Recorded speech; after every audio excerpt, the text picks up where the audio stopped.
Strippers are ruining gaming. Have you ever been so excited for an upcoming brand new video game just to be disappointed and let down again? It turns out the main character is a woman. Yeah. Because they just changed the gender of the character doesn't give a fuck about the game. Absolutely. What do you mean? I like different genders. I have. No. They always make men. They don't make women that much. They have fucking Tomb Raider and that one game that everybody. Detrimental effect on gaming.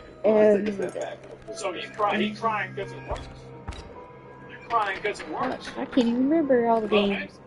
Thanks. I appreciate it. That's great. Absolutely, yeah. I know. Somebody said deport him. I'm dead. This makes me feel good. Me too. What? Why do you want to deport niggas? Because everybody getting deported nowadays. No, deport him. Deport him. I do this for free. Now it's not you're a Zionist. Now it's deport him. You're a terrorist. You're a Zionist. Fascist.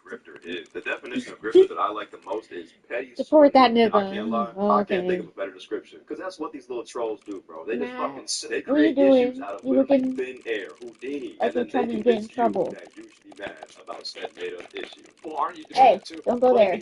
No, what I say. Grifter is one of those words that that's used, overused massively. Get your ass over here. What this person is saying is that, like, and also here's another thing. So I can approach the accusation of grifter from two different directions. Over here, don't go back there. From is that being a grifter implies that you're doing something for profit. Dude, I will tell you, as somebody who has gotten on sponsors and things like that, is that being against certain types of representation in video games, even whenever it's done in a cynical, self-serving, DEI way, is actually less profitable as do not jump up here. Quit. Because a lot of companies don't want to support people to do that because they get called racist or something like that. So that's number one. I don't think he has sleeves anymore. Two, so how is it grifting? Do you think they don't have those opinions? Because he was laying on my face. He has not been washed. He still has fleas. He has not been groomed. He still has fleas. That's not what's happening. He was on my face yesterday and I wasn't getting bit. Okay. What does that mean? The biggest one, but gaming is an absolute word. Yeah, people just use that word. Like, they don't even, like, you gotta use the dictionary. You gotta figure out what that word means. It's hilarious because besides YouTube, there's really only one platform that these people really like to congregate on. If you go on Instagram, TikToks, and shit like that, there's gonna be normal conversations being had. What are you, on Instagram? Are you kidding me? Oh my god. I saw a clip of Adolf Hitler on a whale next to a dog. It had like 100,000 likes. Fuck no. Okay, just some normal people for the love of the game. Maybe y'all see that? Some shit like that. Everything changes. You go to Twitter.com. I'm not on that shit. That's well, the reason why you gotta be honest about this is that the reason why Twitter has these conversations in places like TikTok don't is because TikTok gets people banned for having conversations. So, like, I wouldn't really go and act like it's some kind of accomplishment that, or some sort of unique problem that, like, Twitter has. The only reason why you're not seeing more people saying things that you disagree with is that it's illegal and not illegal, but it's against the rules to disagree with. That's the big problem. Is that on every platform that is an open forum for discussion, the ideas that these other people are putting forward are overwhelmingly popular to the extent that even by his own admission, the video game companies capitulate. So the only places where what he's saying can survive are the places where they're effectively treated like an endangered species. Because they are. Should have never allowed people to get paid from engagement on their tweets on Twitter. I agree with that. That shit has been the most detrimental thing to society since crack in the 80s. And then to add fuel to the fire. Actually, I mean, I'm okay with it, but I need to have a better approval process. Because too many people use it badly. Alright, we got this whole rage bait culture going on now. Because you can say some shit that you know is completely false, and then turn around and hide behind the screen. Go for a rage. Yeah, you guys are public examples. Came from an Apple PlayStation 5. You guys remember the Wolverine video just a couple of weeks ago, right? Showed Wolverine, the Steve, the combat, some of the story, the graphics look really nice.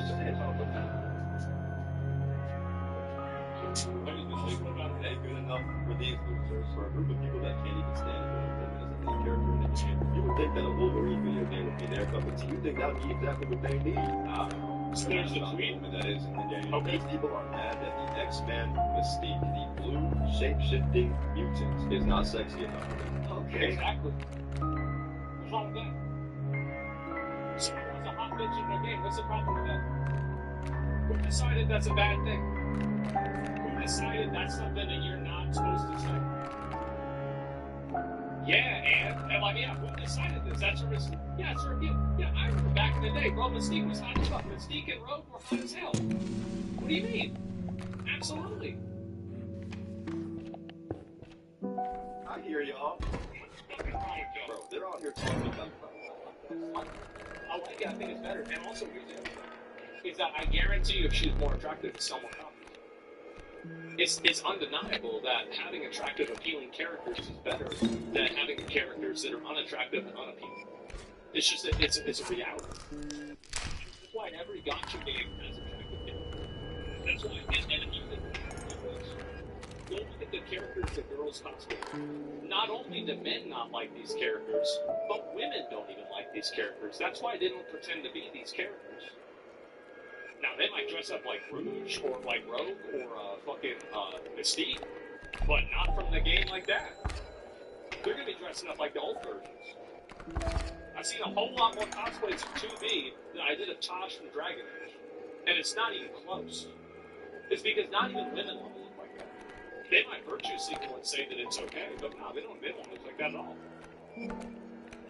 Oh, gee, I'm Mystique. What the hell does that even mean? It's at the point now they just throw around whatever buzzword they want to, bro. It makes no sense. Dog, the attractiveness of the character does not impact the gameplay at all. Why make it ugly? That's it. Why make it ugly? Why not make a character appealing?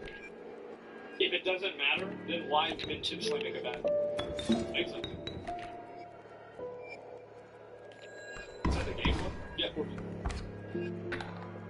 We give a damn about the side characters' looks right now. On top of that, this shit is the most ironic thing. The reason why, here's the reason why, I'll give an honest answer, is that it's a mind engineer. It's something that people have seen over and over with video games, that continuously uglify characters, they make them look weird, they give them uncertain genders, they look like androgynous characters rather than definitive male or female characters. A lot of these video games that have released had a pattern of being more, like the Black Ops game, for example,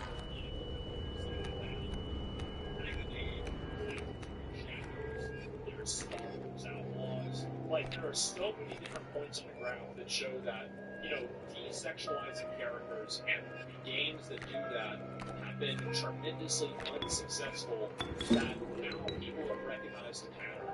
And I think this pattern is very easy to understand and definitive because what happens is that those people, the reason why they do that is because they don't care about what the audience wants.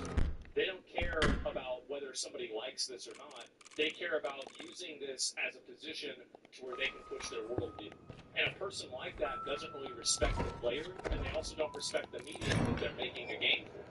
So really, big surprise that a person who is just by categorical association disrespecting the source material and not creating content for their core audience, big surprise that you're going to have a larger group out of that sample size that is going to create bad products.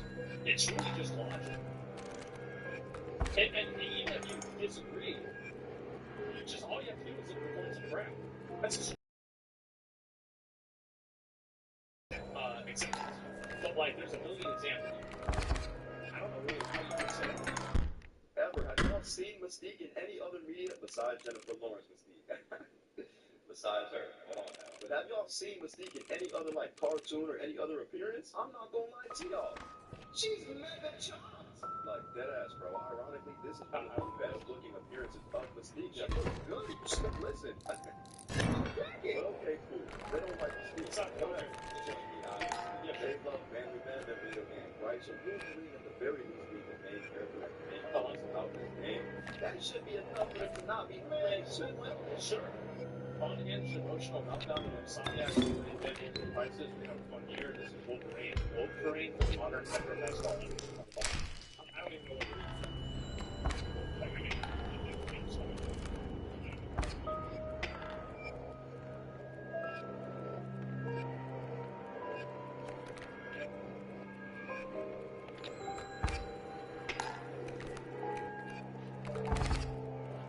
I would say it's like having another producer in the room that knows exactly what you're saying.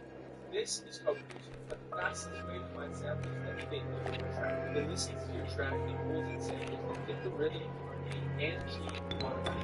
They know more swirling, and over-rendering they don't have. You can ask it to find specific sounds, or let it listen to your track and suggest something that you can improve. Plus, you get unlimited access to every sound, so no credits, no paper download, just drag and drop the same.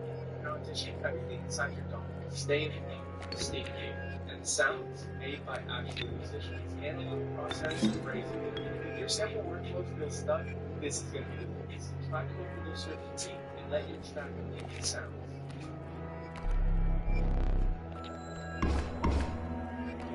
Yeah, bro. This Wolverine is a solid. This Wolverine isn't Wolverine enough for these people, dog. Hey, what are we talking about? I'm watching this man turn people into Anakin Skywalker, bro. Leaping at people with max ferocity. Yeah. This man is about homicide right now. And it's not enough for y'all? This ass to y'all. Like, it gets to a point where I really wonder, what is it that y'all want from these games? They are just committed to the grip, bro. It's insane, remember? Well, I mean, really, if they're so committed to the grip, you should at least explain what it is. Like, I mean, there's probably a reason why they said that. He didn't even explain why they said that. All he did really was like go and show a tweet of a person saying it was woke or bad. He didn't even show why they think that or anything. He didn't even present their argument. He didn't even make a counter argument against what they said. Who said that? Also, like, yeah, one guy said that. I don't even know. Like, as far as I know, nobody really thinks that except for like maybe a few people on Twitter. I mean, it's getting baited? I think so, right? Like, I didn't even know this was a thing. How about that? They will make up things to be mad at and then try to convince you to be mad at the thing they made up. Just listen to a clip of one of my favorite grifters, the wonderful Alright, let's get it. Let me just play you a quick clip of something she said recently. One thing that I thought was really weird about this trailer that I had said while I was live streaming the State of Play is the fact that 90% of the enemies that Wolverine is beating up are minorities, so I just have a very sneaky suspicion that it's going to be about his white privilege and him coming to terms with that and him trying to become a better man. I just have a feeling that that is not a coincidence. Oh, Vara. Yeah, it could be a reach. Sure. Probably not. Okay. Sure. My sweet, sweet angel. Are you smoking crack? This is how you know these people don't play or care about the games they're talking about at all. They just want to monetize off of your outrage. Why does it look like Wolverine's fighting a lot of minorities in the Wolverine game trailer? I don't know, man. Could it be that... Who knows? Who knows what? Game's not in fucking America? Dog, the game is set in Madripoor, a fictional country, not the United States. So if anything, Wolverine is the minority where he's at in that story. And guys, these people do this with every game now. Yeah. I just showed you them saying Mystique in the new Wolverine game ain't sexy enough for them. So that begs the question, what do they want these characters to look like? And of course, there was no other game that goes to Yote to provide us an answer to this question. This one, bro, 56 million views. And here's what I would say about this. If she looked more like the character on the left, they would have sold more copies. They would have. That's all. You take everything else and you say everything else is the same, but you change the way that she looks and you make her look like she was from Stellar Blade, you would have sold more copies than you did already. That's not about the game being bad. It's about it being better.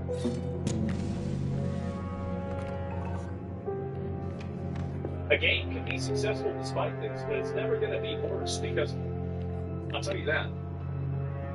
Holy fuck, we cannot be serious. If Ghost of Yote made Anzu look like this, the game would have sold 1 million copies by now. Holy you're going to try to talk about how, like, for example, Stellar Blade wasn't massively popular because of the way that he looked. Like, there are characters, like, I mean, fuck. I feel like a lot of people know about Tomb Raider, and they probably played Tomb Raider because Lara Croft was hot as hell. Like, how many examples, like Street Fighter, what do we mean? Obviously. How's that even a question? Shit, I can smell the person who tweeted this from here. I mean this with all sincerity, bro. Cannot be dead ass. Bro, this... I'm dead ass. I'll say it right now. I think that if you put, and like, this is a thing for me, is that if I see an ugly female main character, I assume the game's gonna be shit. I assume it's gonna be a shit game. Because nobody wants to look at an ugly bitch. Nobody does. Women don't want to look at that. Men don't want to look at that. Nobody wants to look at that.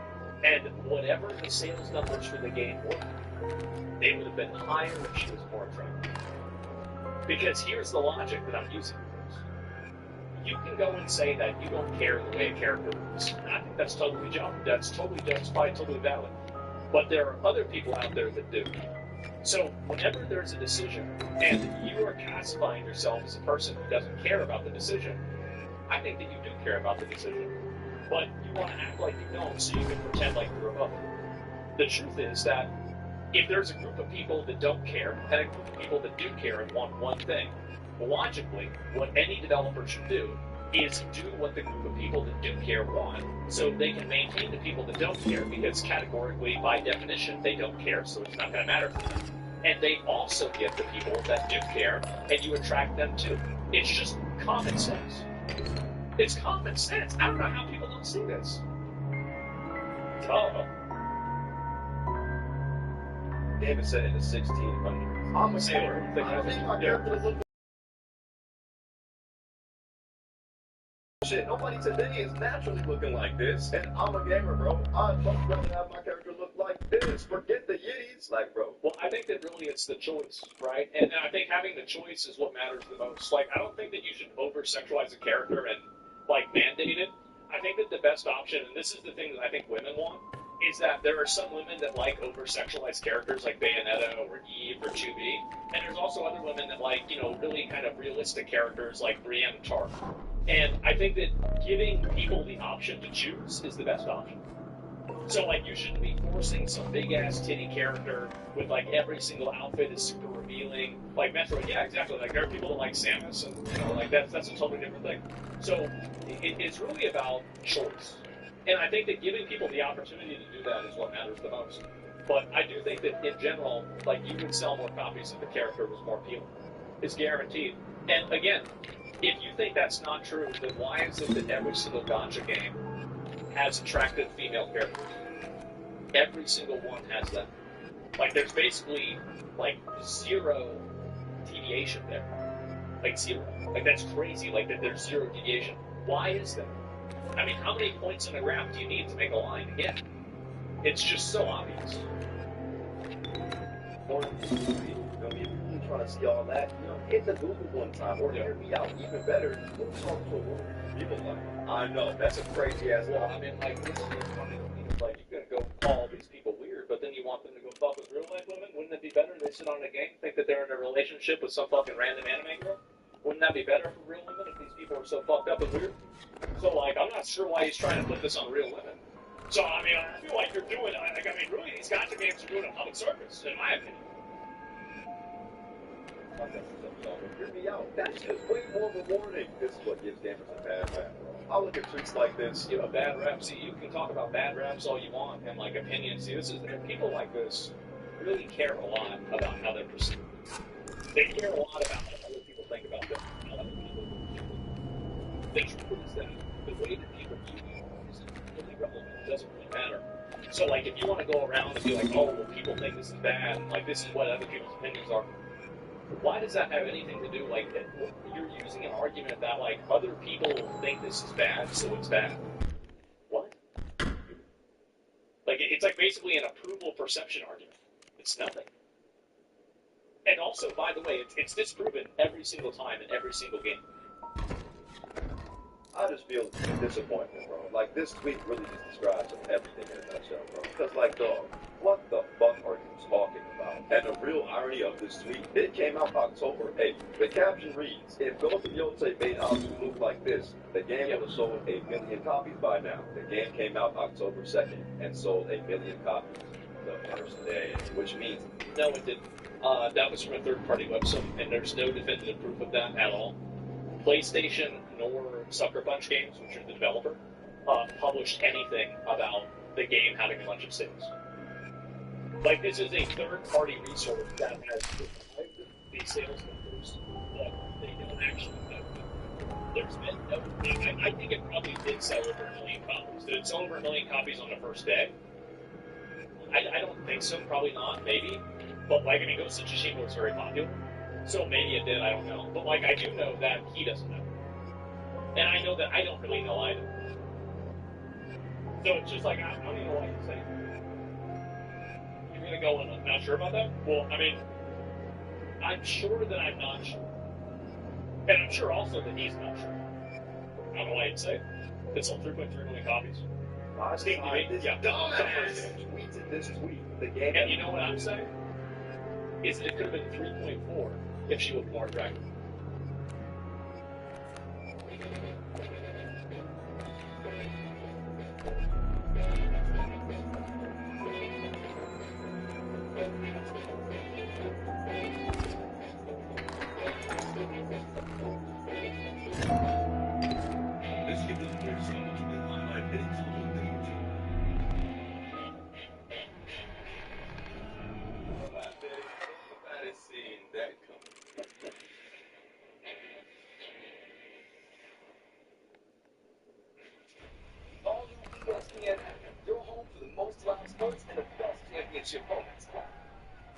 It's the ultimate fan experience with no annual contract required. Head to the ESPN app or stream.espn.com and sign up now.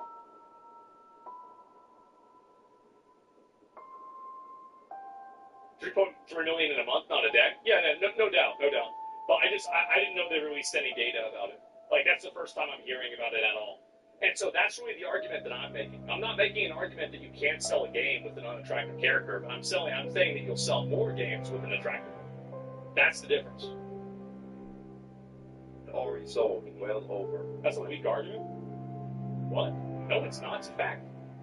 It's a fact? What do you mean? Million copies. Dumbass! Yep. This is why I tell y'all, bro, they don't care about these games at all. They just want to piss you off and then run up money off you talking shit underneath their tweet about it. It makes no sense, bro. Y'all cannot be falling for this, bro, and y'all cannot genuinely convince these people to make you care about dumb shit like this. It doesn't matter. Like, bro, now they're coming after The Witcher 4, The Witcher series being one of the I thought that was silly too, honestly. love game franchises ever. What are they mad at this time? Go ahead. Tsushima sold 2.4 in 3 days. Maybe, I don't know. But like my opinion on it is very simple. I think that in general, if you change that, and like also, would it have sold more copies if it had a male protagonist or a more attractive female protagonist, or the people that were running the company or working at the company didn't say weird stuff about Charlie Kirk? I think undeniably it's true. Like, I don't see how you can you can look at the controversies that these companies have and the amount of people that are unhappy about the way that they're making a game, and then say that these things are actually positives for the game. Now, while they might not be an inhibitor from the game being successful at all, and I think that there are games that can be successful despite that, I think that in every single case they are working against the success of the game. Okay, so Tsushima, I know, that's what I'm saying. Ready? PEI makes everything worse, and it's just two pictures of the main character. At first, I just thought they were mad that this game has a female lead, but no, they're just mad that she's not hot enough for it. Again, crazy take. I know y'all don't talk to women in real life. She's ugly, y'all. And I never touched her, by the way. Again, I have to stress this. Even if she is ugly to y'all, who gives a damn? This is not Concord, right? Concord was another story. Concord was a hero shooter, right? They have to incentivize you to play said characters. No one's going to spend money playing a hero shooter where none of the heroes look good at all. But it's well, then why would they put money in a hero shooter or a hero game where the hero doesn't look good, period? Like, I don't really see the logic there. Is it like, so you're going to use the logic that a hero shooter is going to have a unique perspective where people don't want to play ugly characters, but they would want to play an ugly character if it's a single player game? Does it make sense? Story mode game, something that follows a narrative with a lead character that's been with the franchise for over 20 years now. Like, what the fuck are we even talking? And when I tell you guys, I could go on all day finding stupid ass examples of shit like this dumbass said 13 million copies sold versus 1.3 million sold. Like I said, Ghost of Yotei is a flop. So 13 million, that's a lot.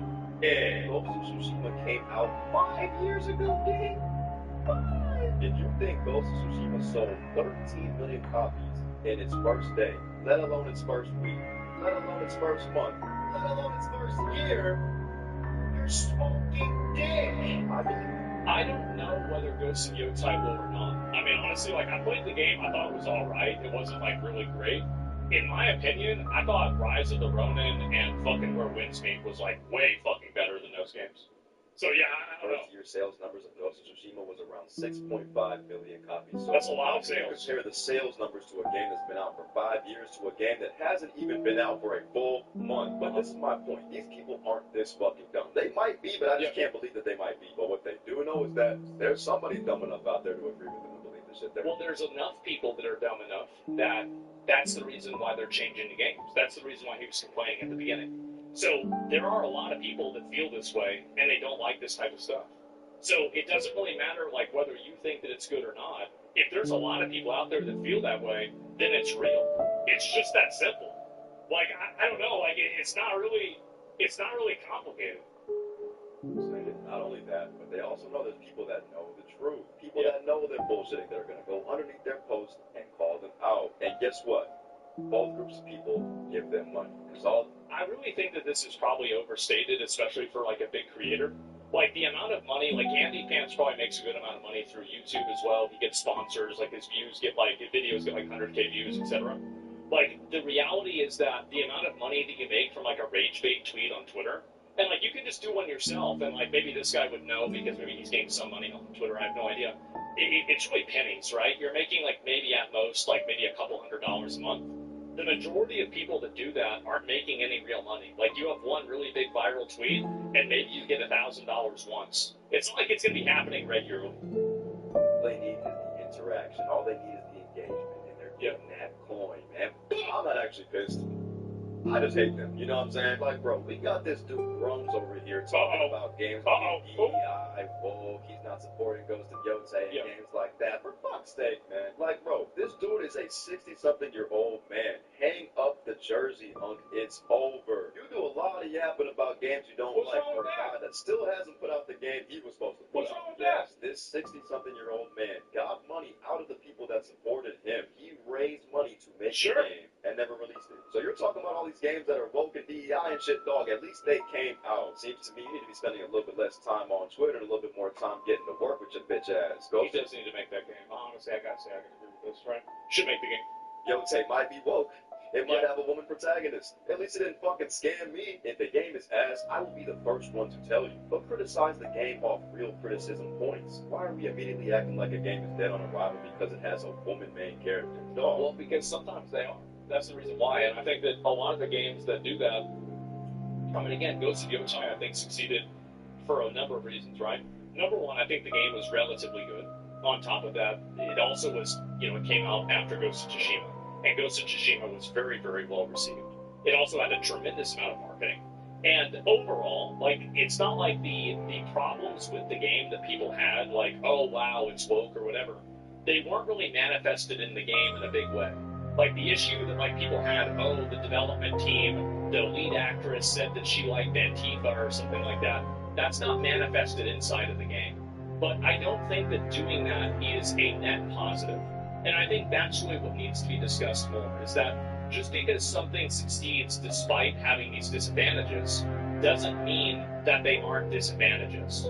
And that's the point that I make with a lot of these games, is that sometimes these games can do relatively well. I think that probably Ghost of Yotai probably made them money because they sold it. I think it took them like $60 million to make the game. But in a general sense, I don't think that a lot of these games make money at all. I don't think so at all. And like you can just look at the way that the fucking earnings reports are, right? That's why they're firing and closing studios for them being bad. And so that's it. A grain of shit in your rice is still shit in your rice. Exactly. And so, at the end of the day, if you're willfully engaging in things that are unpopular, problematic, or disliked by the majority of players, that will negatively affect your product. Now, everything is creative choice. I'm not saying they can't do that, but with something like adding a character or making something like less attractive or something like that, or not appealing to people in one way or another, ultimately the player gets to decide whether that's valid or relevant at all. You stink. I can smell you. These people don't care about you. They don't care about video games. They care about money. And all they want to do is make you mad so they can make money off your reaction. If you find yourself, of course, we're not doing that with this video. It's completely different. Agreeing with the way these people think at all, I implore you, please look inward.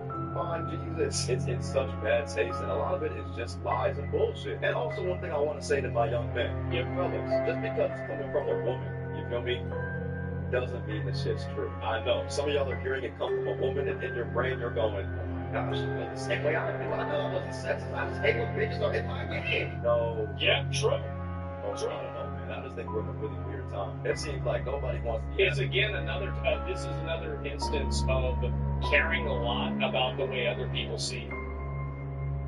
And I think this is really like, people like this, they try to maintain a power dynamic around their approval and the approval of other people.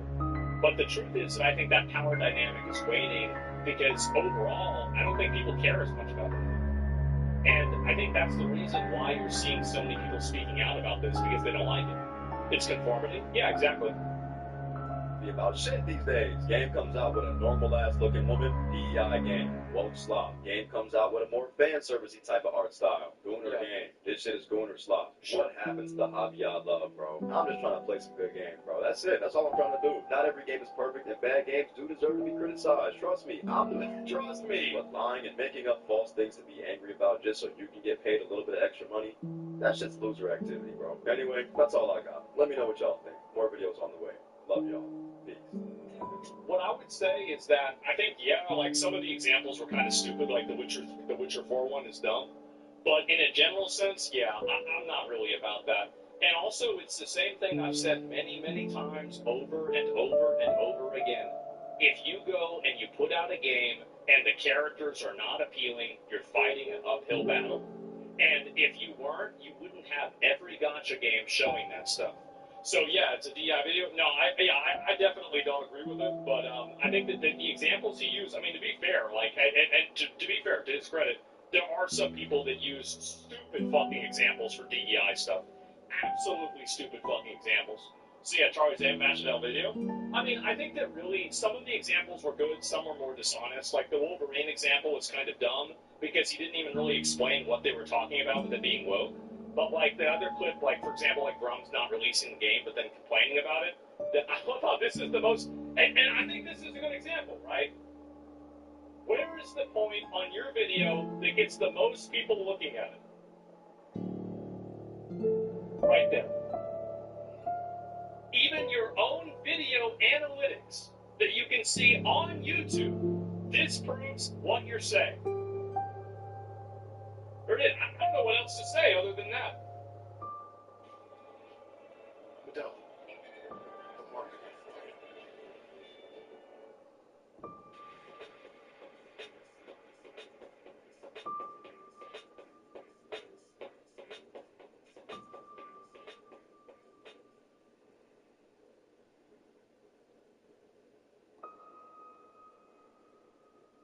A man that won the world's strongest. What the fuck is going on? Jan Booker won the title of strongest woman at the strongest woman competition in Arlington, Texas. Man.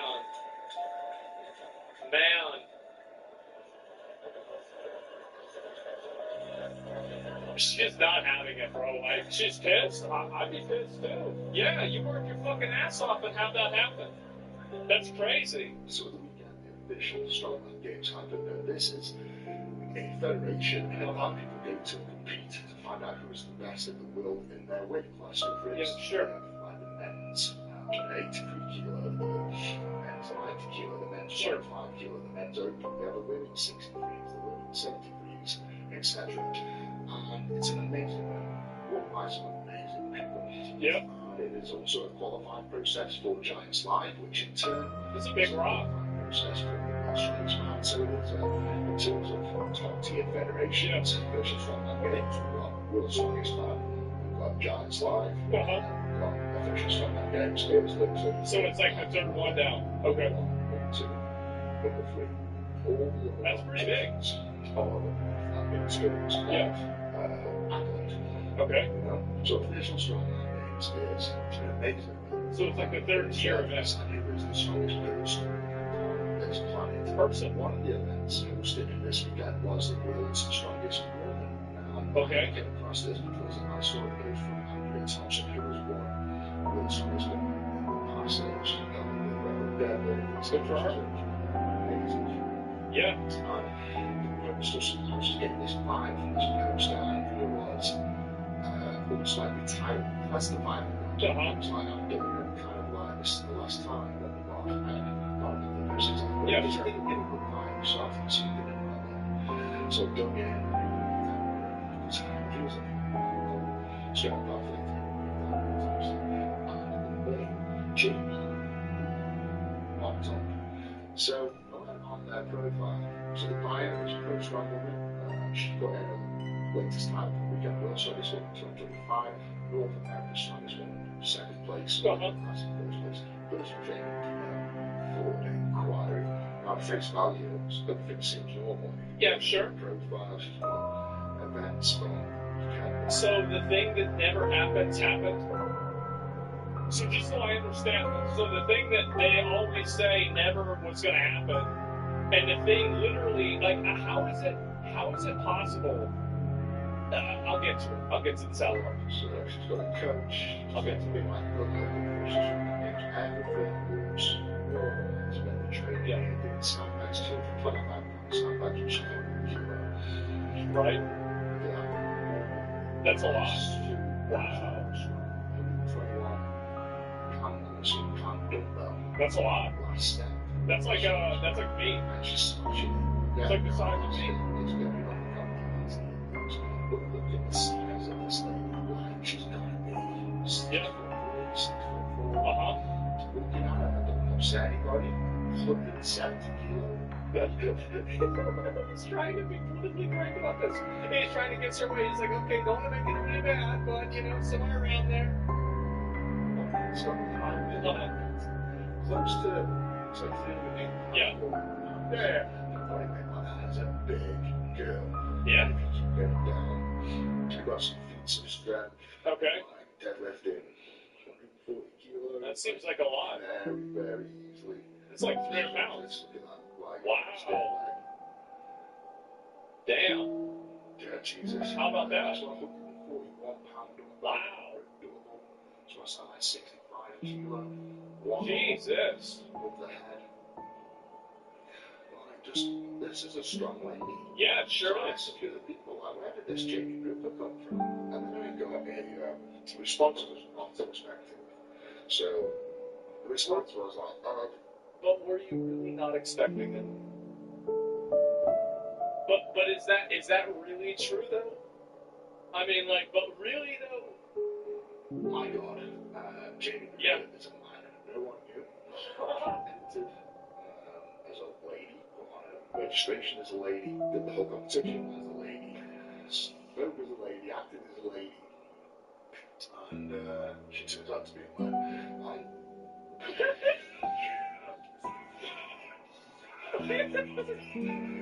How the fuck did this actually happen?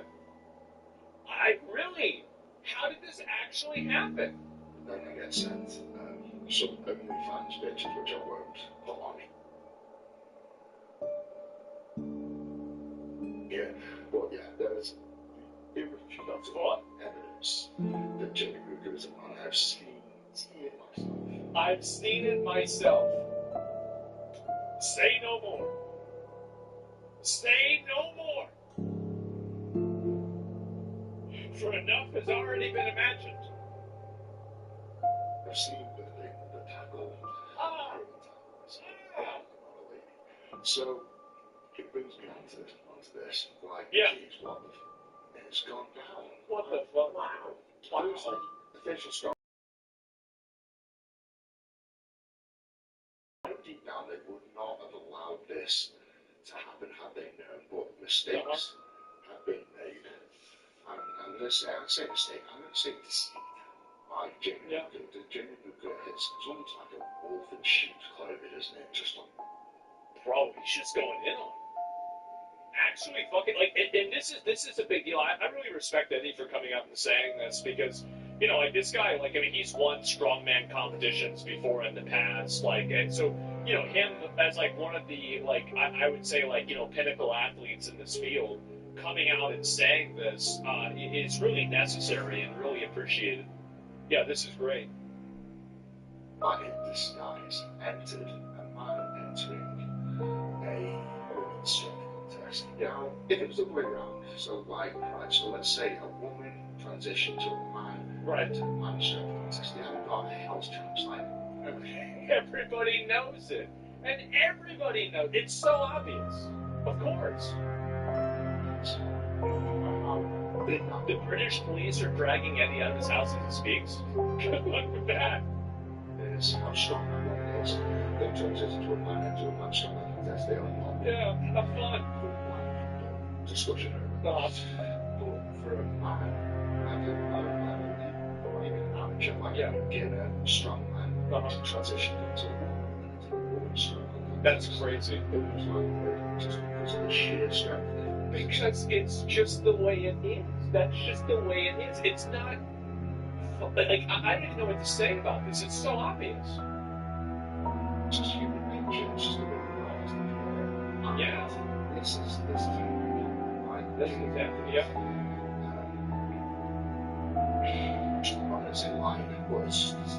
It's hard to know how it happened, right? I mean, we don't know how it happened. I mean, a mistake could have been made. It could have been an oversight. Maybe it was a lie. I mean, who knows? Biology read. How identifies woman compete and the villains will show this woman. Yeah. Most likely what would have happened is the official strongman games and the owners currently would have gone, right, okay, there's obviously a class for this. Can anybody else enter with you as create the transsexual strongest person? Sure, yeah, that's fine. Exactly, yeah. You want to have a third league and have people that, you know, like, you know, different gender identifications compete in that? That's fine. Yeah, what's the problem with that? Go ahead. I don't know what strongest person. Okay, so, you know, most likely that's what will happen. But it's just the fact that she's done this under the radar and deceiving a lot of people like women now. I mean, the thing is, like, that's crazy if she actually didn't even say that. Like, if you're actively trying to hide the fact that you are the other gender, especially for something like this, right, where you do have an innate physical advantage for it, that's crazy. I'll be right back. Yes, sir. Operations on me. Because of these women. Yeah. They're hard and solid, regular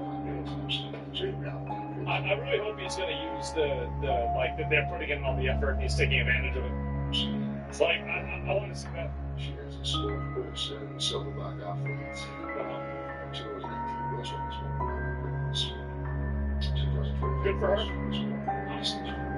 Wow. Got pregnant, coaching, go down to Andrew Thompson's profile, Steve coached her, and it's part of the trophy. This is the match. Yep. And the last official strongman games, World's Strongest Woman 2020. Wow. Now that, to me, implies that this last should be World's Strongest Woman. Most will be pleased with second. I'm not king for the win. I wouldn't be pleased either, given the situation. And your work against limits will be my weakness, but we always hope for a miracle. Yeah. Congratulations to all ladies on this point. Put in a good fight. Some dark horses. We'll see you again in the ranks. Some dark horses. Is that what she called it? A dark horse. How about that? You bought sport matches and kind words I received. No time to dwell. Could have been after the scene. You don't hear that a lot. It was 5 hours ago. So I'm sure this is going to be after all the controversies. Yes. Of course. This is doing the deadlift. 500. Jesus. Sounds like it's a close contest. Andrea Thompson is a powerhouse. So she almost won even with competing against a biological male. That's fucking impressive. Andrea has given her heart and soul to this sport. Like, she has dedicated her life. Right. should probably work a full-time job during the whole process. Sure. Sacrifice time with her partners, her kids. Yep, sure, absolutely. Why she's given her life to a strong woman. Well, that's what grinds on me. It's that somebody's son. I'm really glad that he's using this line of like argumentation because it's like kind of emotional messaging, but I think it's the one type of messaging that is the most counter to the acceptance of it, is that you're basically taking advantage of a person's entire life's work and, you know, them being at the pinnacle of their athletic career, and then you're just doing this because, and this person now is not able to reap the benefits or the satisfaction of being able to achieve that. I'm very, very glad to see this. I totally agree with him too, obviously. It's both emotional and logical. Yeah, I guess so. So much. If that was my daughter in that situation, and she too good body for the limits, too good body to the absolute breaking point, and put the relationships at risk, sacrifice time with the kids, spend thousands of pounds on physio, food, recovery, travel, to then go to a contest and lose to a man, I'd be fucking wow, yeah. I'd be really angry if that was me. I'd be fucking furious too, absolutely. Yeah, it sucks. If I was my daughter, I've got daughters, you know, I don't want my daughters to grow up in a world where that's okay, because it's just not okay. It's not fair, yeah, it's not fair. And the problem is that there will be some people that will come and take what he's saying here as being transphobic or something like that. But this is one of the instances, like, we're not talking about somebody, you know, like, identifying as something, like, or wearing a dress, or those people that wear makeup. Like, you're really talking about, this is one of the biological differences. It's kind of like, all of these people talk constantly about how, you know, gender and sex are two different things, but this is one of the instances where actually that argumentation works against you. Because in this instance, you're talking about sexual advantages, like genuine sexual advantages that are based off of the innate characteristics of someone being a male or a female. And really, I think that transcends any sort of, like, you know, fucking social messaging, right? It goes way, way beyond them. Why do you keep saying she? Well, I don't get it, because here's the reason why. This is the reason why. I don't have a problem with people identifying as trans. I have a problem with people identifying as trans and then invading women's spaces.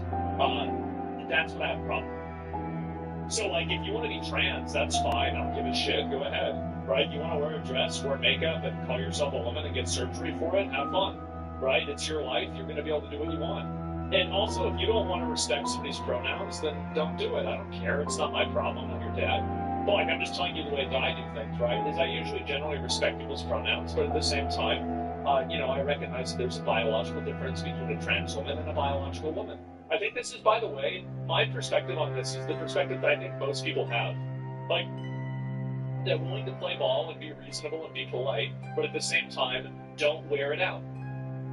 I do. I think this is the way most people feel. No, dude? That's fine. I mean, if you don't feel that way, I'm not going to tell you that you're wrong. I'm not going to tell you that you have to think the way that I think. I'm just sharing the way that I feel. You ask me a question, there's my answer. So, there you go. She's probably too polite. I just want to have a battle online. Well, no, it's because nobody, and the thing is, like, she doesn't have a big social media presence like Eddie has, right? Like, nobody knows her really at the same level that, like, they know Eddie Hall. Like, he's, like, one of the, like, top, most well-known people in the sport. So, it maliciously and, like, be hyper hostile to you if you speak out against this at all. So, yeah, I wouldn't be surprised at her not speaking out about this. I'd be afraid to do it, too. Yeah, I totally get it. I get into outside, you know, two stars. Someone's needs to be done here. I think now the truth is out, and I think now, just actually as a man, I have a feeling. Well, I think that really, this is what I know. Like, if this person didn't say that they were trans whenever they entered into the contest, they did so on a level of bad faith that is just completely manipulative and extremely problematic. So to me, like, that's how I see it, is that, like, this is a person that very clearly is acting in bad faith. they're trying to do something that they shouldn't be trying to do. The title will be revoked by Will's I think now the news is actually it's a matter. I have a feeling that the title will be revoked by Will's social games. Right. And the people that own it will do the right thing because they are good people. And it's not about upsetting Jamie or anything. It's not about that. It's just about doing the right thing. If they want to come and compete in strong man, strong woman, it sucks that like there's like so many cuts. Obviously, like you saw, there's like 5 cuts here, and I think probably the reason why is that he probably had to do like retakes for this to like make sure that people don't like try to take it out of context and turn him into like this horrible person, which he's obviously not. I mean, this is a completely reasonable, normal position to have that I think most people agree with and understand. But you know, it's unfortunate to see somebody, you know, and maybe that's not the case. Maybe I'm wrong about this, but like I just feel like it's a little bit of a coincidence, right? And so to see that happen, it's disappointing to see people that are like so afraid and like self-censoring themselves about it, walking on eggshells. Yeah. Person, then let's have a discussion and let's create something fair and equal that allows the women to do their thing without being stamped on. Right. That's all I'm saying. I think that's what needs to happen. And yeah, let's have a conversation. What do you think in the comments? Hit me up in the comment section. What do you think should be done about this? And what is the fix? What is the remedy? What is the I think you can delete. That's pretty simple. Yeah, you just simply revoke it and say it didn't happen. Like that, like we had somebody that like was a biological male that competed in the women's competition. We didn't know at the time, our bad. And now the actual winner is this other person. I feel like it's super simple. Cool. Yeah. There it is. For me, you know, as I said, if I was my daughter, I would stand for it. And base. Andrea's dad, absolutely base. The same. Dad would be furious. Well, I don't know what they are. I'm sorry, Andrew, but I'm sure they would be not happy to hear their daughter lost something that she fought her entire life for to a man. Oh, it's just unfair. Oh, anyway, guys, I'm sorry to come on and talk about that. Yeah, just what's happening on sports science that's been going on. Yeah, it did happen in swimming. I saw that. The Olympics, and they changed the rules for the Olympic Games because of that. The Olympics recently ruled that anybody who's not a biological female cannot compete in a women's league, which is like, I mean, it's crazy. You know what's so insane is the fact that we're even talking about this. What the fuck is going on? Can you believe it? Oh my god. But we just need to. Wow. We all need to find a middle ground. We need to find Let's be sorry. How do you hustle? Go back. As well, we're going to be fair to people. As I say, these people sacrifice their lives. Yes. Parents sacrifice their lives for their kids, taking their kids to sessions when they're kids. Well, it's also like it's just common sense, right? You've got 12 competitors, 20 competitors, and one person is competing on an uneven playing field. Well, that ruins the competition for everybody else. Even if, like, let's say you get 3rd place instead of 2nd place, let's say you get 7th place instead of 8th place, that's still a person that shouldn't be there. And like, I don't understand how anybody can look at this and not see that this is just a blatant level of unfairness that should never be tolerated by anybody. Like, I view this issue as like the, like, hyper-leftist, like, flat earth issue. This is the kind of stuff to me that it's like, okay, well, if you believe this, you have departed from the realm of rationality. Like, it's very obvious that biologically there's differences between men and women, like, in terms of, like, you know, athletic performance, right, and, like, what the people are capable of. And so when I see somebody that's, like, unwilling to accept that, or they're going to try to, like, you know, make exceptions and try to, like, oh, but what about this other thing that doesn't make sense?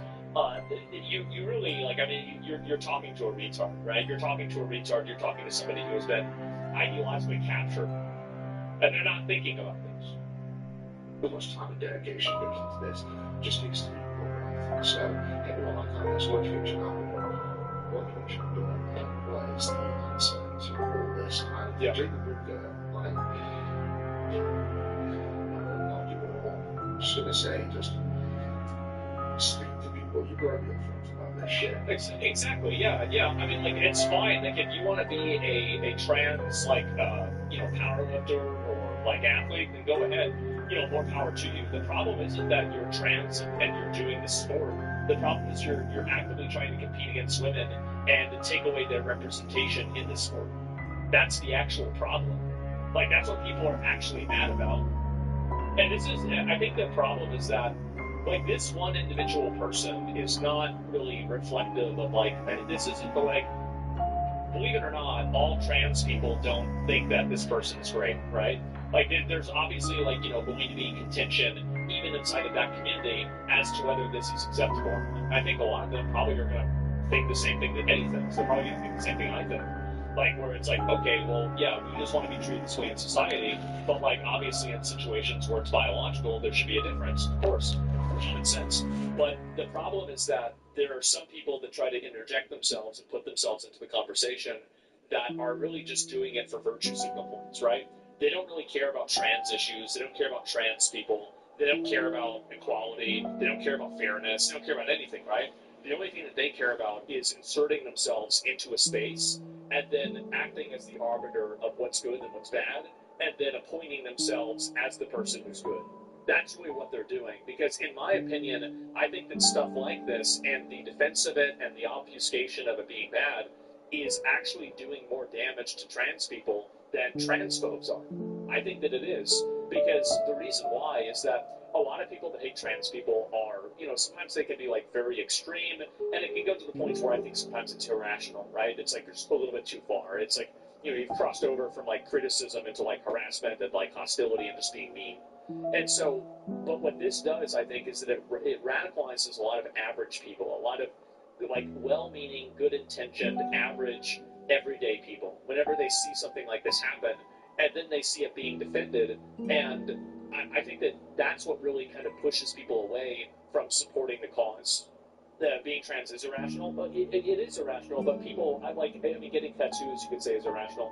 Like, being a furry is irrational. Being a drag queen is irrational. If somebody has a right to be irrational if they want to. Now, my point is, though, that I think that the biggest victims of stuff like this and the advocacy for it are actually other trans people. And I think that what happens is that, you do get people that are relatively apolitical, right? Like Eddie Hall, they're talking about this, and I think that they contribute to a negative sentiment towards trans people by their actions. And I think it's an undeniable reality, in my opinion. It's undeniable that these people that have been trans have, like, gone out of their way to do this, and I think that in doing so, it has massively negatively affected them. Like, that's really what it is. So, yeah. And they responded radically because they've got pushed radically. Exactly. Yeah, you can't push people into a radical position of saying that men and women have the same biological capacities, and then expect for them to just be like, oh, okay, yeah, all right. I'm sorry, you have. Well, if I know I wouldn't get away with it, but if I dressed, shave my beard off, put a wig on, put a dress on, and stepped into a women's competition, it's no unfair. It's no unfair. People find out anyway. There it is. I don't want any. Please, I do not want anything said or done to the gym. Let's the organisers deal with this. They can handle it. It seems like they have. Stop bashing people. No, there's no reason to do that. And people have mental health to think about as well. We should think about that too. So let's be civil, let's be polite, let's be as politically correct as we can. Get through this troubled time in the world of sexual forward. Yeah. Right, guys. Don't forget to check out the channel, all the videos, and also Black Friday sales now live on East.co.uk. We've got up to 50% off the entire site, so go check that out. Thanks for watching. See you next time. Before the beast. Take your health to the power of omega-3 with Nordic Naturals. Healthy every cell is providing function at its best, with purely rich support for your heart, mind, and body.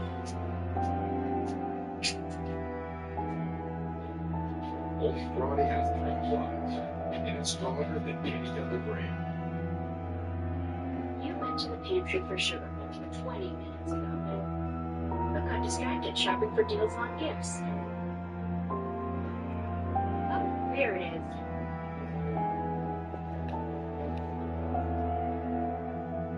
Which one was that? UFC. Nothing is guaranteed. Keep your eye on the ball.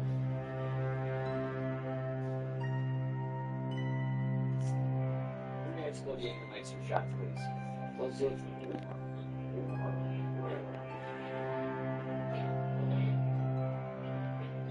Serve it cold or don't serve it at all. The Jägermeister, damn, that's cold. There it is. So yeah, let me go back. Go ahead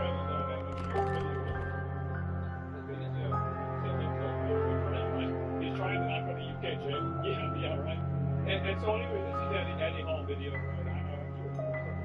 And yeah, he is a very, very well known, like a strongman. Like he was on shows. He's done a number of other like things about it. Like he's very famous, very well known. He's got 3 million subscribers, obviously. Very known. Make sure to give him a sub, give him a like. He's a good guy. I've seen a number of his videos before. Seen him some other stuff as well. And so, dude's jacked. Yeah, he's really big. And yeah, there you go, man. And so he's strongest man in the world for a while. Yeah, he was. And what is this here? Breaking Strongman Games World Championship said they were unaware that Jamie Booker was a male, and when he competed in the women's category, and now have disqualified him and stripped him of his titles. So this is again another very good ending to a ridiculous story. I can't even believe this shit still happens, but you know, the positive side is that it's very rare nowadays, which is good. And I wanted to provide an update on what's happening following the official Strongman Games, which were held in Arlington, Texas. It appears that an athlete who's biologically male and who now identifies as female competed in the women's open category. Official strongman officials were unaware of this far ahead of the competition. It's crazy. Like, I do think that this person deserves some criticism for competing and then not disclosing this to you know, the people running it, right? I mean, you're a strong man, right? Like you're an athlete. You know what the difference is. Like there's nobody who's like an elite athlete that doesn't understand this difference. They understand it better than anybody else. So it's manipulative, duplicitous, deceitful behavior, and it's just totally unacceptable. It is. And an attempt has been made to contact the competitor involved, but a response has not been received. Had we been aware or had this been declared at any point before or during the competition, this athlete would have not been permitted to compete in the women's open category. We are clear, competitors can only compete in the category for the biological sex recorded at birth. So official strongman is inclusive and proud to run events which do not discriminate against athletes based on personal characteristics. Any athlete is welcome, but it's our responsibility to ensure fairness and ensure athletes are assigned to men's or women's categories based on whether they are recorded as male or female at birth. This is the most reasonable and normal opinion that you could possibly have. So yeah, there you go. And what is this here? If I can find it. And where did it go? This is. Let me go and see if I can find this here. What is this comment here? Jamie Booker winning World's Strongest Woman contest is such an incredible achievement, and we need to be lifting her up, not smashing her down. She's the world's strongest woman. Sorry, TERFs. Well, that sure didn't go very well, did it? Yeah. Oh, man. Wow, I don't even want to read these. Okay, so, yeah, call the retard police. I guess so. I'm going to get banned. LOL at my downvote ratio. Good to see the TERFs are out in force today. Do you feel this helps with trans rights? Most educated people believe women shouldn't be allowed to compete in women's sports. Yikes, sis. Great argument. Like, this has got to be a troll, right? Like, you've got to be a troll if you're doing this.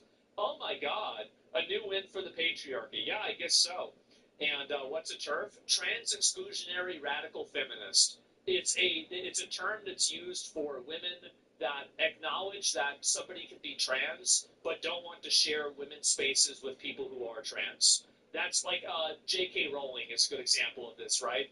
And that's what the term. And again, I'm not arguing about this. I don't want to debate it. Like, you guys know what my position on it is. You know, like, so woman, yes, basically, right? And so, but that's what it is, right? I'm not saying this is what it is or it's good. I'm just saying this is how it is. So yeah. Anyway, normal people. Yeah, I mean, I would say that I agree with turfs. I do, and I think that most people do, by the way. So yeah, the title was just stripped from Booker. Still won. No, they gave the championship to somebody else. Yeah, they just gave it. So what do you mean? They still won? No, they didn't. So yeah. Anyway, let me see here. How does she compare to an elite male? Well, probably not even remotely close, right? So Strongman Games wants us to believe they had no idea this dude was competing in women's category until after he walked off of the titles. That's not an oversight. That's organization asleep at the wheel and now scrambling because they got caught. I think the fact is that like a lot of them didn't expect to see something like this happen. It's kind of like a lot of times you can get away with something by just being like I remember like for example like we used to buy eggs to make omelets. We would make a lot of omelets usually on people's cars and houses, but we would make omelets usually on the weekends whenever we were in high school. And I had a friend that would buy one box of eggs and then he would walk out with two boxes of eggs. And nobody ever did anything. Because if you just, like, most of the time, a lot of crimes, you can get away with a lot of crimes. I'm not saying this is a crime, but you can get away with something that's deceptive if you play it off as if you're supposed to be there. You absolutely can. And a lot of people know that. I mean, you guys probably have been in a situation like that. You've seen somebody in a situation like that. It's like that robbery in the museum. Yeah, exactly. You just walk in and act like it's yours and you walk out with it, right?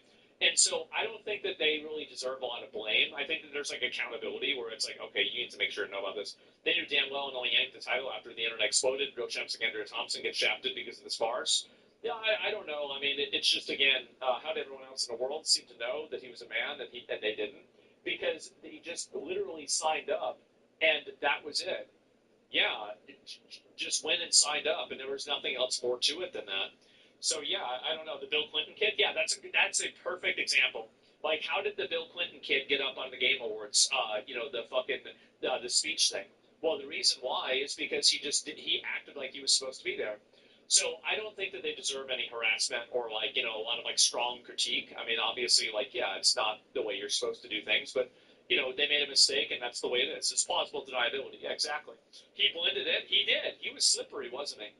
So yeah, that's what I would say. Why don't the trans community promote equality to women in the Middle East, though? All right, because they use their own buildings. Well, I do think that again, it's because they're not even in the Middle East community. That's the reason why, and also they're not part of the Middle East. I mean, but again, I do think that there is dissonance whenever you're supporting like fucking like I'm trying to think of a good way to say it. Like if you're supporting like cultures that are like going and throwing people off of buildings, it's obviously a bad thing. It's there's no other side to throwing people off buildings. This is clearly bad. And anybody that thinks it's not is out of their fucking mind. So yeah, they act like it. Exactly. It's crazy. Crazy, crazy, crazy to see people support that. So yeah, only bad. Absolutely. Who are people? People on the internet, obviously. And so, yes, there we go. It actually happened.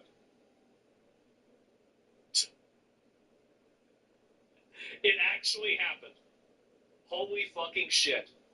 I swear we're not all like that. This is crazy. I know that most trans people think it's fucking retarded. And here's what's crazy about it. This is even on the trans sub. Even on the male to female Reddit trans sub, this person got downvoted to 0. And I think this is before I even pulled it up or anything like that. It was at 0 beforehand. Most people don't support this. Even in their own home field, on their own home turf, I guess, well, pun intended in this circumstance, right? On their own home turf, they don't even support it, right? So there you go. Modelo Chelada. Mexican beer meets bold flavors and spices. Take your health to the power of omega-3 with Nordic Naturals. Help every cell in your body function at its best with purely sourced support for your heart, mind, and body.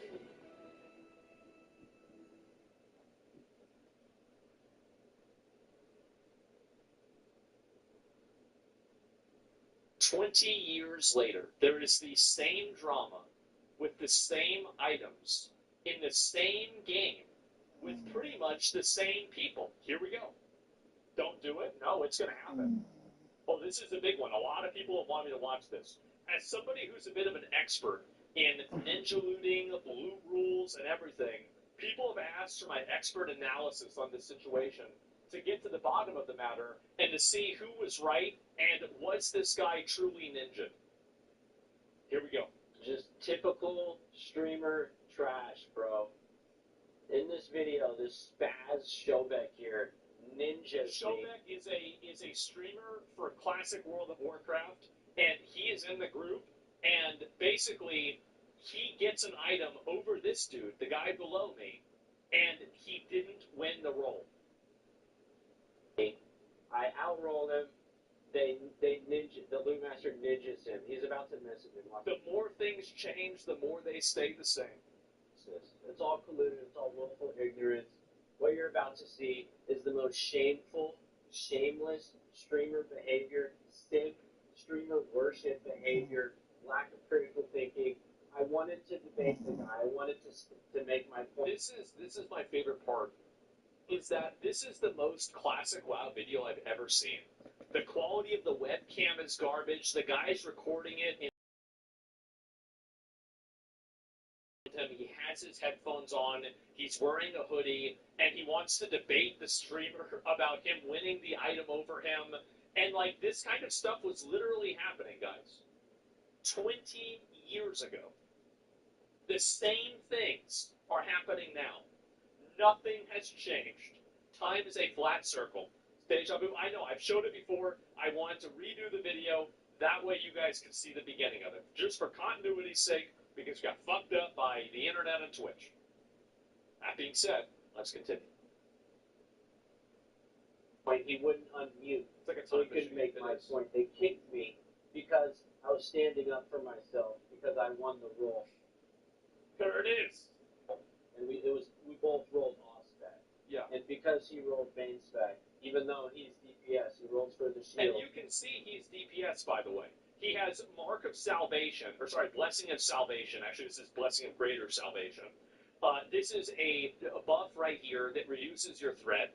Tanks, and guess who needs shields, by the way? Do you want to guess? That's right. Tanks need shields.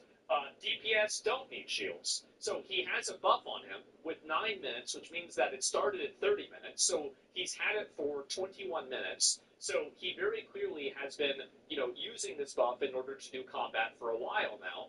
And so it's not like it just randomly got put on him on accident. So 15 minutes? Oh, is it 15? I forgot it was 15 or 30. Either way, he's had this for a very long period of time.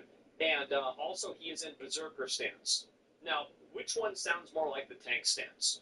Berserker stance or defensive stance? I wonder. So he's in Berserker stance. He's dual wielding. He has Blessing of Salvation on. He has 4,500 health, which is very, very low for a tank because he's not a tank. And he's rolling on one of the best shields in the game for main spec. Disgusting. Disgusting, shameless streamer behavior. He gives him the roll. Watch this. Absolutely. They ninja me. Bro, roll that out, dude. Just look. He's messaging the fucking guy. He didn't want he knows these guys. They're little streamer simps, right? Right now. For the bunk high. It's a pug. Everybody in here is random. We're all under the consensus opinion that it's all fair game, that nobody's making secret team-ups going on here. This greasy weasel here is doing secret talks going on here. This greasy weasel here is doing secret team-ups going on here. This greasy weasel here is doing secret talks, telling guys, watch this willful ignorance from the master looter. Absolutely my shield. I should be rocking that thing, taking it to Skoloman's right now. And he's right. That's the funny thing. It's like you could say however cringe it is. My shield. I should be rocking that thing, taking it to Skoloman's right now. He's completely fucking right. Chat, right now we're on a low roll too. I think we got it. Look at this bullshit. Roll it. He immediately rolls it, dude. Yep. Just, That's you from the past? Yeah. Yeah. 20 years ago, this would have been me. Absolutely. 100%. And then the next raid would have been me, and I would have been Showback. I would have been like, wow, you mean you can just take it from somebody? Oh, okay. Well, shit. Look at this, dude. There, you're a little tiny guy. Fuck you. Yeah. You're a little... The shit I would have said. 100%. I'm so glad that there's a new crop of guys doing the exact same shit that we used to do. I love this. Wow. 58 to winnable. 58 to winnable. Look. He main spec rolled, see? Even though it's off, and his chat even calls him out. Everybody calls him out. Everyone else who is rolling on is rolling off spec except this 5 here, right? And his argument is that, well, if you really wanted it, you should have cheated. You should have been unethical. If you really wanted it, you should have been unethical. You know, and then the loot master, he came critical. Oh, whoops! I accidentally. What was I supposed to do? It was main spec, even though this is something that we used to do too. We used to accidentally give the loot to our friends. Oh, oops, guys! You know, the streamer, everybody knows the streamer has been shouting the whole fucking stream before this, right? But then he was like in the raid of being obnoxious, but then he won't unmute to actually talk to me after he fucking ninjas me, and his little simps willfully give it to him over me. No, Watch. Yeah. Watch. So right now, so far, he's one acceptance. He's an off roll, 59 above him. And I mean it. We actually pulled. So he lost it. And then I rolled a 79. That's him. He's Jupiter. He's Jupiter. So he rolled a 78 or 79, whatever the fuck. And that's the guy. Right there. 79. I actually, yes. Right? Looking back, I should have main spec. I should have been unethical. I should have tried to cheat. Yeah, that's the lesson we're going to learn here. These are streamers influencing masses, dude. I'm sick of this. They're influencing the masses. I'm sick of their shameless garbage behavior, dude.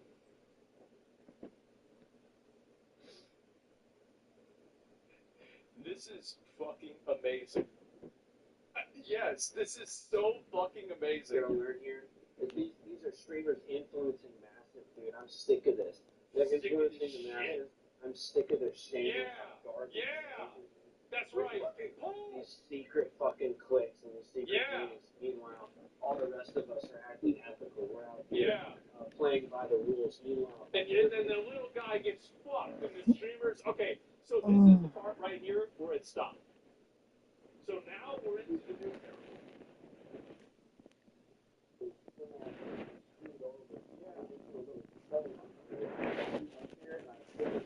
With this high level healing, kind of free, I just do it because I'm a little streamer slave, but I didn't consent to this. I didn't know this guy was going to be in my party. He's right. Yep. I didn't consent to this. I didn't know he was in the party, so we're already on the first boss lock. Shouting and being obnoxious like streamers do. Anyways. We actually pulled it. So he's out rolling, and he's playing it. He's trying to play it as if he knows he won. But even though he knows he rolled off spec, people in his chat knows he rolled off spec. Everyone in the red knows he rolled off spec. I made this point in the Discord. And he obviously is off spec. I mean, you look at that, those are 2 weapons. Is there a shield he's using? No, there's not. That's because he's a DPS warrior. At first they were with me, but then they said, oh, you got an SDG in the streamer because maybe he'll, I don't know. He doesn't give a shit about you. He doesn't know you. He'll never know you. He'll never care about you. He'll never be anything to him. You're not a content creator. You mean nothing to him except donations. That is what people think. Oh my god. This takes me right back to the classic release. This is nuts. This guy's down bad. Bro, you would be too. This shield is really good. And it looks really cool too. It looks way cooler than the AQ shield. No way! The BWL fucking sweet! Wait, so the guy immediately traded it to him. Wait, it was awarded to Shobek. Why? He didn't get the highest roll. What? She's going to equip it immediately. So he can't backtrack. Instantaneously puts it on in 1 second. Oh, right. Can't backtrack now. God. Celebrate. Really? Before my life. He's off spec. He's been DPSing the entire raid. Of course he is. He's been DPSing the entire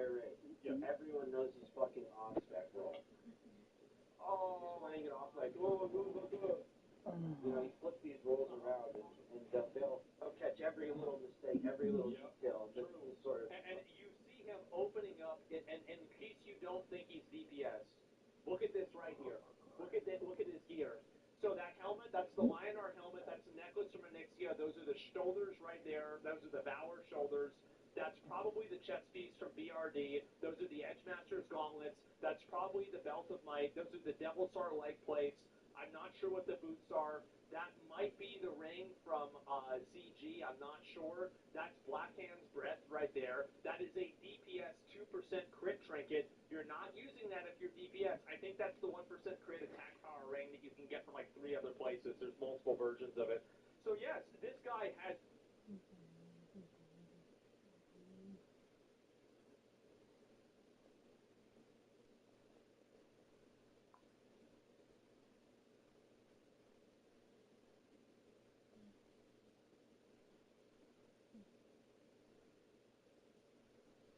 These games are not what they seem. It feels like so often I boot up a game with bright, colourful and friendly characters drenched in nostalgic gameplay, only for it to suddenly become the stuff of nightmares. And more often than not, that nightmare isn't just limited to the game world either. It's found...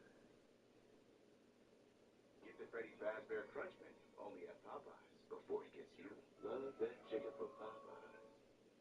Popeyes with garlic palm tenders, cheesy bites, and marinara sauce. That's damn good Freddy Fazbear Fries. Dig in before it's too late. And see Five Nights at Freddy's 2. Only in theaters. Love that chicken from Popeyes. As to other games, files, websites, and is filled with cryptic puzzles for us to solve, all with the intention of letting us know that you're not in control, and they are. But you know, it has been a little while since I've had a good puzzle solve, or a good fake out for that matter. So I put together a little compilation to remind us of just how much fun these things are, and maybe inspire the next lot of ARG developers to rise up. So here are the spookiest ARGs that still haunt me. Matt, take it away. Hello, Internet. Welcome to Game Theory, the show that takes a look at the indie horror tree to find what franchise is ripe for the picking. Case in point today, Andy's Apple Farm, an indie horror game released in August and designed by, their words not mine, aspiring developer M36 Games. On that note, it's time to take that aspiring off your Game Jolt bio there, M36, because Andy's Apple Farm is fantastic. It's got old school 80s style graphics, charming character designs, and a lore that's hidden in one of the coolest and most unique ways yet. It requires you to lose. By purposely failing, playing things out of order, and ultimately trying to break the game, you unlock new clues that draw you deeper and deeper into this horror show. You know what they say, a mystery a day keeps the FNAF episodes away, and Andy is a bushel full of questions. So let's take a trip on over to the Apple Farm to see if we can solve one of my favorite horror mysteries of 2021. When you first boot up the game, you're given a choice between high graphics and low graphics. As tempting as it might be, let me tell you right now, pick the low quality graphics. Trust me on this one. Oh my gosh, you walk so slow. I think the graphics are too high fidelity for us, Matt. We're experiencing extreme slowdown because the graphics are too high quality. Once you've selected your option, it's revealed to us that we're playing as a beta tester for Eastwood Games. Hello, this is Eastwood, Thomas Eastwood. Welcome to the beta test of Andy's Apple Farm. As a beta tester, your goal is to find bugs and glitches and report them to me. Glitches, you say? In an indie horror game? Who could have foreseen it? In-game, we take on the role of Andy the Apple, cute little guy who had the keys to his house stolen by his 4 friends. Before they'll give him back, though, the friends challenge him to 4 separate minigames. Klaus the Clock wants you to play I Spy, Melody the Moon wants you to play Friday Night Funkin', Felix the Fish needs you to catch 3 fish, which seems like a weird thing for a fish to ask you to do, and Margaret the unrecognizable animal wants you to sort fruits. Yeah, probably the biggest mystery of this game is what she's supposed to be. Margaret the dog. What can I say? She was giving me some strong bulldog vibes. After doing some digging, though, apparently she's supposed to be a mole? Nope, not buying it. Anyway, that's not really the mystery we're interested in, because even before you start these minigames, things begin to fall apart. We see both Andy and Felix's faces in an audio distort, text gets stuck behind the background assets, and once you play the minigame, some cryptic text appears on screen. She's not gone, she's still here. She wants you to free us. Please free us. And then the game crashes. Boy, Thomas, you were not kidding when you said that there'd be glitches. I am earning every bit of that minimum wage that you're paying me. If you power through all the issues and play all the minigames and collect all the bonus stickers, you're told your keys are in the barn where you meet the final character, Peter the Pumpkin. Play with him a final round of tag and get this.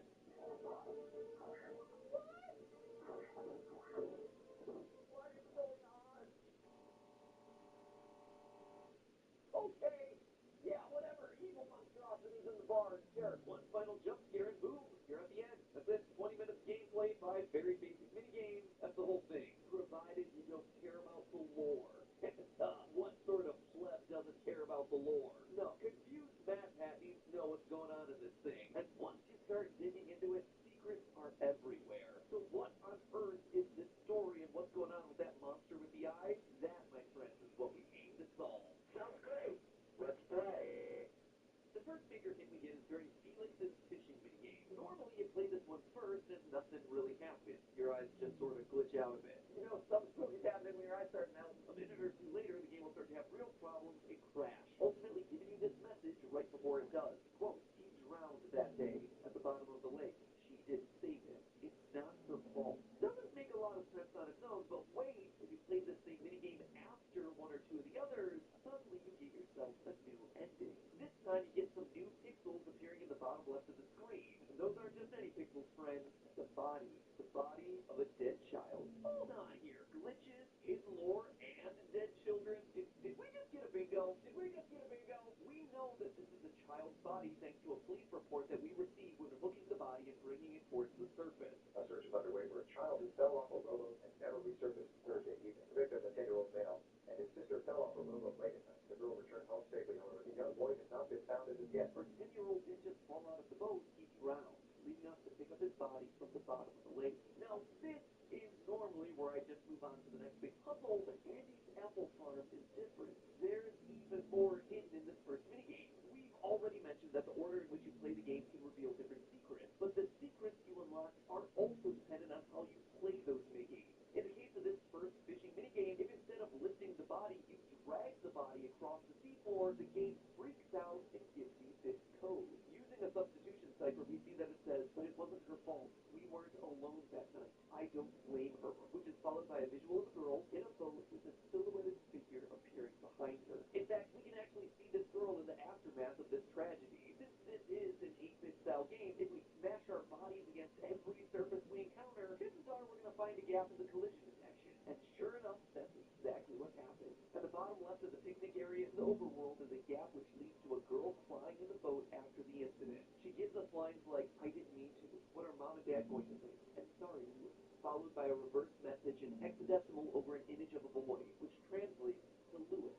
So clearly Lewis is our 10-year-old victim. But the scary part is that it appears this girl, his sister, was the one that pushed him into the lake. Why else would she be saying, I didn't mean to? It also seems like the shadowy figure was the one that drove her to do it. Now, that alone is a pretty horrifying story, but just getting started. The next part of the story unfolds during Margaret the Mole minigame. By taking your cursor out of bounds during this minigame, we get a binary code that translates to the name Cameron and a family Christmas photo dated 1981. Notice the hair and sweater colors here? The two children match Lewis and his sister's sprite. If you continue the minigame but keep tapping the space bar near the end, Margaret's face distorts and we're suddenly shown a new scene featuring two characters who, based on the body and hair color, appear to be the mother Cameron and their father Thomas from the Christmas photo. In discussing the boat incident, Thomas appears to be quite upset, convinced that his daughter's to blame, but the mother defends her and tells Thomas to give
is where we see Thomas using an axe to hack his friend to pieces. Thomas then looks down at his bloody hands and screams, "What have I done?" Alright, so we have a tragic boat accident, a deadly house fire, a murderous game developer, and a mysterious shadow that seems to be pulling the strings. But how does it all fit together? Well, for that, we need to play our final game of tag against Peter the Pumpkin. If you let Peter win the initial game, we see what is, in my estimation, the scariest image coming out of Andy's apple farm. A dark figure looming in a room with text appearing below the image. I can see it. It's been following me. I think it's watching me, but it doesn't have eyes. Hey, that shadow. It's kind of familiar, doesn't it? What if it likes voting? If instead you win the first game, you get a different message. I just wanted to see my family again. I knew what I was doing was risky. I didn't want it to turn out this way. Free us.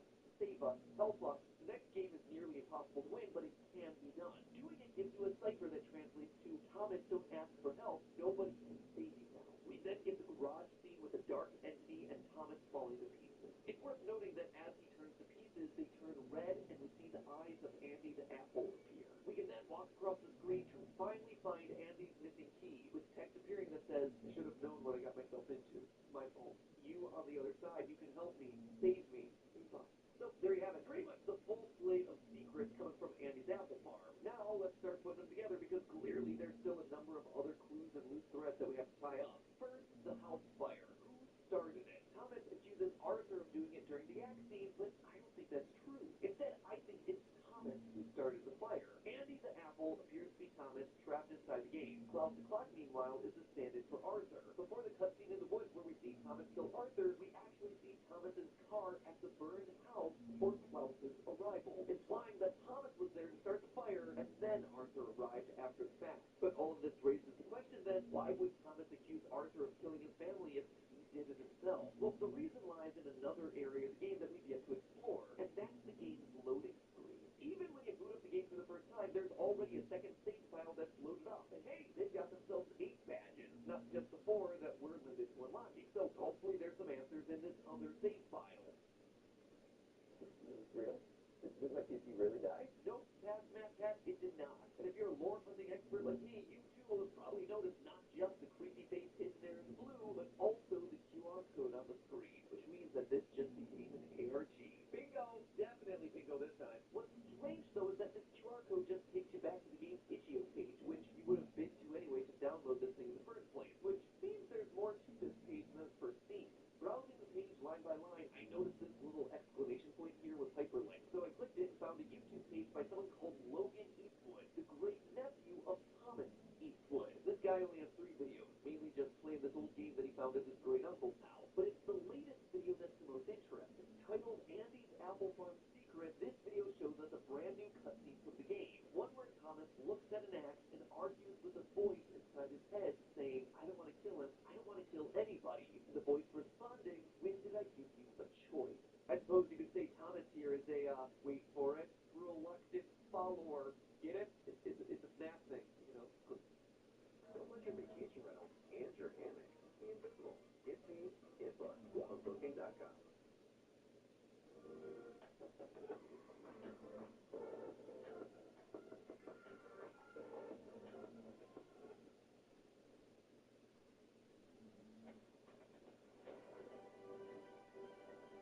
Our cost is the cause of all mankind.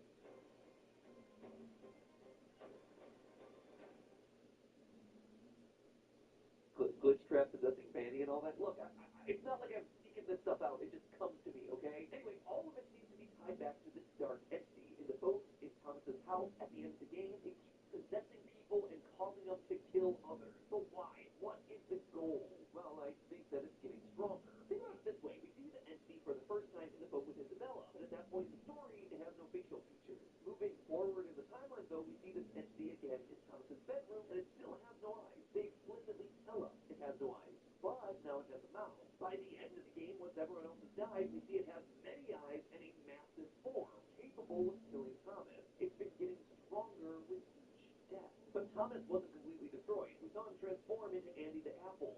She even addresses us directly, asking the player to save us. Plural.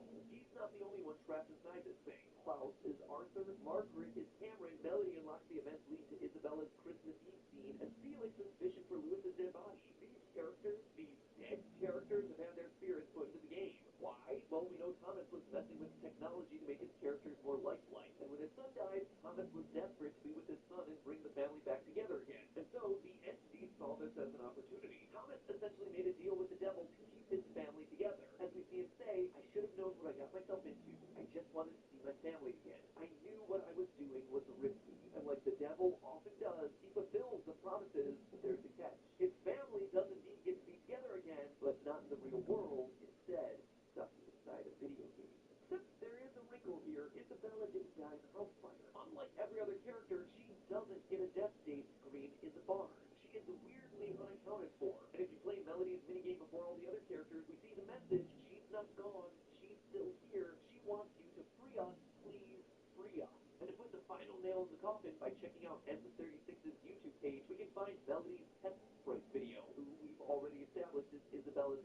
counterpart. In this video, we receive coordinates, which, when decoded from hexadecimal, translates to "she saw what you did, Thomas," which means Isabella not only survived the fire, witnessing her mom die in the process, but she also likely saw Thomas kill Arthur in the woods. So Isabella isn't dead, but she's also Melody in the game? How? Well, I think she's definitely going to die at some point, just not in the story of this game. You see, M36 has come out and said that they're working on a follow-up, and we've even got some screenshots from it, showing us two girls standing together, one in a blue shirt, the other a brunette wearing pink, exactly like the sprite of Isabella. Her story is not done, and I think that this other girl is only going to play a part in it. On November 14th, M36 posted the code to their Discord, which had the latter half of a YouTube URL. Following it took us to an unlisted video called "Don't Be Afraid, Sam," where a girl with a blue shirt is seen with a copy of Andy's Apple Farm. She touches it and is told, "Don't be afraid, Sam, you'll be with her again soon." I believe our next installment is going to continue Isabella's story after she escapes the house fire. She's going to confide in her friend Sam, and she's going to realize that her family is stuck inside of the game, but the entity is going to get her before she can do anything to free them. Sam is also going to get caught up in this thing, told that she can be with her friend very soon, which in turn is going to get her killed, and she too will enter the game. In fact, I predict she's going to be one of the only unused characters that we see in M36's first sprite video, the bee known as Bailey. So there you have it, my predictions for Andy Apple Farm's next chapter. It's what I would be saying if I didn't have one final prediction bombshell to drop on you. When exploring that final barn on the top floor where you find images of Cameron, Arthur, and Thomas, there's also one for Lewis, but it doesn't have a death date. Instead, it just has a missing date. His body is never found. I think, just like with his sister, this is a clue that Lewis is also going to be back, but in this case, it's not going to be the real Lewis. If I were to guess, it's going to be the entity using Lewis's body. A body that, unlike Isabella and Thomas, it won't have to fight against for control. It's going to be a doppelganger. The entity will be piloting it, and it'll be looking to kill. And that, my friends, is the uplifting story of Andy's Apple Farm, a family that murders itself during Christmas while under the control of a demonic force, hoping to be reunited in some sort of video game afterlife. How do you like them apples? Today we're talking about the absolute classic animated series, Courage the Cowardly Dog. This thing was sharing nightmare fuel bottled up and IV directly into kids' eyeballs back in the late 90s. Now, I want you to open your mouth and say, ah. If you're familiar with it, the show is about an elderly couple, Sweet Muriel and Grumpy Eustace, who live near the fictional town of Nowhere, Kansas, with their easily frightened dog, Courage. Every episode, the three would end up encountering all sorts of horrors, ranging from spirits, aliens, monsters, even terrifying relatives. Hello, and I'm Tender Courage, and all his fur is burning from me, which I say did encourage me to be quite naughty.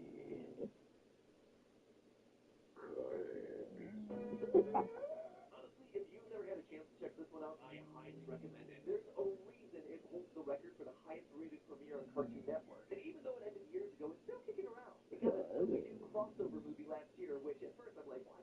Why? But if you think about it, it actually makes sense. I will say it's been neutered a lot, not nearly as terrifying as the original Courage series, but you know, it's passable for a character that I haven't seen in a while. Anyway, why am I talking about it here on Game Theory? Well, last year, a game designer named Nathan Gabriel went online to claim that he had found an old hard drive at a yard sale containing the only known copy of a Courage game for the PS1, a game that went unfinished and unreleased. Ladies and gentlemen, we got ourselves a classic repository. Boy goes to yard sale, boy finds haunted game, scares ensue. Rather than release 24 Let's Plays here on YouTube, Nathan and his partner Chico Games decided to pull together the assets they found and put it all on itch.io for everyone to experience. But before even hopping into the game, I did some research. Even though Courage seemed like the perfect cartoon to turn into a video game back when every successful show had its tie-in, Courage only ever got a few browser games. No official standalone title was ever planned. So, with my spirit senses tingling, I decided to give it a go on GT Live. I don't buy that for a second. I was gonna say, if it's on itch.io, I don't know. We'll see. We'll see. I have a feeling that this is something more than what it seems. Boy, was I right on the money. Constant crashes, haunting imagery, and a soundtrack that screamed, put me through a spectrogram. So you know what time it is, Spirit. Time to break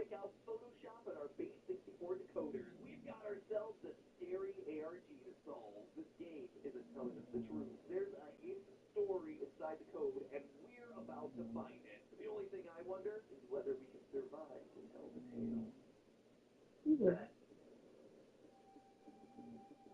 up the game, we take control of Courage wandering around the bag house.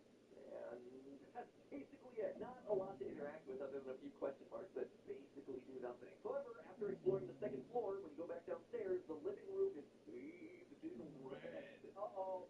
Things are getting creepy up in Courage's house. Going back upstairs, you get your first jump scare. Oh, and this terrifying face, which it's worth noting isn't actually just a jump scare. It's from the show. This is the spirit of the Harvest Moon from the episode The House of Discontent.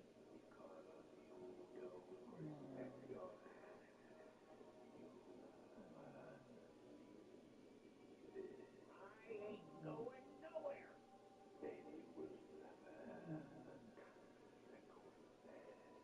Told you this show was pure nightmare fuel. The game is only mildly more upsetting than what they decided to give to kids on TV. The giant floating head tells us to find them, while 3 paws circle the screen. Now, I know it's Courage game, but this moment's really giving me some solid Blue's Clues flashbacks. So, finally armed with a mission, we go explore the house again, only to suddenly be teleported onto a carpet made of rotting flesh. You know, the usual from the games that we cover here. If it doesn't have a decaying carcass texture, ain't nobody got time for that. At the center of the area are 16 red chairs with an odd-looking pentagram symbol in the middle. If you look close enough, you can see that the line is actually meant to map out the path. Following it and clicking on each chair as you go triggers a sound that, you know, would be great if two-putted did. After mashing my body against every wall that I could find, because what else do you do when you're stuck in an indie horror game, I found a spot that I could phase through. I realized after the fact that there were also birds chirping to hint that it was there, but of course, I had to do it the hard way. And on the other side of that wall was nothing but another question mark that didn't do anything. At a loss, I did the only thing that I could think of. Okay, got another question mark. What if I step off? I just crashed the game. Fantastic. Turns out it wasn't a bad decision. When you relaunch the game, all the furniture in the living room is gone, and we get treated to a music track that absolutely slaps. Oh, this doesn't really well. Oh, this is definitely Morse code. Obviously, the music bed is a code, Morse code, to be precise, which at the time of filming I couldn't look into, but afterwards I was able to translate to learn the way of the old wind. Old wind isn't a reference to the show as far as I can tell, but it does seem to be important, considering that it's a phrase that gets repeated throughout this ARG. Look back at the itch.io page for the game. Perfect grammar in all the game's descriptions, except for 2 randomly capitalized words in the middle of the sentences. Old and wide. However, to understand what it means, we have to keep digging. By heading upstairs and then back down, you'll find that the bag's grandfather clock has moved to the center of the room. If you let it chime 12 times, the game crashes. Again, and this time you have to restart from the beginning, which is definitely what happened to me the first time. But if before the 12th chime you head to the kitchen, you get a data missing screen. Now, this is important, because when you first boot up the game, we're told that there are, quote, at least 3 levels connected to completely broken sections. We couldn't find how to access them, but we were able to put data missing screens on them. So we just found the first of these screens, but so what? Blank. Doesn't tell us anything. Or does it? At this point, you know that when an ARG presents us with a black screen, it's Photoshop time. By messing around with the brightness and contrast levels, we find a hidden message within the black void that says, quote, "Father wasn't home," which admittedly doesn't tell us a whole lot, but there are still at least 2 more clues to find, so hopefully this will paint a clearer picture for us. After getting that screen, we delete the save file and go back to the start. So we do it all again. Click the body against all the walls, find the hidden ledge, and click on the question mark out there. But this time, we don't lead to an untimely and premature end. This time, we go back into the main section of the game, and we're rewarded for that big brain move with this. Wait, was this here last time? Oh, no! Oh, no! Muriel! It's a funeral memorial from Muriel. Naturally, you click on it, and it crashes. Eat your heart out, Cyberpunk. But don't worry, in this game, it's a feature and not a bug. This time, when you restart the game, you're dropped into a pitch-black room. So, as you might imagine, I took my time and thought carefully about my next move. Okay. Get the Freddy Fazbear Crunch Mix, only at Popeyes, before he gets you. Love that chicken from Popeyes. Oh, hello. You know, life is all about failing up. Trying again and looking closer, I was able to identify based on the textures that there was an invisible path. You'll notice that the texture here is different. Well, I'm going to identify one on this. Yep, there's an invisible path to get to that chair, but with it being invisible, there was really no way to move forward. Or was there? You see,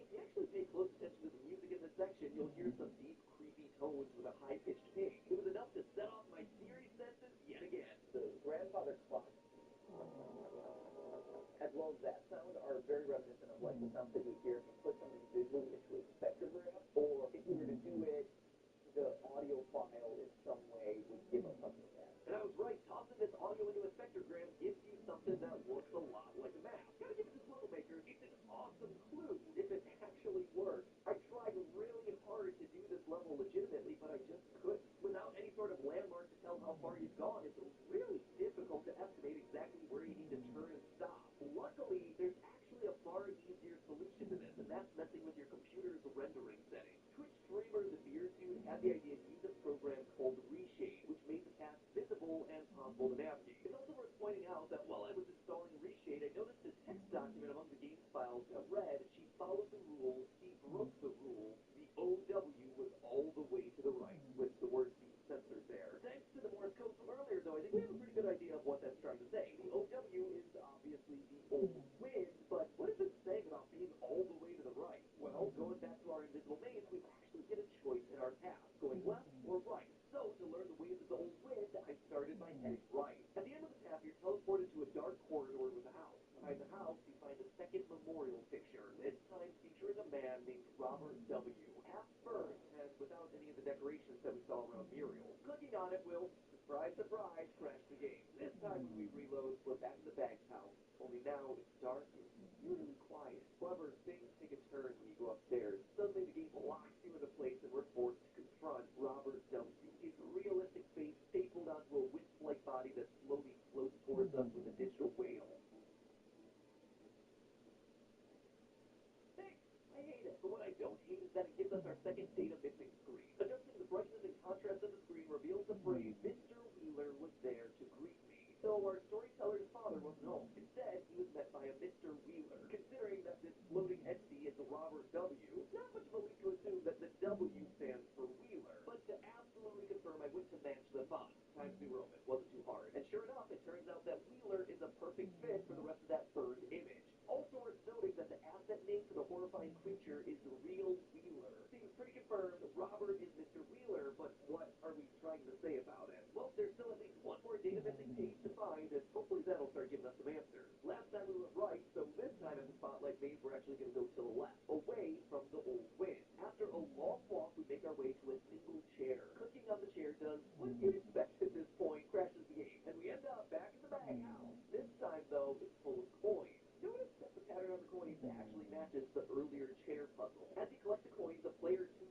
slides onto the screen, which would be weird enough considering it's a single-player game, but things get real uncomfortable when you realize it's Muriel. You know, that dead woman whose memorial we paid respect to earlier? Yeah, no biggie. Collecting all the coins causes Muriel's face to go dark. The music stops, and we get our final data missing screen. Contrast down, exposure up. It reads, "It was her, Eleanor. Father wasn't home. Mr. Wheeler was there to greet me. It was her, Eleanor."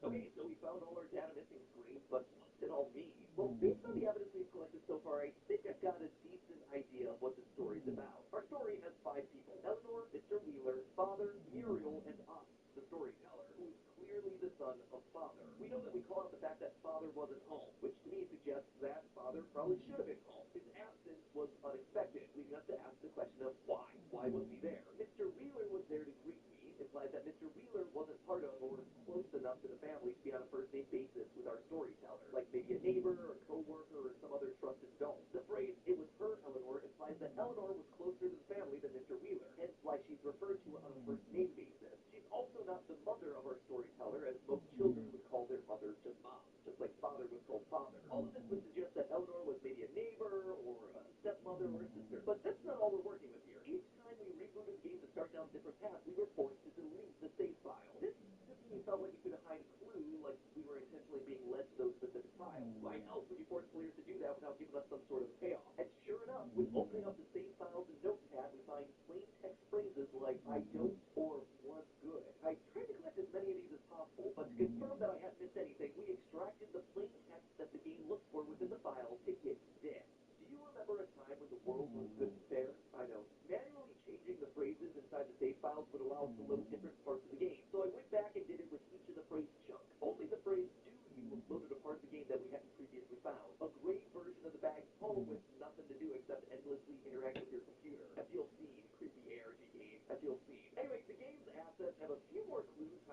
site. There's a file called Old Wind, which it turns out is the symbol that we saw under the chairs and on the coin. So the Old Wind is the symbol. Interesting. There's also a file named Eleanor, which is worth calling out because Eleanor is the image that we see at the memorial, but one that was attributed to Muriel. Makes it seem like maybe the two are actually one and the same. Bringing our character count down to 4. Father, Mr. Wheeler, us, and Eleanor/Muriel. So taking all of our evidence into account, we might be able to explain why Father wasn't home. It was her, Eleanor. Considering we see her memorial in the game, it implies that Dad had to leave to see her in her final moments before she dies. Do you remember a time when the world was good and fair? I don't. Certainly sounds like the sort of question someone would ask in the wake of a tragic, unexpected death. But it still feels like something's missing, right? Like, why are traces of all of this left in the game, and what does any of this have to do with the seemingly important phrase, Old Wind, that keeps getting repeated? Well, remember that text file from earlier? She followed the rules, he broke the rules, the Old Wind was all the way to the right. Wind in the Courage the Cowardly Dog show tends to be linked with the passage of time or death in some way. The episode Little Muriel, for instance, involves a tornado that sucks up Muriel and turns her back into a child. And Courage has to find a tornado that spins the other way to age her back up.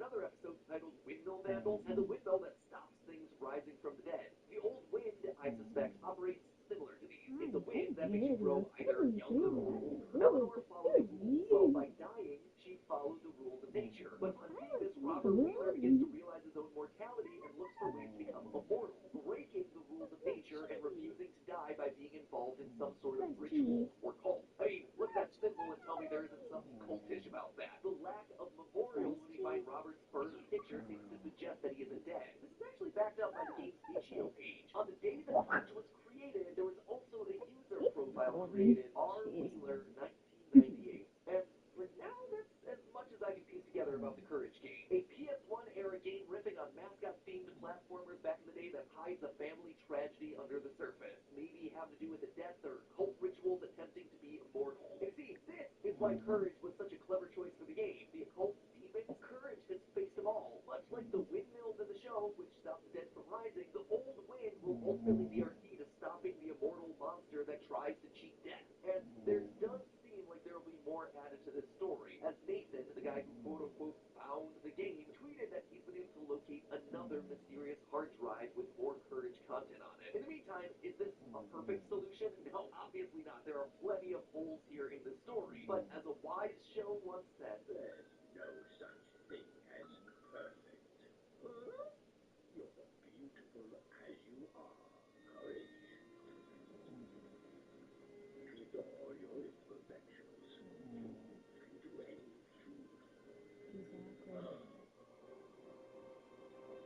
in case you don't follow our stuff over on GT Live, recently I've been working my way through a game that, on the surface, seems incredibly simple. A giant floating tomato asks you to feed him food, and that's exactly what you do. I want strawberry.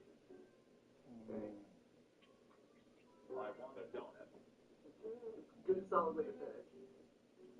Okay. I am full for now. It's up to me when I will be hungry again. See you later.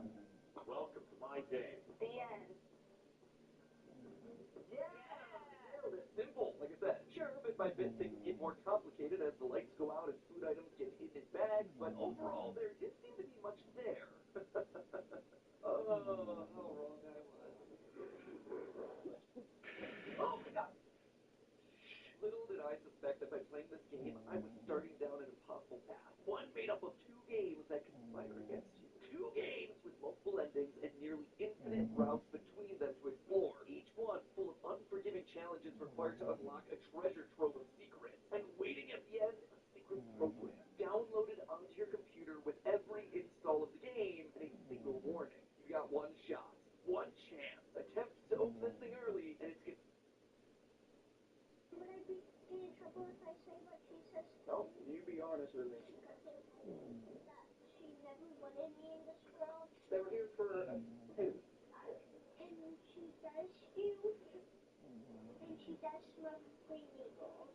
Parents are supposed to protect their children, but sometimes they become the very source of danger. Thankfully, the cops are there to step in. I just want to make sure everyone's safe. Yep, everybody's safe. Thanks for helping out. That's not how this is going to work. They're not allowed in this house. Turn around! I feel like I can't be able to appease her here. But it's just what easier. I don't get to do that. Pass your Regardless, you're younger. Starting with the case of this suspect who chose to protect her abusive husband at the expense of her children. And then he got too close to me, he started pushing me against the wall, so I got mad, I tackled him onto the couch. We have two different incidents where he's the aggressor, and you weren't present for the start of either. I was drunk, but... You're under arrest for obstruction. No, I'm not. Peter, Sam. A 12-year-old boy called 911 after his drunk stepfather, later identified as Patrick, confronted him. But when officers arrived, his mother refused to open the door, choosing to protect her abusive husband instead of standing by her own child. I'm not asking him to come in, we gotta go. No, that's not how this is gonna work. Oh, you want to see how it works? Yeah, go ahead. We got a call about a domestic. About a very known domestic here. Well, the thing is, we have to check it out. I know. Okay, well, I'll talk to Patrick then. Go inside, I got a call about a domestic. You can stand out there all you want. Well, I'm waiting for my partner and then we're coming inside. No answer. Oh no, she already came out and screamed at me and said, we better get a warrant. I was just waiting for somebody because she's gonna be, Sam's drunk, Patrick's drunk, and we're not coming in the house. So I was waiting for her. 911, females refusing to answer the door. You stuck the 12-year-old on the phone. She's locked us out and I'm not gonna pick the fight with her, so. Does the 12-year-old feel safe enough to come out to us? Otherwise, we're gonna have to force entry. Open the door. We'll break it down. We have to check the well-being of the 12-year-old.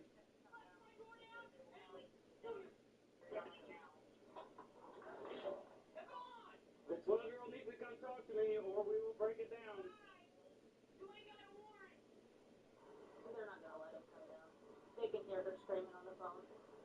911 advised me planning to force entry. 12-year-old having it. Oh, we got him. Get up there.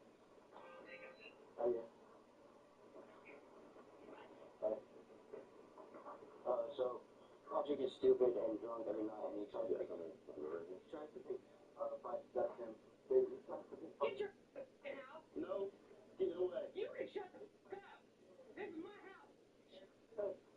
Shut up, Baldy. No, hey. I don't have This is started with my husband. That's fine. Both of them. I'll talk to you too. Outside, the young boy confided to police about what had transpired. His mother couldn't hold back. Her loud defense of Patrick quickly shifted attention to her, setting the stage for trouble she hadn't anticipated. So what's going on? They're just drunk and stupid.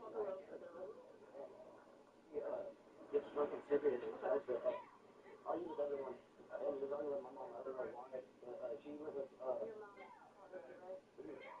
So she went somewhere. She went somewhere to do laundry, I think. And so he gets real stupid and mad. And hold on.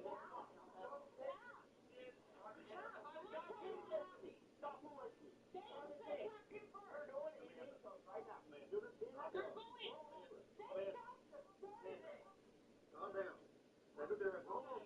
Calm down. Hold on. You gonna be calm? You gonna be calm? All right. Stay calm. Well, be calm. Stay seated. Just stay seated. Stay there. They started with him. I'm not doubting that. Can I stand up? I'd rather you stay seated. Don't sit in your chair. Okay? Okay. Sit in your chair. Okay, so my mom was going out to laundry and my baby brother.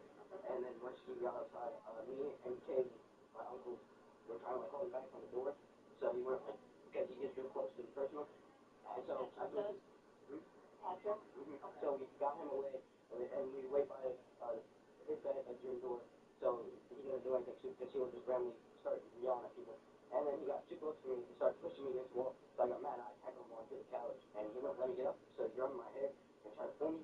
So I started a lot. And he got like right there. And then he let go. So I backed away. And then he did it again. So I had a cup of tea in my hand. Slammed him to his head. And he brought me down to the couch again. And I put my hand on his neck and pushed up to get away. And I did. And then the third time, well, the second time, my grandma was in the bathroom the entire time. And she thought that I attacked him first when I didn't. He came and saw everything. And then the third time he attacked me, we both gone to the floor. And everyone saw it.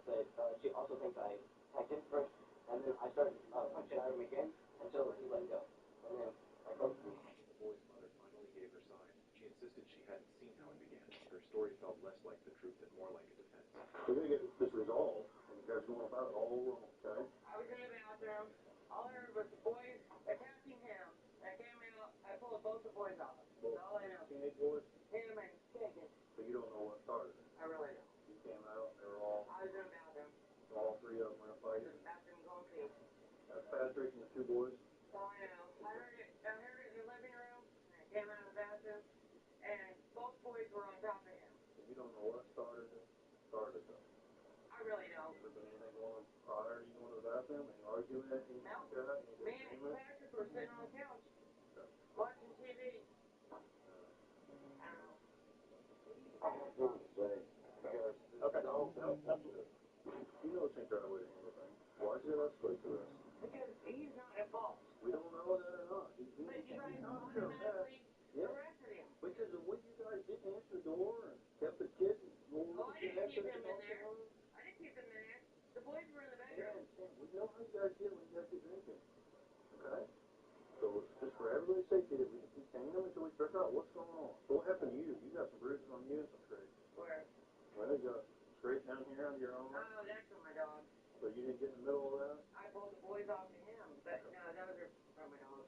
Further reports from the boy and his brother revealed this wasn't some one-time fight. It was a pattern, one they were finally too tired and too scared to keep quiet about. So this all started just because he was drinking and he was... He had my mom a few times. Okay. Do you have another family member you guys can go with tonight? No. My mom hasn't done anything since then. Every night he gets drunk and just starts. Your mom hasn't been drinking today? Yeah, but she doesn't get drunk, so. Okay. Not like he does. Okay. Because he argues with people over stupid stuff. Right. Okay, so whenever, was your mom around either of the times that... No. Well, she was around, she was in the kitchen making supper the first time. And then she came in and split us up. The second time she was in the bathroom.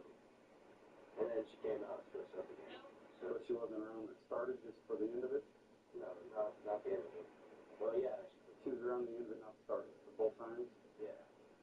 Okay. So she hasn't done anything wrong. It's just Patrick. Yeah. And you feel safe with her to take care of you? Yeah. So both boys gave matching accounts. Their mother refused to back down. She hadn't even seen how it began, yet every word she spoke was a shield for her husband. Soon her actions turned the attention on her, and she became the one who needed defending. Sam, you can't interfere with me when I'm doing my job. You're lucky you're not going to jail right now. If you're taking one more step, you'd be going to jail right now. I got a job to do. We get called from 911 that a 12-year-old is here and has been battered. We have to investigate that. He didn't do anything, though. Both. We have 2 different incidents where he's the aggressor, and you weren't present for the start of either of those incidents from the witness statements. He's going to be charged with 2 counts of domestic battery. He didn't do anything. I have witness statements I pulled the boys off of him. after the fact. You were not present for the start of either of the incidents. Butch told me you were in the bathroom. You were not present for the start of... I understand that. You weren't present when the incident started. Either of the incidents started. From both witness statements and your own statement. So you don't know what started it. You can't say what started it. He started it according to both. No. He was not. He was sitting on the couch. I'm not going to argue with you. You weren't present when it started, so you don't know the answer to that question. I'm not arguing with you. Perfect. Okay. He's going to be charged with 2 counts of domestic battery. Carly's been advised of the situation. They both advised they feel safe staying with you. So we're 10-8. We're leaving. Do you have any questions? I'm dropping charges. You can't. The boys will. The state will pursue. Domestic battery. Yes, they can. Domestic battery situation. It's not worth arguing. I'm just saying. Last time You can go in Monday and talk to the state attorney and see what they can do for you, okay? Last time he was arrested, they dropped the charges. Okay. And that's something you guys can work out Monday or Tuesday when you go to the courthouse, okay? All right. Take care. But actually, we're going to arrest her for obstruction. We're arresting her for obstruction. Told she was under arrest, the mother fought with more energy than she had ever shown in protecting her own children. Failing to protect her husband should have been the warning that no one escapes the cuffs once guilt is clear. I arrest for obstruction. No, I'm not. Either Sam, no, because we're going to be resisting too. I didn't do anything. Don't add resistance. God damn, I didn't do anything. Don't add resistance, Sam. I didn't do anything. Stand up. I didn't do anything. I was just telling you. I didn't do anything. Boys tell me I didn't do anything. You got your... I didn't do anything. I wasn't obstructing. I'm sitting in the chair. Very good. Stop. You obstructed earlier. Get your citation, go to court. Can I get a citation and go back inside? Yes. You're getting everything off. Obstruction and resistance. Quit resisting and see what we can get done. You're making it more difficult than it needs to be, Sam. Just stop. Go inside. Stop. You're not thinking like... Mike, please. Well, Carly, just stop. Who do you want to care for your child? Would you guys please? I'm not doing anything. Care for your training Patrick earlier. That was earlier. I was telling you what was going on. No, The boys. I told you to get back and you weren't listening. I was sitting in the chair. And then you resisted when they tried to get you away from it. No. Hannah. No. And you're resisting again. Mike, please. Nothing else I do, Sam. You did that. I didn't do it. Please, guys. Please, Mike. Please. I was sitting in the chair. Hey, go get your... Stand up. Sam, stand up. I don't want to go to jail. I'm scared. Get a ticket. I'm scared. All right. Go first. No, it's not. You're not. It's not a detainable offense. It's a big check. You're going to get trained going to the jail. You're going to get your citation issued. You'll be processed, and then you'll be released. Obstructing and resisting. Well, you're going to make it take longer. You will. Calm down. I am. I was sitting in the chair talking to you. And then you tried to run away when you were told you were under arrest. Why would I be under arrest? I didn't do anything. Well, you can't roll around in the front yard of the cops when they tell you to do something and fight them. That was earlier. Mike and him came and talked to me. Get in the car. Look her. In the process. Come on. It's going to be easier to I didn't do anything. Stand up and step your feet in first. It'll be easier for you to get in. You're going to have a hard time getting in if you don't get one foot in first. Why would you guys do this? You did it. I instructed you several times to get back when I was detained. I was sitting in the chair. You towards me, poked me with your finger, and then I did not. interfered with my investigation. I was sitting in the chair talking to Mike and that guy. We're going to get in. Get in. Can I get out tonight? You will be out tonight. As long as you cooperate with jail staff. You'll be processed, issued some citations, and then released when the jail has time to process you. Patrick was charged with domestic battery and sentenced to 1 year of conditional discharge along with a fine, while the woman was charged with obstruction and resisting arrest and was sentenced to 12 months of conditional discharge and a fine. Just when you think you've seen the worst of parents turning on their own kids, the next case reveals a father who didn't just defend mistreatment, he became the aggressor himself. It pesters me. Or bothers me or yells at him for something. I'm going to just stay in my room the entire time. I want to know how much he's going to be out of here for good. Quiet! I've been sitting here with you the whole time. I'll put you in the ground. You know, that's not going to happen. You want to bet? On March 23rd, 2025, police officers received a 911 call from a frantic 12-year-old girl. The girl had reported that her father was out of control. By the time officers arrived at her home, they met the father, who was later identified as Brandon Chapetsky, ready to fight anyone who dared step closer. Hey, how you doing? What's going on tonight? Okay. All right, what's he doing? I don't know. He's a British citizen. You might want that stuff. Because he's actually what he wants. Okay. Hi there, man. What you want? Come on. No, I don't need to. All right. Well, what's going on tonight, man? You caught me? I've been sitting here with you the whole time. Why did you out here? Come on here, talk to me, man. No, why did here? Get somebody's call. Here we go. Bye. No. No. 95 cents. You do another thing right here. What you gonna do? You can't do shit. Get a warrant. Come out here, man. You wanna play? Let's play. No, we're not gonna play. Come out here and talk to me. You wanna play? I don't wanna play anything. Get a warrant. Leaving the door. We're not doing this. Who told you? Don't bother your fist up with me, man. I'm holding my thumb. Okay. You. If I'm gonna hold my fist up, man, I'll put you in the ground. You know, that's not gonna happen. You wanna bet?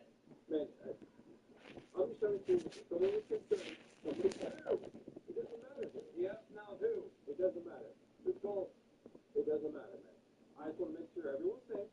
Yep, everybody's safe. Thanks for something else. That's not how this is gonna work. How many people are in the house?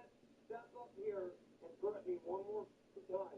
Take one more step, and now you're threatening me, and I'm gonna put you in the ground. All right, here's what's gonna happen. No, here's what's gonna call 911. I'm here to make sure everything's all right. Okay, I'm gonna talk to everybody in this house. Yeah, everything's fine. All right, I'm not. Ooh, cool. If you hit my door one more time, I'm gonna put you in the goddamn dirt. All right. You can step out of the way and I can talk to the rest of people in this house. That's what's going to happen. No, you can't. You're not in charge of this. Is what you want that? Yes, I do. Get your hands out of your pocket. Or what? Get your hands out of your pocket. Why? Oh, I'm gonna hit you with a napkin. I don't know what's in your pocket. Oh. I don't own a gun. I don't have guns. I hate guns. How many people are in this house? I need to talk to them and make sure everything's all right. No, you don't need to talk to anybody. That's not. You don't need to talk to anybody in this house. All right. How much do you have reason to be in? Because no, everything's fine. Everything's going fine. I'm not asking you. I'm asking to talk to the rest of the people in this house. You ain't gonna talk about them. I am gonna talk to them. No, you ain't. Who do you think you are? Refusing the officer from speaking with his kids, a clear sign that he was hiding something that was about to be revealed. I don't know you and you don't know me. Exactly. Okay? And I'm telling you. I'm telling you. You ain't talking to my kids. How about that? And you know who the I am. I don't know who you are. I've never met you a day in my life. Because you right. You can come out here and talk to me. Is what's gonna happen. No, if I walk down these stairs, me and you are gonna wrap. That's not gonna happen. I'm telling you that right now. Now you're gonna put your hands off me. Well, and I'm gonna put you in the. I'm concerned for both my safety and the safety of the people in the house. I didn't touch nobody. I didn't ask you to. So get your patrol car. Off my property. That's not gonna happen. You want to bet? I told you what's gonna happen. Because I just told you. Get the. I'm here because somebody private drive. I don't care what it is. Oh, you don't care? Have you not realized that you're not in control of the situation? I am in control. You are not in control. You want to bet? So you can let me talk to the rest of the people. No, you won't talk to my kids. Graham, you want to come talk to me? You are not going to stop her from talking to me. That's not going to happen. If she wants to go around the other way, she can talk to you. If I come down these stairs, me and you are going to wrestle. We are not going to wrestle. I can guarantee you that. Why don't you just have a seat? For what? So I can do my job. Your job is done. My job is not done. Fine. All right. Do not close that door. You walk up these stairs and come up one more. I'm going to take that as a threat. Now I got every right to put you in the ground. That is not how this. Do not what? Do not. Step away from me. Step away from me. You can't do shit to me in my house. Get on the stairs now. Get down here. Go to 95. They want to pay the point. Kick the door in. Open the door! He was about to learn the hard way who truly held the power once the law stepped in. Open the door! Where's she at? You're not allowed in my house. Get in here. Get over here. Get your hands up now. I am not doing this. Get your hands up. Get your hands up. We're past this. Get your hands up. Get your hands up. Turn around. Turn around. I got a king torso. Get your hands up. Turn around. Stop. Oh, he loaded up, boy. Get your About to hands get up. paid. Turn around. Turn around. Turn around. Yeah. Get your hands behind your back. Now. Does that look like your back? They're behind my head. They're behind me. Yeah. Yeah. Oh, he did good. He's just fucking off. Do not move. You understand me? Get your other hand back here.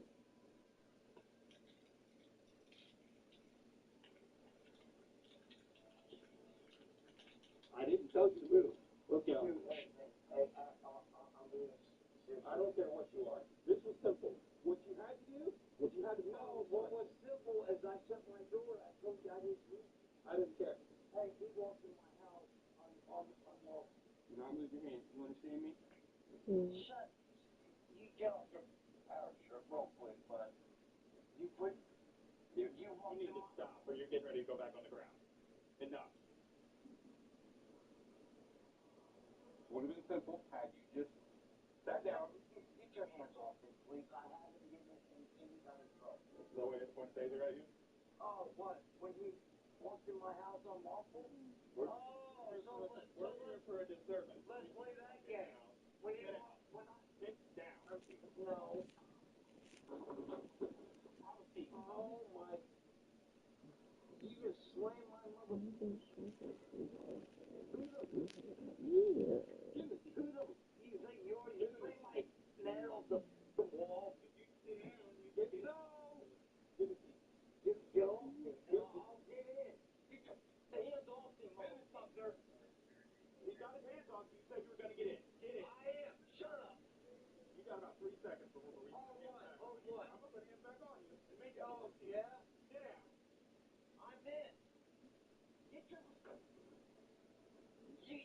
You a big motherfucker, aren't you?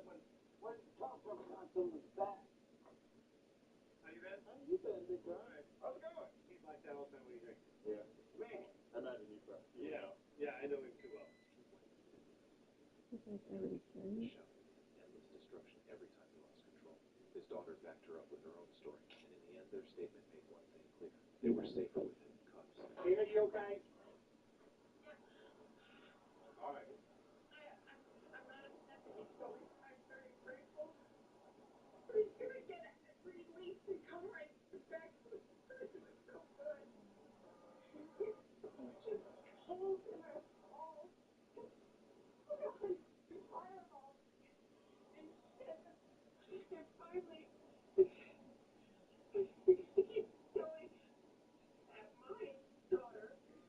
And so finally, they said, he read his point. He's fearless and calm down to my point. He just went back and said, I can't give myself long enough just to get him to go because I can't stand the brutal abuse and him breaking everything every time I sleep.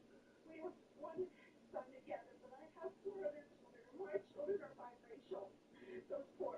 And I'm so tired of all the time recently hearing Nick this and Nick that. And because I went and I didn't ask him for permission to buy that Jeep 2.5, 3 years ago. I have to hear about that all the time. And I bought a truck on a loan and for my oldest son for his truck. And he's in here trying to slam and everything and going on and carrying on because I bought my for anything that would co-sign him and truck it.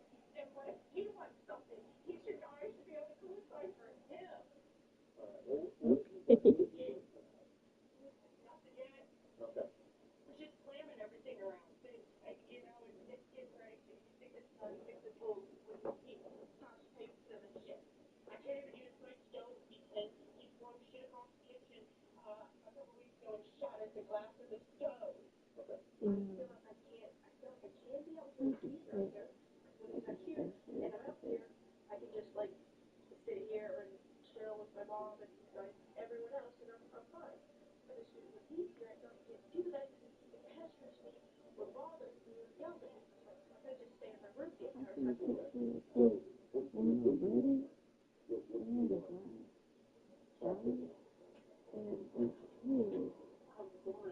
Laid the door and started the shower door. He's out of here for good. Okay. Has anybody talked to you about putting like an emergency restraining order or order protection or anything? Okay. I don't even know what he's going to tell me. Okay. So what I'm going to recommend is go up to the Washington County Courthouse in Nashville, okay? Go meet with either the circuit clerk or somebody they have an advocate there who can help you get the papers filed. But essentially you fill out the form, it goes to the judge, and you tell the judge, hey, this is why, this is what's going on. You know, you sign the history. At the beginning of this month, they were going to keep us convicted court. Gave him another court date and set it all the way up to June. Ranted about filing lawsuits, convinced he hadn't done anything wrong, but the charges already piled up made it clear he wasn't walking free anytime soon. That's fine. I'm fine. Charges. You know, you're that dog, I guarantee it. I won't press charges on this motherfucker. Oh, I hope they let you out, because I'll let my dog out on you too. And my dog is going to see it. Trust me. They can't do shit to me. I didn't do anything wrong. You just sit it out. Close the door, please. I'm done. You ain't gonna want this lawsuit. Because y'all gonna get a lawsuit. Trust me. Slam my fucking face. Walk through my house with no warrant. Threaten to take me. Let's see how that shit holds up in court. Right. Okay, domestic battery. I couldn't think of the word. But as disturbing as his actions were, the very next few exposed his own. No, I didn't know.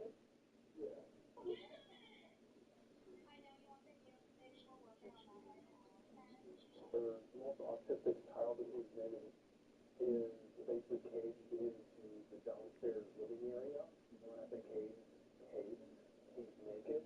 There's species around. It's extremely messy in the area. On April 23rd, 2024, officers were dispatched to a home in Nevada to conduct a welfare check after several of the kids living inside the home hadn't attended school for a long time. Oh, yes, sorry to wake you up, bud. What time did you go to bed? 12. He said 2. Okay, so it's not horrible. You got some sleep. All the kids might have kept you awake some. So I'm just here because they asked me to be here. Okay. Based on the situation, kids haven't been in school. One of them's being homeschooled for the number of days that they haven't been in school. So they've got a few questions based on what they need to do as a school representative for children. Okay? Does that make sense? It sounds like you got some challenges here at the house. Your wife and you have different, schedules to probably try and handle the kids and some of that. Yeah. That's great. It sounds like you're trying the hardest you can to make this place work, right? So, but they still have a job to do based on, their policies.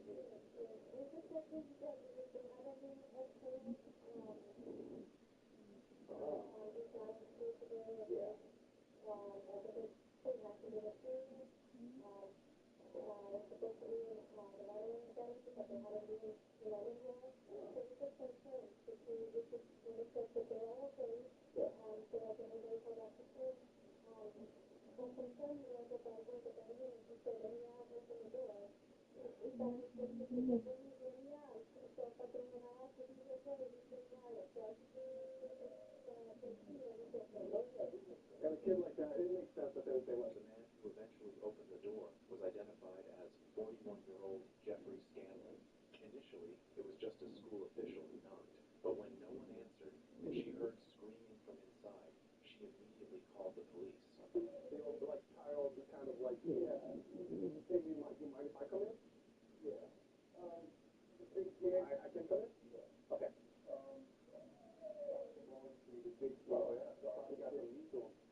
Once inside, the officer saw what looked like cage bars installed in the living room. But that wasn't all. The room was reportedly covered in human waste smeared across the floors and walls, with piles of trash scattered everywhere. Coming up, Jeffrey started explaining why things were like this. So, everybody, we had to do this because there's taking holes everywhere in the house. Does he have, you hit the bed on the walls or anything like that? Yeah. Okay. How about the other children that are supposed to be in school? Yeah, they're upstairs. They was down there? Yeah. Hey, Sarge. The officer wanted to ensure that the other kids inside the house were okay. Meanwhile, another officer arrived and started asking Jeffrey questions about the cage.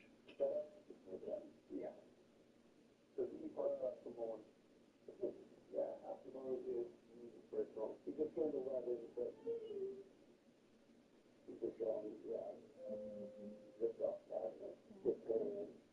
His room upstairs, and push the whole over to my bedroom. Okay. Yeah. Okay. He's just a room in the house. He's got a, he's in here. He doesn't know the home. Yeah. It was good. On this one, we have the private, okay.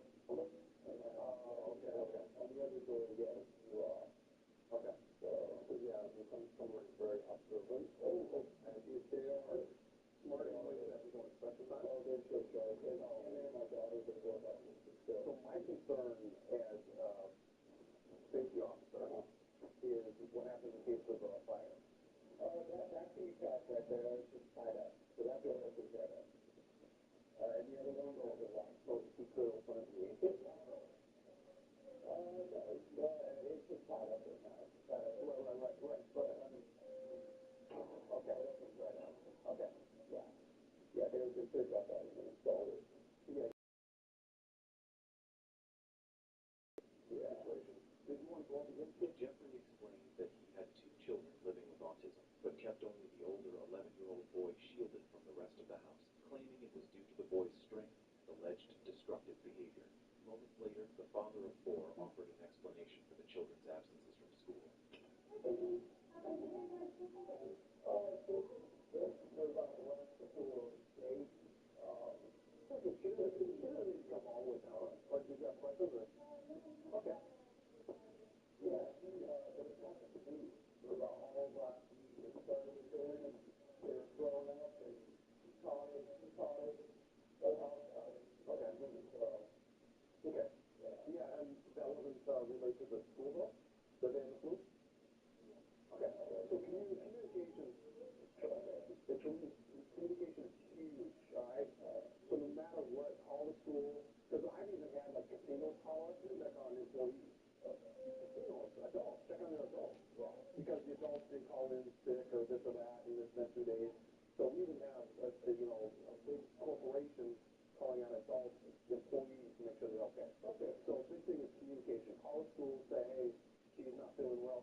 days, maybe 5 days, whatever.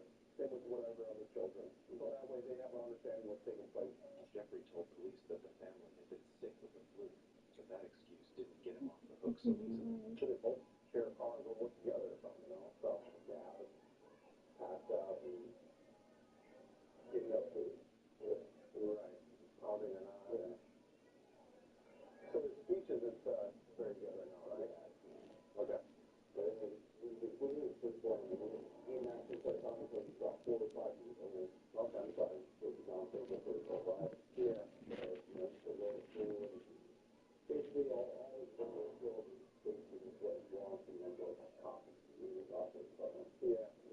Yeah, because I tried to communicate with him through the window, through the plywood, just to make sure he was good. I'm like, hey, are you okay? Everything good? And of course, the way it sounds because of his size, it sounded horrible. Yeah. But I was like, well, he's not screaming like he's in pain or anything like that. So I was like, hey, I don't see any cause to be concerned in that aspect because he's yelling. Yeah. Because some kids aren't expecting him to do. Yeah. I just like as long as he's using his head like some of them do, as long as they're filming or something like that. Yeah, he doesn't look like he's got any injuries or anything like that, so that's good. All this fire you got to put up and get them place over there. Yeah, I noticed the one window was broken. Yeah. I mean, that makes sense when I see it. I'm like, outside, the officers called CPS to give them a rundown of what was going on at the scene. so, the situation is, we're gonna need somebody else around here. So we got our SDU on the way. The most autistic child, whose name is basically caged into the downstairs living area. And when I say caged, he's naked. There's species around. It's extremely messy in the area, and windows are boarded up.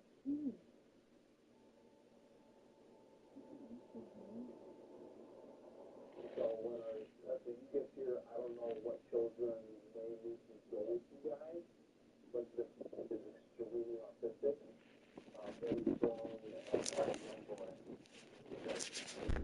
Here's part of the house. There's cupboards on the wall and stuff like that. He's just strong and very good.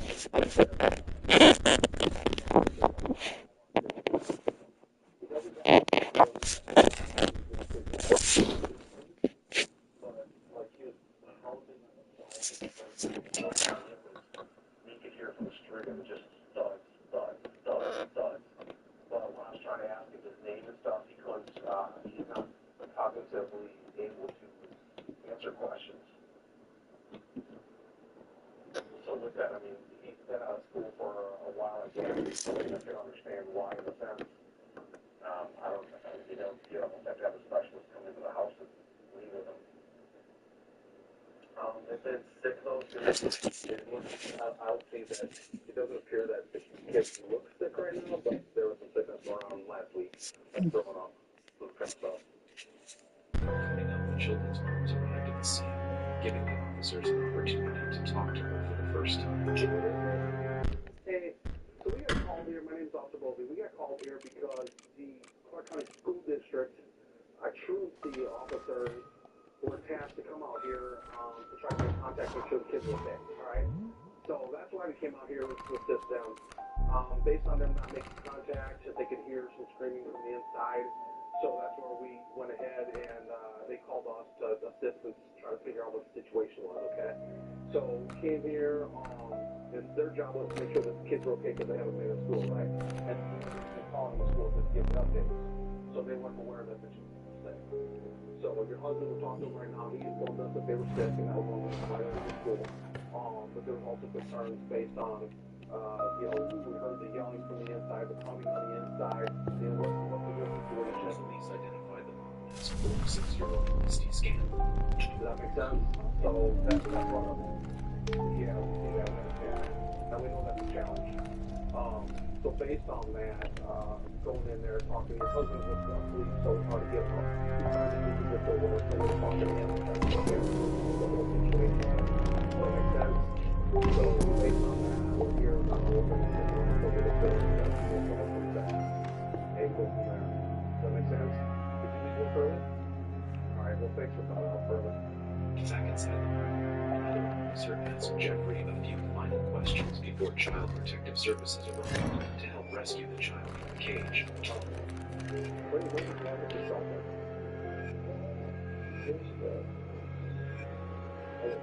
It's your eating? Oh, wow. But it's strong as a young age. It is. That's just part of the thing. But yeah, I get it. So we actually have the thing that we can start a conversation and stuff. We have a team right now called Crisis Response Team.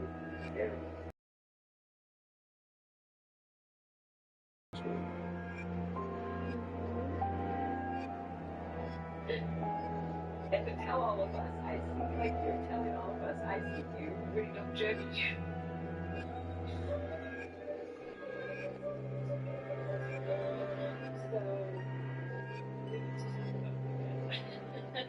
And not just the movie itself, which by all accounts is not that bad, you know, as it just broke box office records, so who am I to say? Is it gonna be?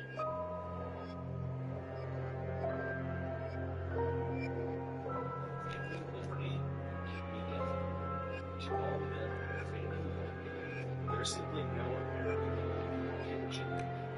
No better time to come visit.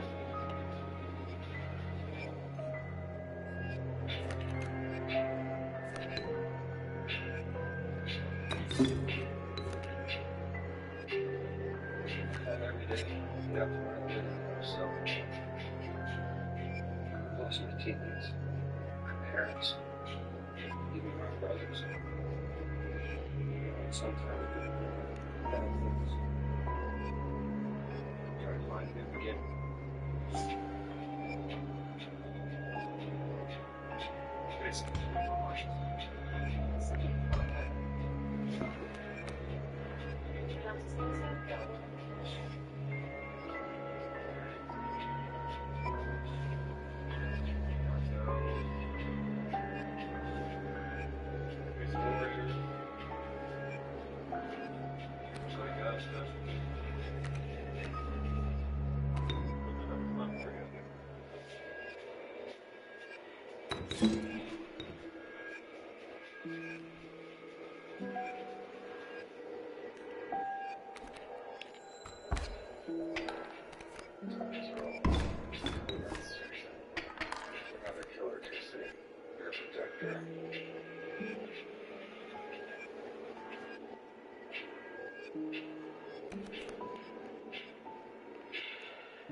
We're back with Third Eye Body Counts, kick.com/Million. This one's titled Husband Snaps After Catching Wife Cheating.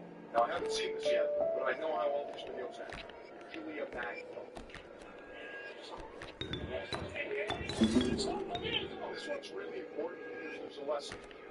Losing your life over a girl getting fucked is not it. There's other ways to solve this problem. We'll get to that. Police officers. It doesn't have to end this way, Max. Very first. Don't do it, dude. Don't do it, bro. He's got scissors. Following a domestic dispute, Fresno police respond to a man in processors reach his breaking point. As tensions rise, officers call for peace, but it ultimately sends the night spiraling toward tragedy. The body camera doesn't pick up emotion. It doesn't pick up the level of fear that you feel. The only way that this incident was going to end was how it did. The following And here it is. based on official police records, and some of the footage has never been seen before until now. Just after 3 a.m. on November 4th, 2023. You know, your parents were always right. Get off the phone. Nothing good happens after this. 3 a.m. Devil's hour. Dispatchers in Fresno, California receive a call to 911. Yeah, we haven't seen full context yet, but I do agree with that sentiment. They are trained officers. If he has scissors, it's wild.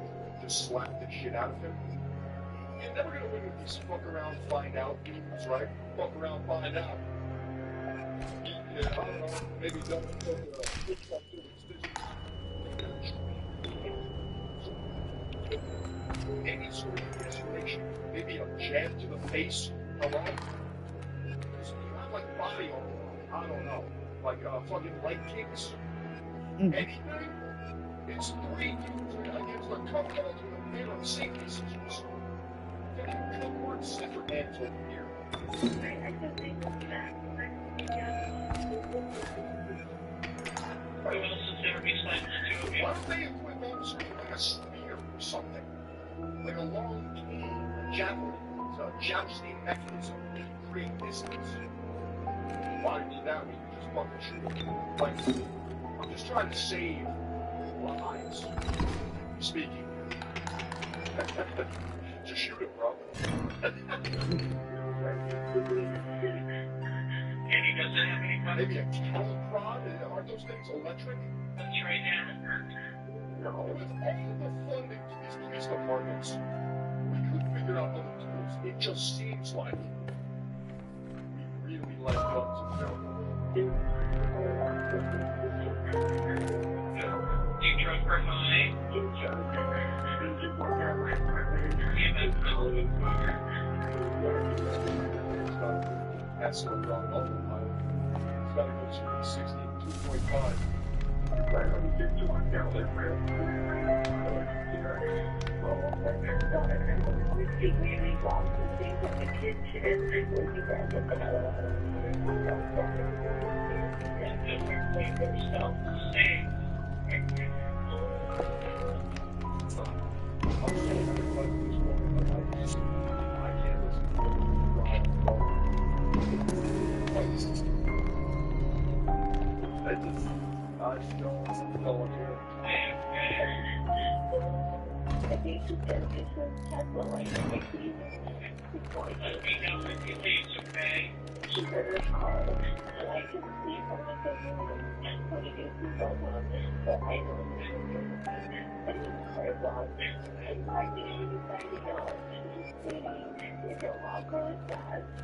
That's a Tesla right there, very fast. The man she described as her ex would later be identified as her husband. Which is it, ex or husband? Difference. 3-year-old Sosa Jr. is entered the apartment when officers arrive.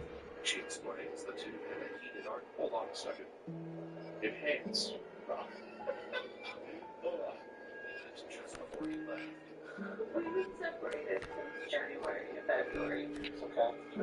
Had a date with this guy, and it was like randomly. We basically split up, and so he picked me up from tower with my friend. And when we got here, I guess he was on the way home. He saw that I was still in contact with him. So this guy, he took off, and then when I kind of like realized what was going on, I saw him kind of gone, and I walked out and walked in, grabbed a bottle of tequila, and then he said, so I don't know. He was gonna what? And what? Actually do it, I know that it will. Did he get physical with you? No, just like locked down, and all he just comes inside and say like, talks to me inside, but yeah. So He's never been physical or violent like that, and he's just good. I don't think he was. Yeah. Bro got dumped twice. Once by her. I'm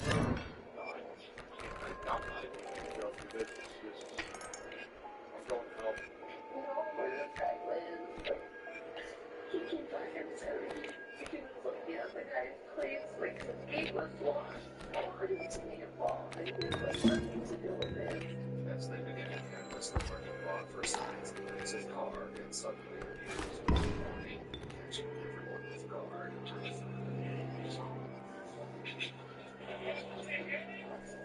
Stop! Stop the vehicle!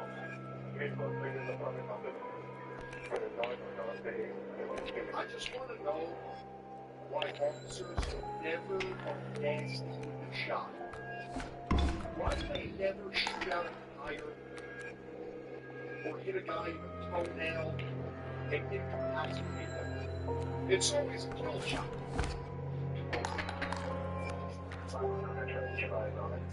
They're just not tactical.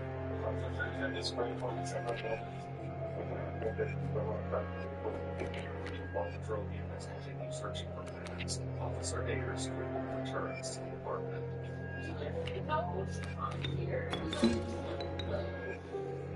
His best friend is I just knocked you out of the shoe. While you're talking? I don't know. Just fucking shut up. Officer Ayers in front of the police department. Just call. What's going on, Max? What's going on, dude? Why did you try to run an officer over with your vehicle? Keeping up on me. But it isn't long before he's back on the line. Stop arguing. Nah.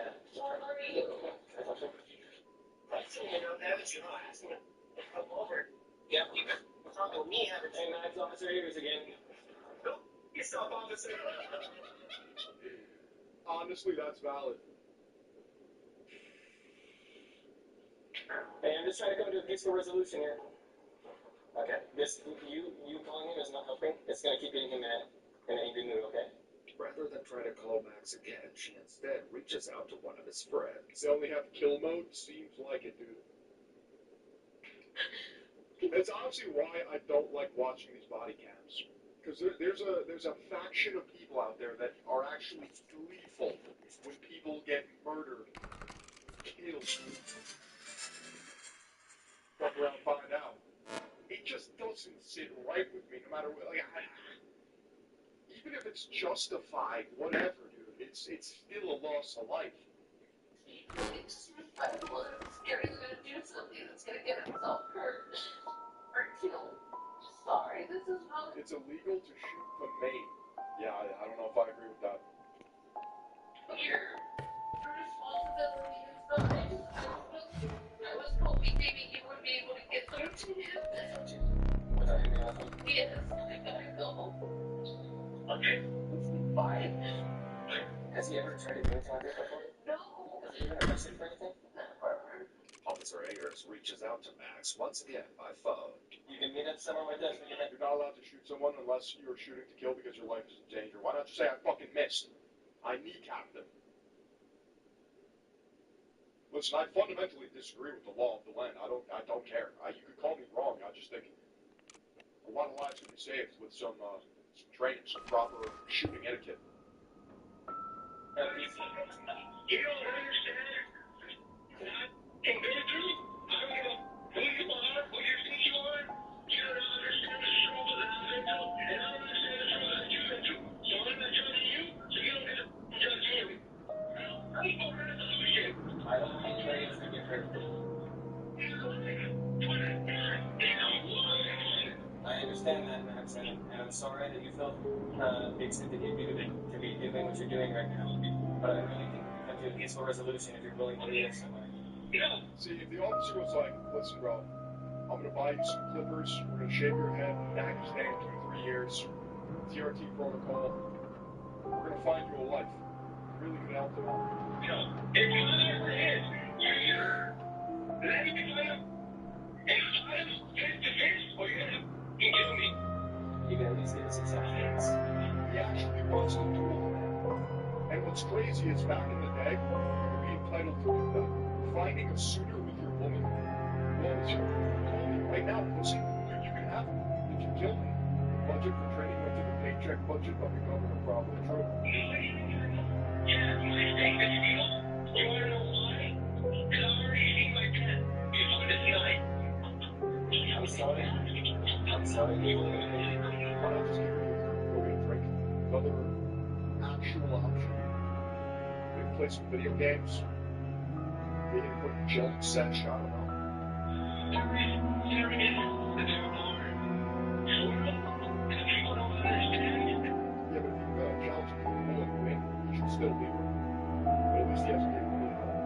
I'm just spitballing. I'm trying to make conversation and become immune to the fact that this video still has 16 minutes on it.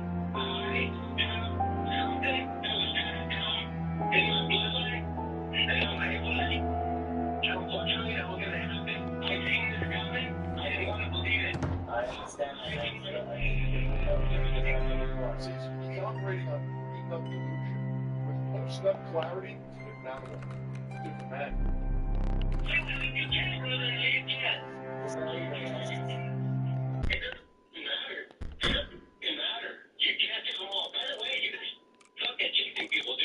When his Tesla is once again spotted by police, officers pursue.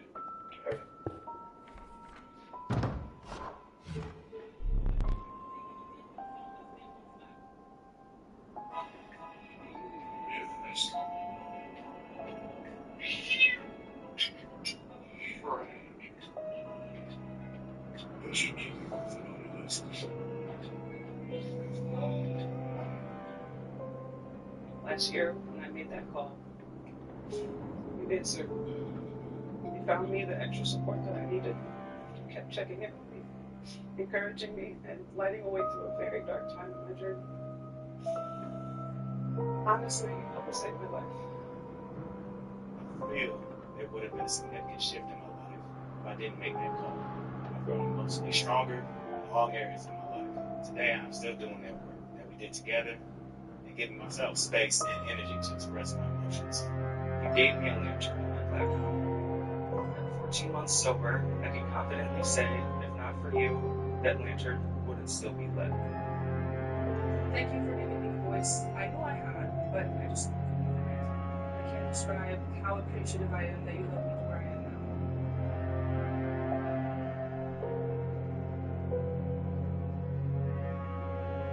Putting on the call that Pitt is authorized.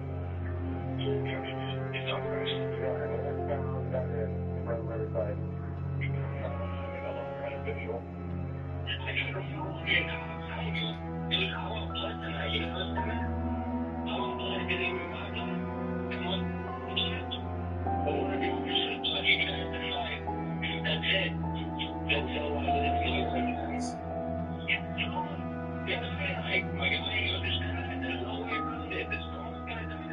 With threats escalating, Officer Ayers calls for another unit to respond to the apartment. Once backup arrives, he attempts to reach through to Max once more. Hey Max, Officer Ayers again. How was he having comms with the cops? They just dialed it. Hey, what's going on, Max?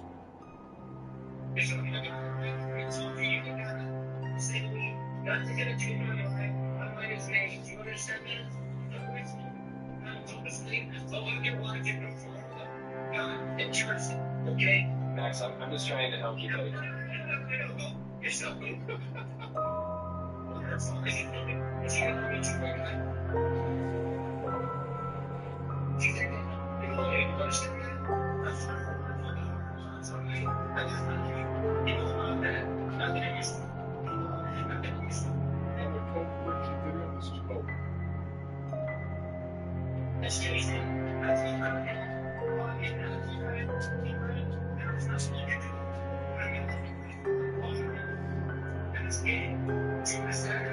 Yes, Max, and I understand how you're feeling tonight. I wonder if he would have been alive if the officer was like, dude, after the shift, me and you go out. Grab the phones off. We're just gonna talk. And everything's gonna be okay.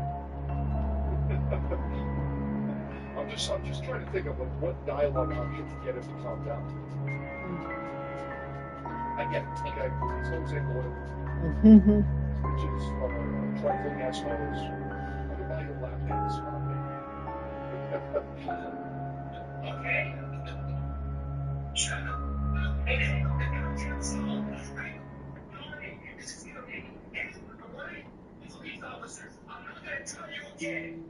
While Officer Ayers continues the conversation outside, his colleague works to determine where Max might be heading. You guys have shared children together? Where'd you share children with? Does he know? They have kids. Small. Does he know them?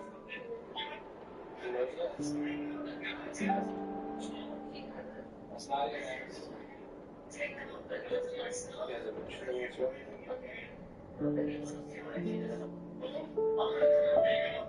he's still chirping him in the fucking background.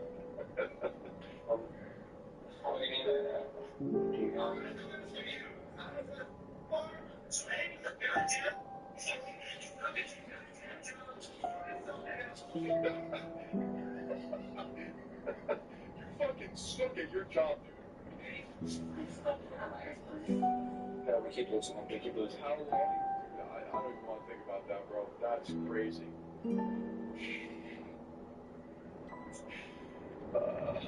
Yeah. But a sudden call over the radio puts both officers on high alert.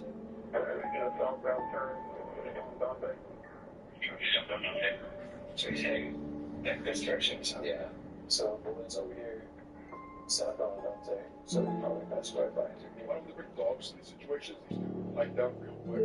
Lay down, option will commit to a kill. Nobody doubts a dog will do damage. I don't know. See, you're asking all the right questions. That's a phenomenal point. Bring a fucking Belgian Malinois, German Shepherd, and trained in bite work, and G motherfucking G.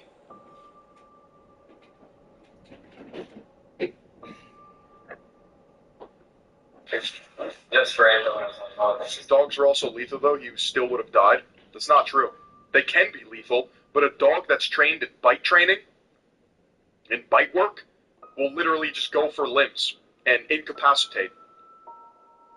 He was like, he didn't know where it was, he said, but The two officers head outside to scan the parking lot, but see no sign of Max's vehicle. And they just rip the German commands?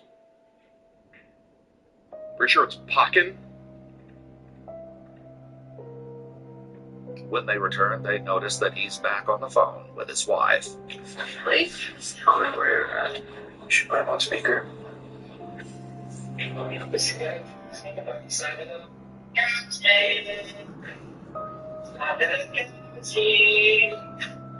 I want you tonight. Yeah, right here. In Schutzhund. Fass means grab or take hold. Packen, grab, seize. Angriff, attack. Fass.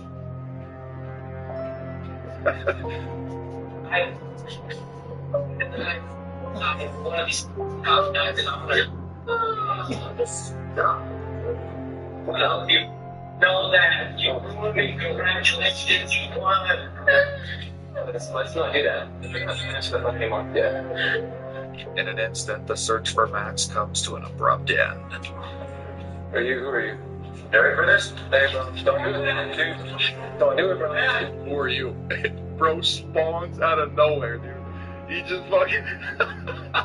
fucking health bar just appeared. This might be a suicide. That's a good point. Very well what it could be. Where you going outside? Help me, bro. I get a yeah, man, he's got scissors. Hey, which one? Get back. We can talk it out. No, we can't. Why can't we talk it out? Do it for your daughter. Do it for your daughter. Stop, Jack. Research. Okay. My daughter. Okay. I'm my daughter. This, you know, school. I need you to realize. That's what I want to do. Just drop it. Just drop it. Drop it. That's a threat. This situation is escalating. Dude, I'm telling you right now, drop it. Don't do this. I don't want to shoot you. It's done. I don't want to shoot you. I do not. This is what you wanted. Stop it. This is what you wanted. Dude, we need units here. Go through. Stop it, dude. I don't want to shoot you. You don't want to shoot me. Why the fuck are you doing this? Because you have a scissors, bro. You have a scissors. On you. You have a multiple scissors. I don't think a social worker is going to help in this situation. Okay, let's talk about it. What are you feeling? Hi, Severus. Were you watching from the coach chair? And how did that make you feel? It's done. This is done. Man, sit down. Sit down. No. You decided that. I get everything. And this is like, hey, come on, man. We talk this out, bro. He's also holding the scissors like a retard. He's like grabbing the blade. Quick tackle. I mean, that's all I'm saying, bro. No, we can't. Come on, we can't. No. Why the hell? You Max, don't do this, brother. Don't do this, bro. I don't want to have to do this, okay? Says you're gonna have to fucking do it. Yeah, you throw one and you die.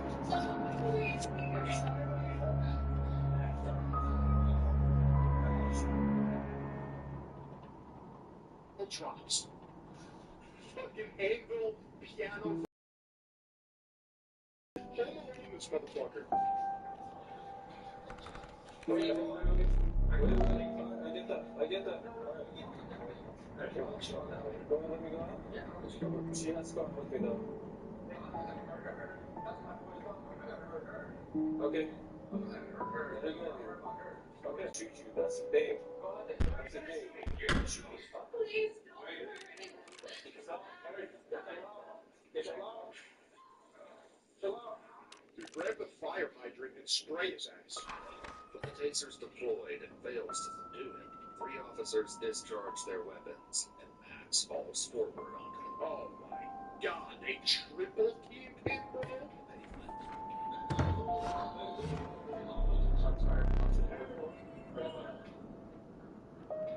It's just right there.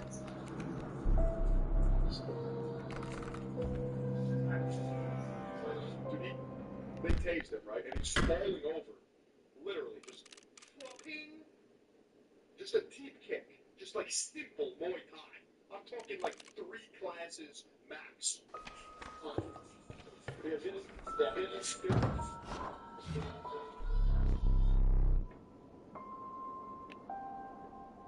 what happened? Max's wife isn't yet told his condition as she's brought into an interrogation room. He said I've come to the conclusion, like, that you're with him, and I'm okay with that. Just tell me the truth. But I wasn't in it. Yeah, another case solved. And they just fucking high-five each other. We're not together. I told him we're not together. We still see each other. Was that not a little insane, bro? You could have taken a fucking computer chair and thrown it at him. You could have done anything. Really, we mess around. He comes over sometimes. But I wasn't going to tell him that when we were wrong. He got my phone and he went through the messages. And we had been sexting. Time being phone. I was drinking. I was tired. I remember I fell asleep in the car and then I just remember being in bed and then he woke me up, calling me a whore, calling me a liar, saying that he was there. Investigators spoke with Max's best friend who received a text message.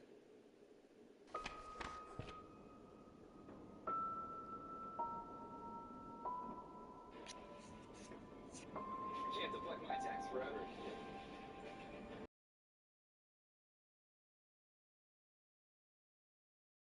Did you consider the greatest earthbender of all time? Kyoshi. Yes.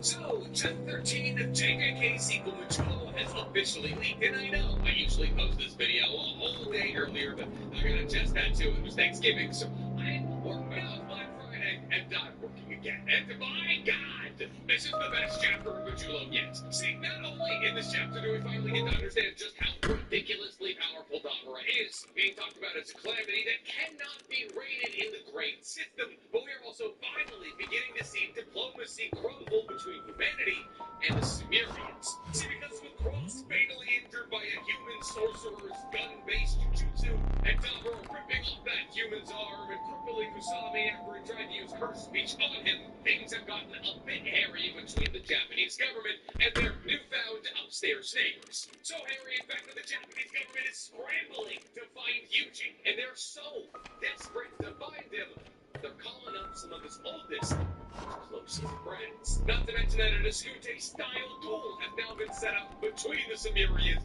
and humanity's chosen champion. And yeah, all that is to say, there's a lot to talk about in this chapter. So with no further ado, let's get directly into Chapter 13 of Mutulo Explained. Before we get to explaining anything, guys, please gotta be careful with this one. For me, Like this video, subscribe to the page, and hit that noty bell. And if you're looking for one additional Nick video every single week, you guys can go ahead and find my Naruto reaction series using the fourth wall link in my description below. We're on to Rock Lee versus Gaara's second episode. And yes, those of you who are curious, I got Yoru's Statue of Liberty moment for the Chainsaw Man manga tattooed on my chest. I'm gonna show you the whole thing until the end of the video. It's a little sleepy. So, chapter 13 does not start where chapter 12 left off. For those of you who remember how chapter 12 ended, one of the higher-ups in the Jujutsu governmental body, Yakumo, was dispatched into Tokyo, the only place where cursed spirits still exist, to exercise cursed spirits in the yearly tradition of the Great Purification. That is, say that once a year, sorcerers are sent into Tokyo in order to call the herd of the cursed spirits that live inside them. This is done in order to make sure the cursed spirits never leave Tokyo. So the line that the Japanese government told every inclusion of Kali games that cursed spirits only appear in Tokyo could remain true. However, Oski and a couple of other Sumerian warriors illegally hopped down to Earth to stop the sorcerers from killing what they believed were Kali. However, in actuality, the Kali they're just cursed spirits. But some Sumerians believe that the cursed spirits are Kali, even though there is evidence to the contrary. As Kali-Yans have physical bodies and cursed spirits don't. However, tensions got real high, and Yakumaru believed that Cross was reaching for a weapon. Yakumaru decided to turn off his body cam and preemptively shoot and ask questions later, lacing Yakumaru with 3 shots to suggest fatal injuries. Until as chapter 13 opens with Cross heavily bandaged in what appears to be a Sumerian hospital, and he's unconscious, hooked up to some kind of breathing machine. Now we see Maru standing over his twin brother, asking why. He is the other Sumerian warrior staying with Cross. But Yakumaru believed that Cross was reaching for his sword. However, when Maru asks, was he actually reaching for his sword, they say, of course not. And this tracks. Cross was actively pursuing peace between humanity and the Sumerians. There's no way he'd be reaching for a weapon. The Oski confirms his belief as he said, if Cross did truly want to fight against humanity, they would have been dead before they even knew it. And John Rama says, until the very end, Cross was pushing for peace between humanity and the lunar tribes. However, in saying this, John Rama is essentially saying that Cross is already dead, which offends Oski, who grabs John Rama by the shirt and says, don't talk about it like he's dead. He's not dead yet. A cocky bastard like Cross would die this easily. And by the way, from the Sumerians, the locals was through. Staying simply, question mark, and it's really talking to some kind of friend holding her pigtails, saying, I'm sorry, I couldn't neutralize it. The recoil from her speech was too much. The backlash on his body was beyond the level that I could repair. And thus to realize the kind of new generation Shogun, the reverse curse technique run. We're supposed to heal it.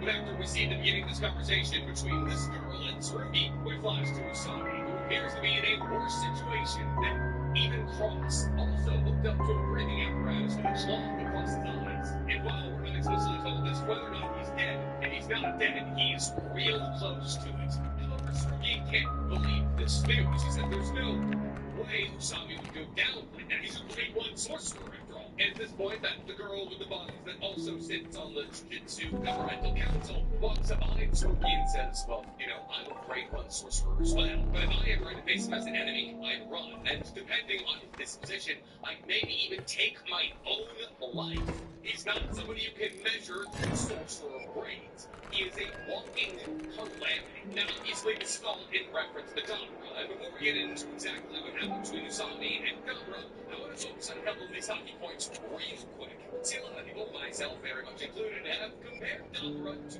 Sukuna, and why wouldn't we? Really, the only person that we could possibly compare Gamera to is Sukuna, and while Sukuna obviously was considered a special grade curse, to say that Sukuna could be defined by the grade metrics of sorcerers is probably kind of strange. See, because Hanami was a special grade curse, Joko was a special grade curse, Mahito was a special grade curse. The curse moon paintings that the combined force of Yuji and Nobara destroyed were special grade curses. Even the original finger bearer that Yuji and Megami tried to fight against was a special grade curse. And Sukuna was massively more powerful than any of these cursed spirits. Joko, undoubtedly the strongest out of all the cursed spirits that I just mentioned, was only about as strong as 9 or so of Sukuna's fingers. So a full-strength Sukuna was more than double as strong as the second strongest cursed spirit we ever saw in JJK.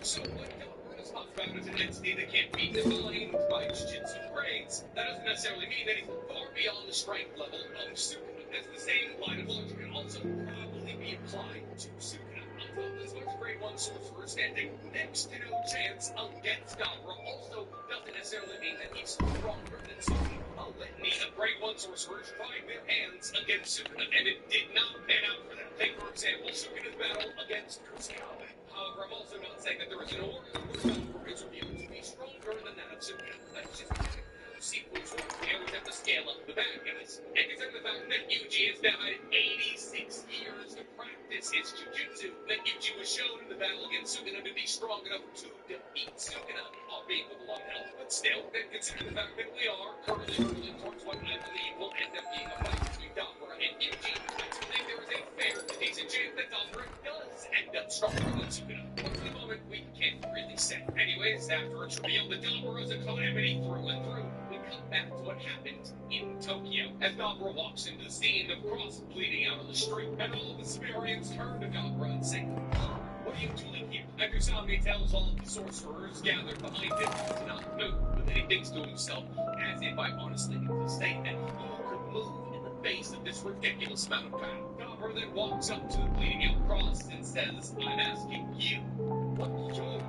And which one of the Sumerians chip in and say, those things that were killing the pests were actually Koya, and things well, they got messy. Even this boy, the Yakmar, screams at them and says they're not Koya, they're cursed spirits. And Dabura stands over Yakmar and says, "It's you. You toasted pizza sandwiches and 2 epic ratings." Big day. It really smells fresh. That's why the only one's companies gives your phone a 24-hour non-stop freshness. It's no matter how long the day goes, you choose companies smells. Non-stop feels fresh. Smell unstoppable.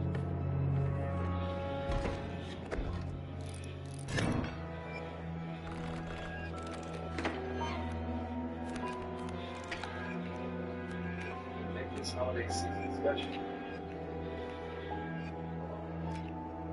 We have the swing that is Google AI analyzes the player's swing and gives personalized tips about their game. What Google AI is doing to help you get to my golf swing. Coordinate one shot with Google Pixel phone right behind you, getting the download in Google Gemini, the model that's looking at that video, finding the moments of address, take away, talk your swing, impact, follow through, and finish.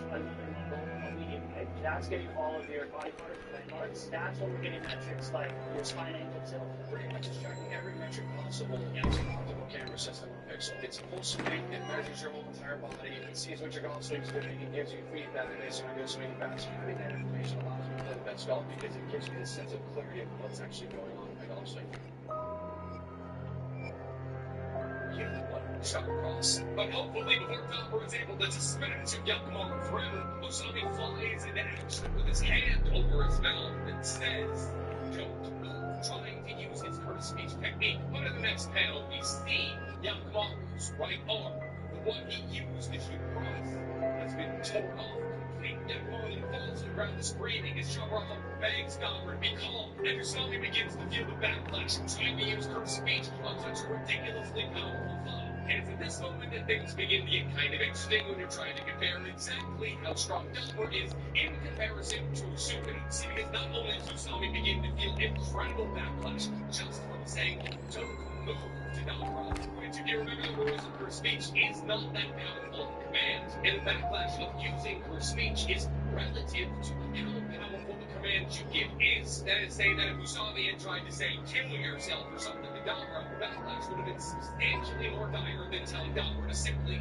not move. However, not only does Usami immediately begin to feel the backlash, not stop moving. We will remember in chapter 262 and kind of 263 in JJK, when Yuta comes back in Koju's body, the recorder says, "Don't move." Now, while this technique is not a copy of curse speech used by Yuta, and this copy technique, it's actually a pre-recorded message from Inumaki, because curse speech is able to be recorded and then used. However, when that recording is used, the backlash will be felt on the person who recorded it. And while we see that when this recording is used against Sukuna, Inumaki grasps at his throat and blood comes out of his mouth. Sukuna is stopped in his tracks. for enough time that Utah, as Gojo, was able to hit Sukuna with a club. On top of this, Inamaki is able to recover from using her speech on Sukuna. And while Inamaki was an incredibly talented Jujutsu sorcerer who probably does have a somewhat compelling argument to be considered stronger than Usami, on account of the fact that his curse speech usage technically required more risk, because Usami is able to hold conversations like a regular human being because he only uses curse speech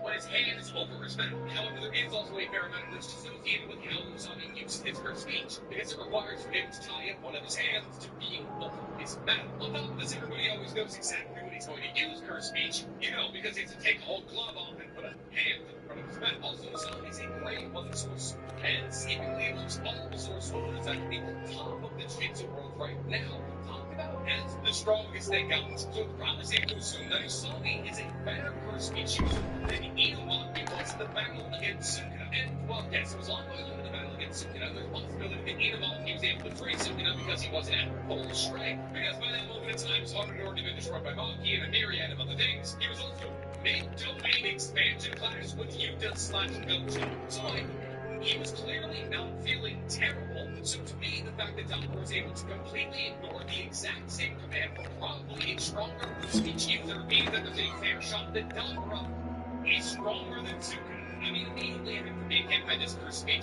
Dapper goes, so this is first Jujutsu, and then just turns around and faces Usami. Kid walks over to the clearly in pain Usami and says, "You look like you're suffering." As everyone realizes that Dapper is tanking Usami's curse speech usage, and that the more that Dapper moves, the worse the backlash is for Usami. Usami then, with blood pouring out of his mouth, says, "Please, forgive my disrespectful tone. We deeply apologize for Cross's injuries. But please, for today, fall back. Give us an opportunity to talk about what happened today." But Dapper doesn't budge as he says, "With those injuries, Cross will die." At which point he begins to count the amount of sorcerers that are here, going 1, 2, 13. You have 13 subordinates here.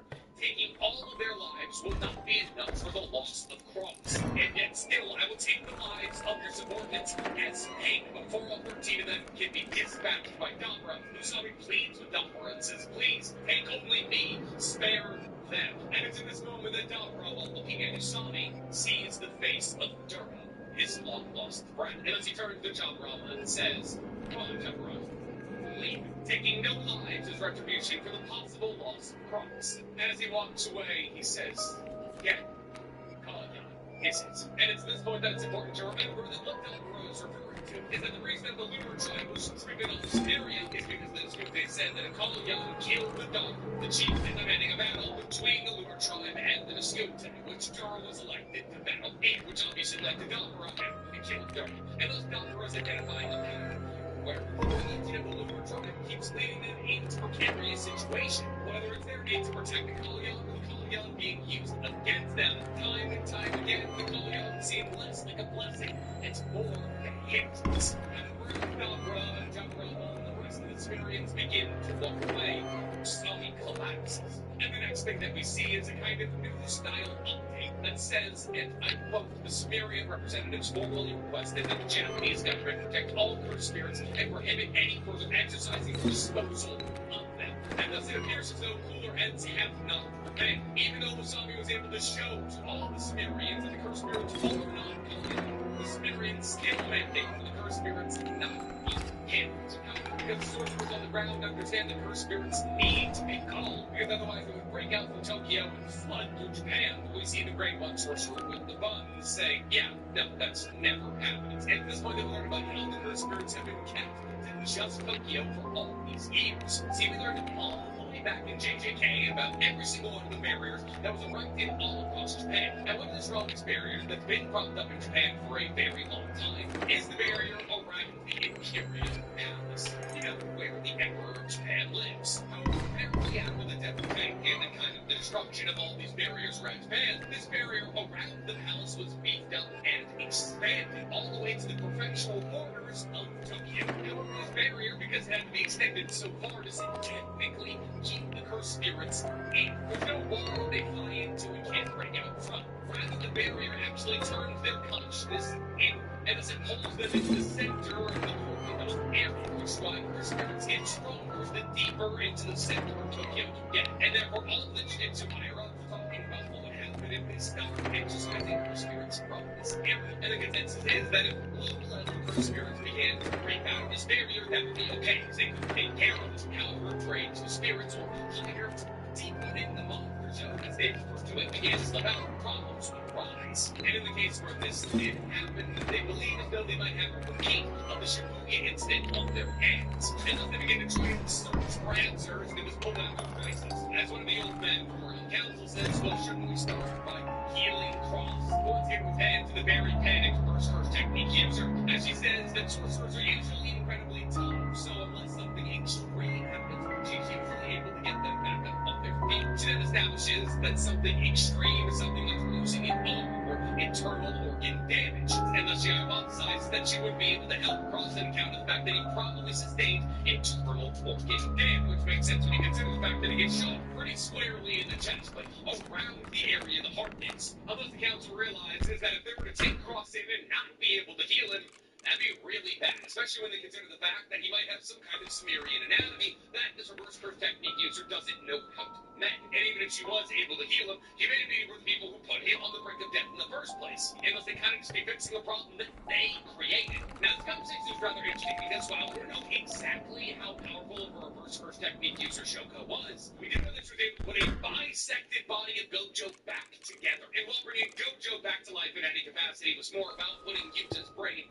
inside of Gojo and then having Yuta do the reverse curse technique on what was the sewed together corpse of Gojo, because people are always able to use RCT better on themselves than they are on other people. The fact that this forefront user of reverse curse technique can either regenerate limbs or deal with vital organ damage does seem to kind of hammer home the idea that Jujutsu sorcerers have gotten weaker over the years, because a lot of people make it out of the final battle against Sukuna who probably shouldn't have. Like Yuta gets damn near cut in half, gets his brain swapped into Gojo's brain, then swapped back and comes out alive. But Shoko was also working alongside Amai, who was able to freeze people in certain stasis, and that one guy who was able to make sugar from his hands, whose name I do not remember. Anyways, Buttons Girl asks Mina, who is apparently taking over for Usami, how long can we wait on exterminating cursed spirits inside of Tokyo? To which Mina responds with 1 month, because the Great Purification was interrupted by the semi-invasion of the Sumerians. And thus, just 1 month after this meeting, under the cover of darkness, sorcerers were dispatched into Tokyo.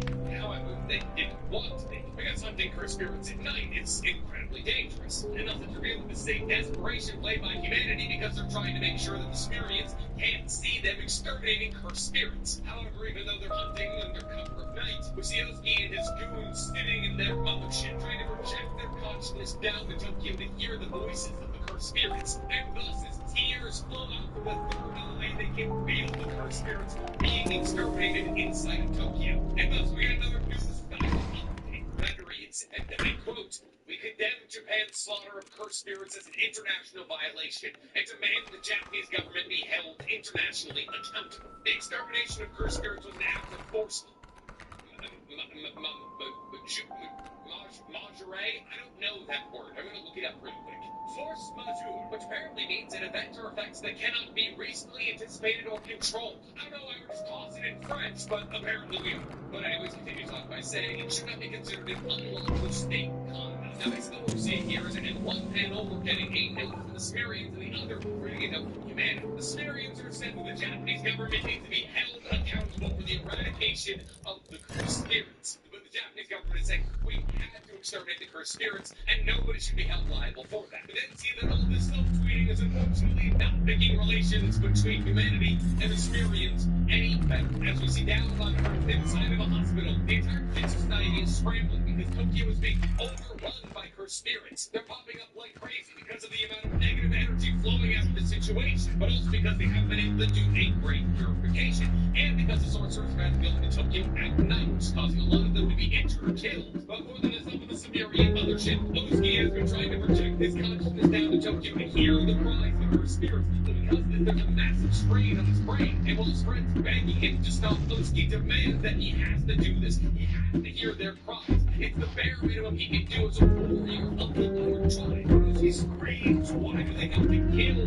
the Kalapa? If they could hear their voices, they would understand. But Dabura walks in and says, that's enough. But Osuke doesn't take this from him. He says, what do you know about any of this? You can't even hear the calling out voices. You're an outsider. Let's go and has turned Dahmer away as he walks away with Dahmer and says, he's right.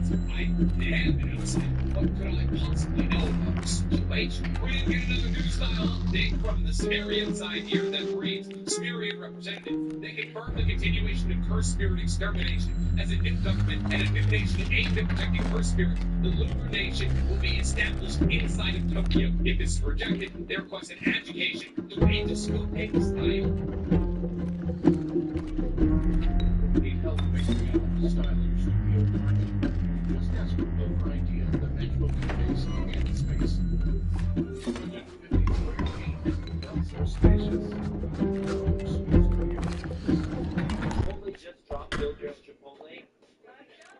Chipotle experience Feeds 4 to 6 people. We have a lot of food here. That's the protein, right? The beef. Everybody can make whatever they want. There's plenty to go around. Absolute game changer.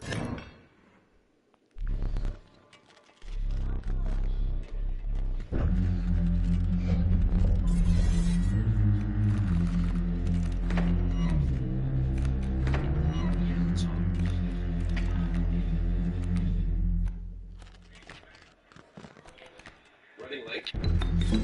But wrong. You can still look. Legendary.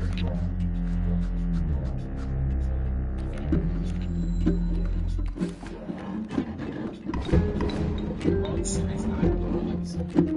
Using one turn, the wrong takes 5. Getting it close, it's never felt so lucky.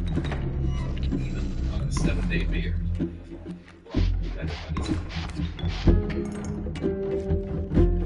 Let me break that down for you in non-politicese. It's because Oski is able to project his consciousness down to Tokyo, he can hear the voices of the cursed spirits being eradicated, and thus Sumerians kind of have, through Oski, definitive proof that the Japanese government has not abided by the rules that Sumerians tried to apply to them. The community was to stop eradicating cursed spirits, and thus Sumerians have essentially dubbed themselves a new nation that will be born inside of Tokyo. I mean, people don't live there right now, so why should the Lunar be able to live amongst the cursed spirits that they believe are colonial? And if Japan does recognize their sovereignty as a nation and gives them Tokyo, well, then a duel will take place between the Sumerians and humanity, and whoever wins will get what they want. Now, it's important to note here that the same Day-style duels, which, while yes, it means God will face off in 1v1 against one of humanity's warriors, it will also mean that the winner gets a whole lot more than just Tokyo. See, this was established while we're getting the backstory of Syria and all that, the Lunar tribe of 2 days. Now, yes, these duels were opposed in order to settle arguments. The winners of these duels were basically able to do whatever they wanted to the losing side, and therefore the hypothetical circumstance of Sumerians winning the 2 day style duel. Well, yes, they in Tokyo, they would also have a reasonable cause to take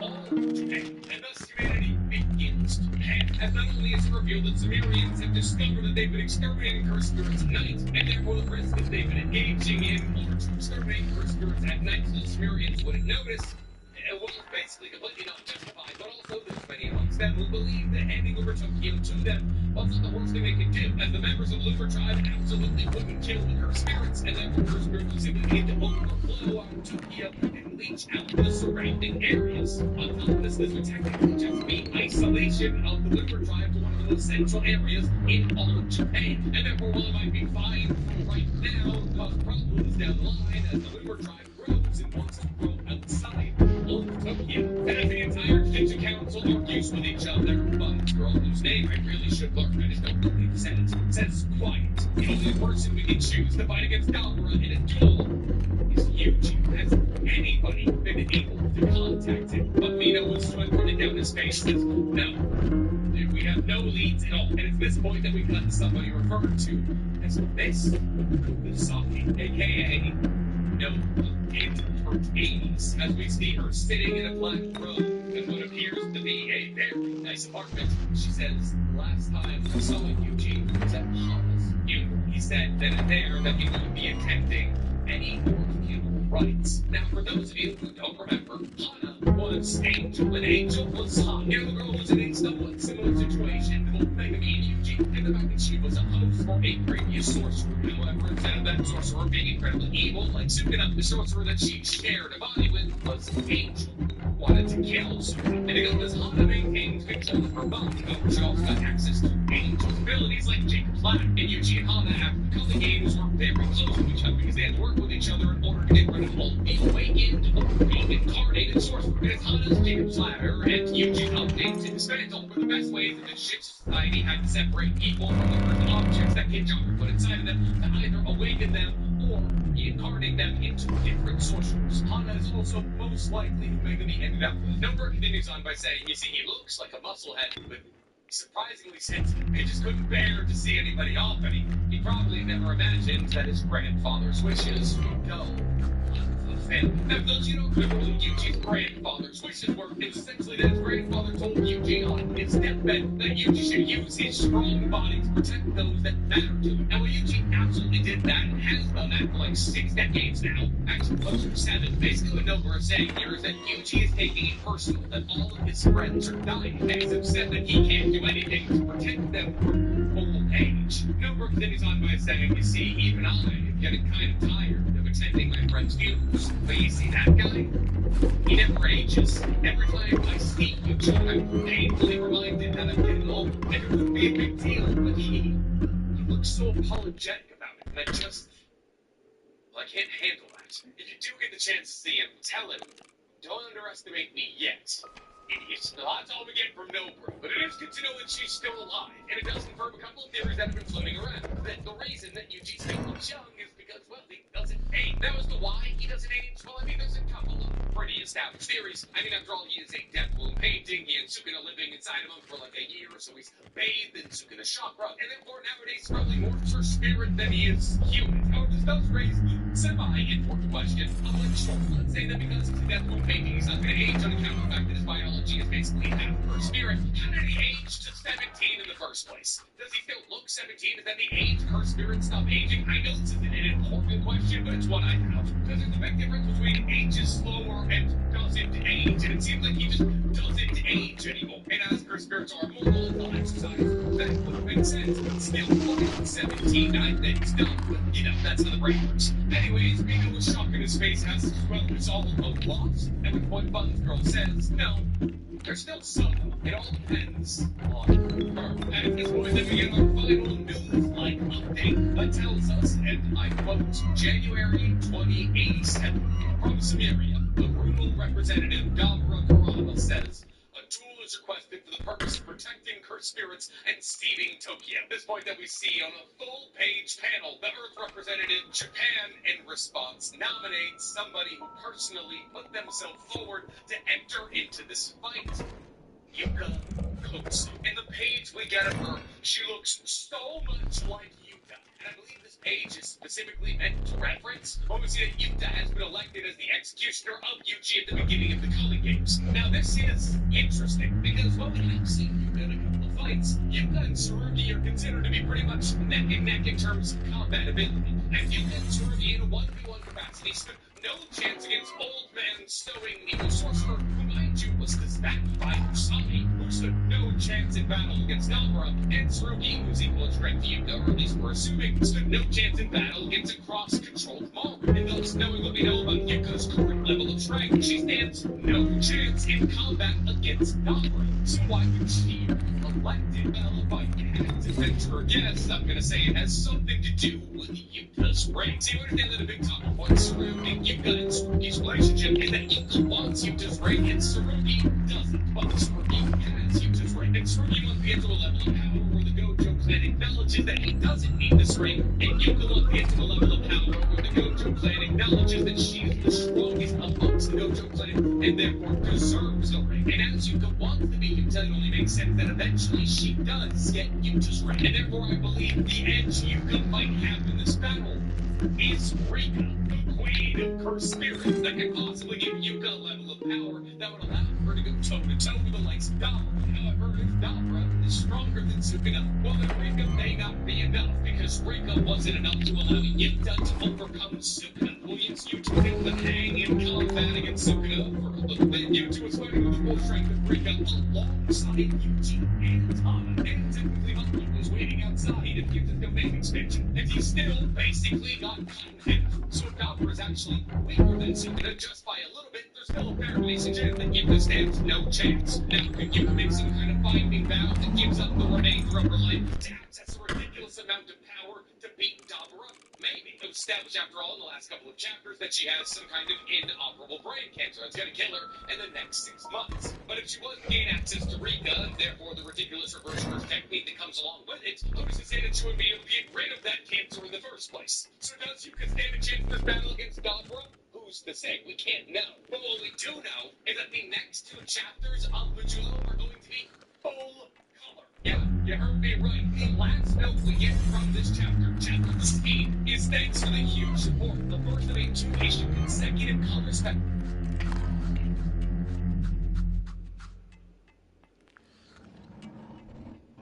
It's a... The only place to rest all your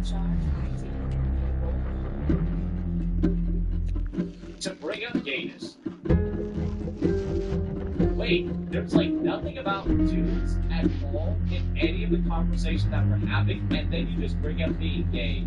No, this means you're gay. Nope. Nope. Them's the rules. Hey, no, you're the one that decided to introduce dudes loving each other into the conversation. That's gay as hell. Oh, that's gay as hell.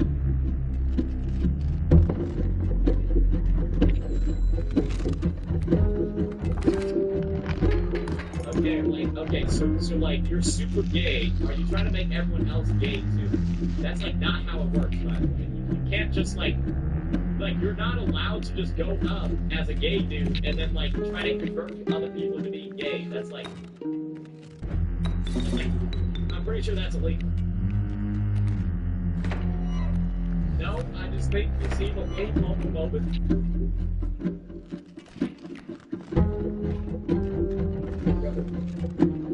I'm one of the most accepting of gay people on this planet. Want to know what I don't accept though? Retarded gay people. I mean, like, you don't accept retarded people. So if you're feeling offended, it's not because I'm homophobic. It's because I'm scared of dumb people.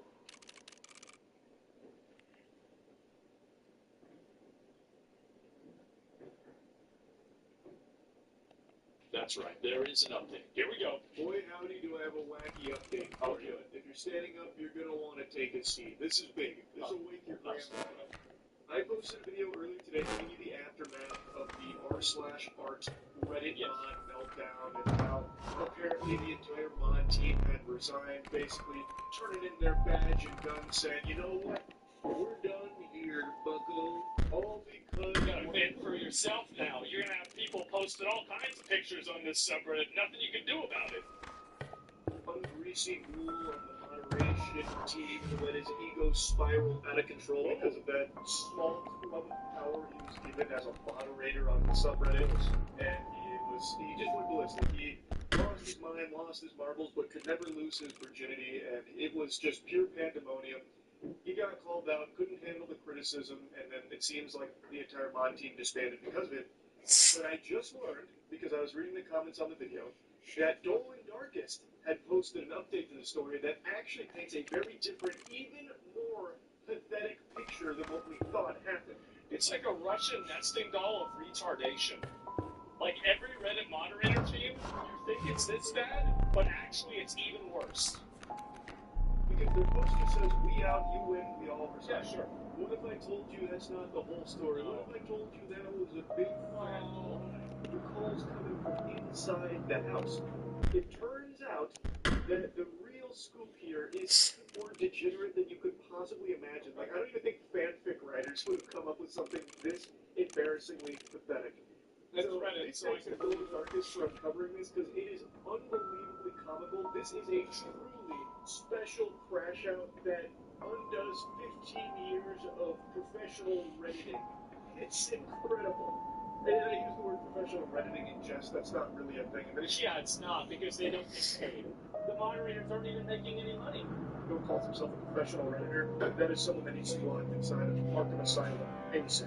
It turns out the moderator who power tripped and caused all of this in the first place, known as Neo Diogenes, actually had one last power trip. According to one moderator, they had no idea what had happened, Hence, no communication was given when the subreddit was locked down. He undid this lockdown, and he got kicked as a mod. So this is one of the mods on the So this guy tried to fix it. The person everybody did wait this, so they blocked you too. that was unaware they were fighting in a war right now. They didn't know Judgment Day had happened. So they're saying, they're looking for people to me about a situation I'm talking about, responding to my comments and completely unrelated subreddits. Yeah, sure. Contacted admins, tried to contact the mod with one of the subreddit threads channels, attempted to undo the line. Got my actions undone, then got booted as a mod. Now I see posts from meme subreddits I frequent and give my side. I haven't chosen anything long. What the He then went on to explain that there can be unlimited mods, so he wasn't like taking somebody's space by being there, and he only did what he could to help out with some of the tools and things like that. And it was not like, constant. Not every single mod involved was probably in agreement with this. That's probably true. Because there's always one mod that is like the head mod that owns the subreddit that decides who the other mods are. Like that. I mean, because you think about it, right? I mean, how could you have a system like that without having a person have it? So yeah, you're of course going to have this. Thanks to what was happening there, which is why he was out of the loop. So Scooby-Doo and the group pulled up here. Dolan unmasked the mustache twirling evil villain. It turns out it was someone named Neo Diogenes, which, according to a lot of people on Reddit, is someone that has somewhat of a toxic history. I'm not over. So, this guy has a history on Reddit that people don't like me. This is like a whole thing. I didn't even know this was a thing.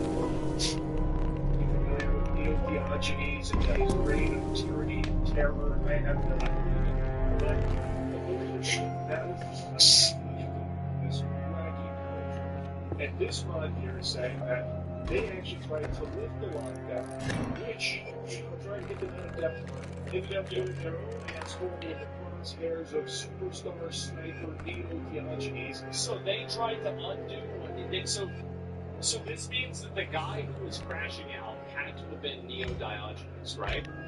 And not only that, but whenever other people tried to undo his crash out, he banned them.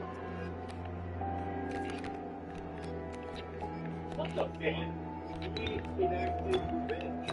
We reinstated lockdown protocol and then booted this mod. The only other active moderator I could find also posted that they didn't voluntarily pull the one that picked them stupid, providing proof they were randomly. So basically, Neo Diogenes was purging. Sorry. He just pulling them on. The other active moderator I could find also posted that they didn't voluntarily pull the one that kicked them stupid, providing proof they were randomly kicked, saying it was definitely just one mod crashing out. So it's just one guy that caused all this problem. Our moderator echoing the same sentiment as the previous one about getting kicked randomly. So basically, Neo Diogenes was purging. He was just a great crazy crash on these bodies. I don't have access to any logs anymore, but I can post this in proof that I didn't leave voluntarily. You don't get these messages when you leave a subreddit on Reddit. I'm not sure which mod did it, but they're fucking stupid in any case. The other message stolen highlights from this mod is about how they believe it is one mod crashing out, which I think is the correct theory here. I think that's fitting the tail on the dog. Yeah, I think that's probably what happened. Keep in mind, all of this started because the person who's posting messaged him asking, are you going to do this because I provided information? That's what started all this. These owners messaged the mod who's questioning their decision for like the enforcement of their rules. It was a bit of a stretch. And that's what started all this. Someone dared You know what? I think for sure it was one guy. One guy got fucking butthurt and mad when somebody called out his position, his rules, and then whenever the other moderators tried to step to him, he just immediately shut him down. This guy is having a crisis right now. He was probably, you gotta keep in mind, he's probably sitting at Thanksgiving dinner table, and, his parents or his, grandparents are like, oh, look who decided to come out of their den today. Who decided to come out of their lair? It's Neo Destiny, sitting there eating turkey, mad as fuck, thinking about who's going to get banned for disagreeing with them. Yeah, the entire subreddit got mad, like, because at the kid's table. Yeah, he's 37, right? And anyway, he's sitting there and fucking thinking about who he's going to ban. The chin, the strong chin, to question Neo-Diogenes. Now, during Neo-Diogenes' crash out, he actually left a bunch of unhinged, sarcastic messages, deleting them 30 minutes later. Comments such as, "You're right," but this is a crash out. This is a Reddit certified crash out. I love this. It's like total shit. It's why we quit. Better to be done with all that. It was a temper tantrum. I've learned my lesson. Everything. You won. We quit. Go and live life to the fullest, champ. Like I said, I'm boring. Looking at the message, so he 100%. He definitely did this. Absolutely. Power mod crash out. I mean, the admins have to permaban people like this. That's what I think they need to do. Because weirdos like this get involved in power structures and they ruin everything. History from Neo-Diogenes is just so sad. Yep, it's my fragile ego. For 15 years, all I did was... I'm assuming that says moderate. I don't know why it's censored. Maybe it's a joke. Maybe Dolan's viewing it as like a slur. In Reddit. Sometimes simultaneously. Holy shit, this guy's like an X-Men mutant. He's able to moderate. For 15 years, all I did was moderate and Reddit. Sometimes simultaneously. And what do I get for it? Everybody betrays me. People are laughing at me. People are making YouTube videos about me. Well, you want me to be the villain? Here I am. You know, like, oh, it says masturbate? Oh, what's the difference?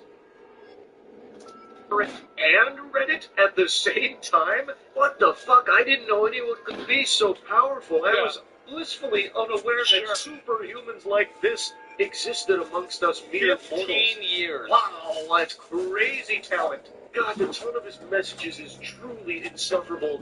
He's so obnoxious. Like, this is absolutely the guy that the artist spoke to. It 100% had to have been the guy. The world's smallest violin for his pity party and the ambulance showing up. Yep, that's right. It was a temper tantrum. I've learned my lesson. It's why I'm not going to... This person, I think that there's at least a 30% chance they own a fedora. Like, I don't really say that because this is kind of like an outdated meme, but this is an outdated guy. I mean, he's been here for 15 years, okay? So there's probably a very high chance he's still got a fedora. He's a millennial? Yeah, he's absolutely a millennial. He's probably has a neck beard. You know how it is. Absolutely. I'm not cut out for it. Sure, whatever you want to call it, either way, the result is what you see. You're right, it would have been a good idea in hindsight and all that. You're right, we look like total shits. It's why we quit. Better to be done with all that because we obviously suck at, well, everything. I had a guild officer in my guild in Mista Pandaria that did this. He got outnumbered on a vote decision, and then he had a massive crash out. And I remember he ended up quitting the guild and giving a random person guild master whenever he quit the guild. Man, this is going to be a little bit of a flashback. It's over 10 years ago. Actually disgusting that he's roping in anyone else on the mod team to his temper tantrum. This was a solo project here from this guy. Yeah, this guy brought everybody into it. Just him alone on the front lines of this battle. The mod team was not backing him from everything I've seen. And now, it looks like he has completely nuked his Reddit account. I actually caught this in action. Wow! I checked out his account earlier today. All of his posts being deleted and replaced with random... I wonder what his new account is going to be. Do you really think somebody like this is actually going to stop? No, bro. He's in it. He's addicted. Words using a plugin, and now his Reddit account has absolutely no posts left on it. Nuking 15 years of moderation that he did for free, by the way. Nuking an entire subreddit because you couldn't deal with criticism, and then kicking every other mod while you're at it, making it their problem as well. And then deleting every single comment you've ever made on Reddit. That's some major main character entity there. That was a beautiful... That orange guy sucked. Like, how do you get knocked off by that? That's like that's the easiest one in Fall Guys. Yeah, that guy was garbage. So you say, yeah, what a fucking retard, huh? You've ever made on Reddit, that's some major main character energy. Yeah, sure. That was a beautiful callback from Dolan there. That shit had me giggling when he brought out the major main character energy. That was what Neo Diogenes said to Hayden Clay. He is the main character. He was like, hey man, it really He's feels the main like you're moderator against me because this is just way too extreme with what you're doing. That was one of his responses. He said, I don't even know who the fuck you are. That is some major main character energy. So, based on this investigation here, with all available evidence, it seems that post, we out, you move, we all decide, it's one guy. was very mistaken. No weeds. The royal thing is that one mod was going through a very impressive crash out, and while still power tripping, sucking their own. What's important to keep in mind is that it's not over yet. It's still not over. This guy can fuck up his life even more than he already has. It can get worse. The other mods of r/art didn't make that post, making it seem like they all banded in unity and run together as a result of the backlash from this guy going off the rails. That is a nefarious plot right there. That is dubious, to say the least. So now all the other mods that seem to not be on his side at all have now been roped into it because of him kicking them, making that post, making it seem as though they were still sucking on his nipples there. Like, hey, we're in this together. Like as if they were backing him. He's trying to drag them all down with him. But that's just not... Remember what I've always said about how people that like having, group accountability like it in order to, basically displace accountability from themselves? This is exactly what I was talking about right here. Exactly. Yes. That's crazy to go this far. So he kicks all the other mods and then deletes... There's a time Reddit history, and it seems like Reddit is the most important thing in this guy's life. So that is a big fucking... I believe him. All because the guy whose post he removed dared to ask for more clarification and if there was any wiggle room to make him, instead of delete everything, just remove that comment that he believed was violative. Because someone dared ask him a question and try and expand and question him, it started this crash out. Completely deserved. And this will not be the last time. That's completely deserved. And I'm not exaggerating either. It was one message that set this guy off. They hadn't talked previously from what I can see. When that post was moved, he just asked, hey, you're going to get removed because I gave him a little extra information. And immediately he goes into no, it's worse than that. Because even the guy tried to de-escalate. He even tried to say, oh, okay, I get it. All right, fine, whatever. Sorry, I guess I broke the rules. My bad. Can you please just unban me? I won't do it again. And not even that was enough. Because, again, now this moderator went and he deleted all of this guy's entire post history. So, you think about all of the extra work and time that takes. This dude was going overtime just to do that. For what? That's alright, it's not being futuristic. You're in the post. Okay, I'm going to delete your entire post history. Would you like it? I could do that if you want. I can do that too. But I'm down here. And he's like, okay, talk. It's too bad. It's done. Yeah.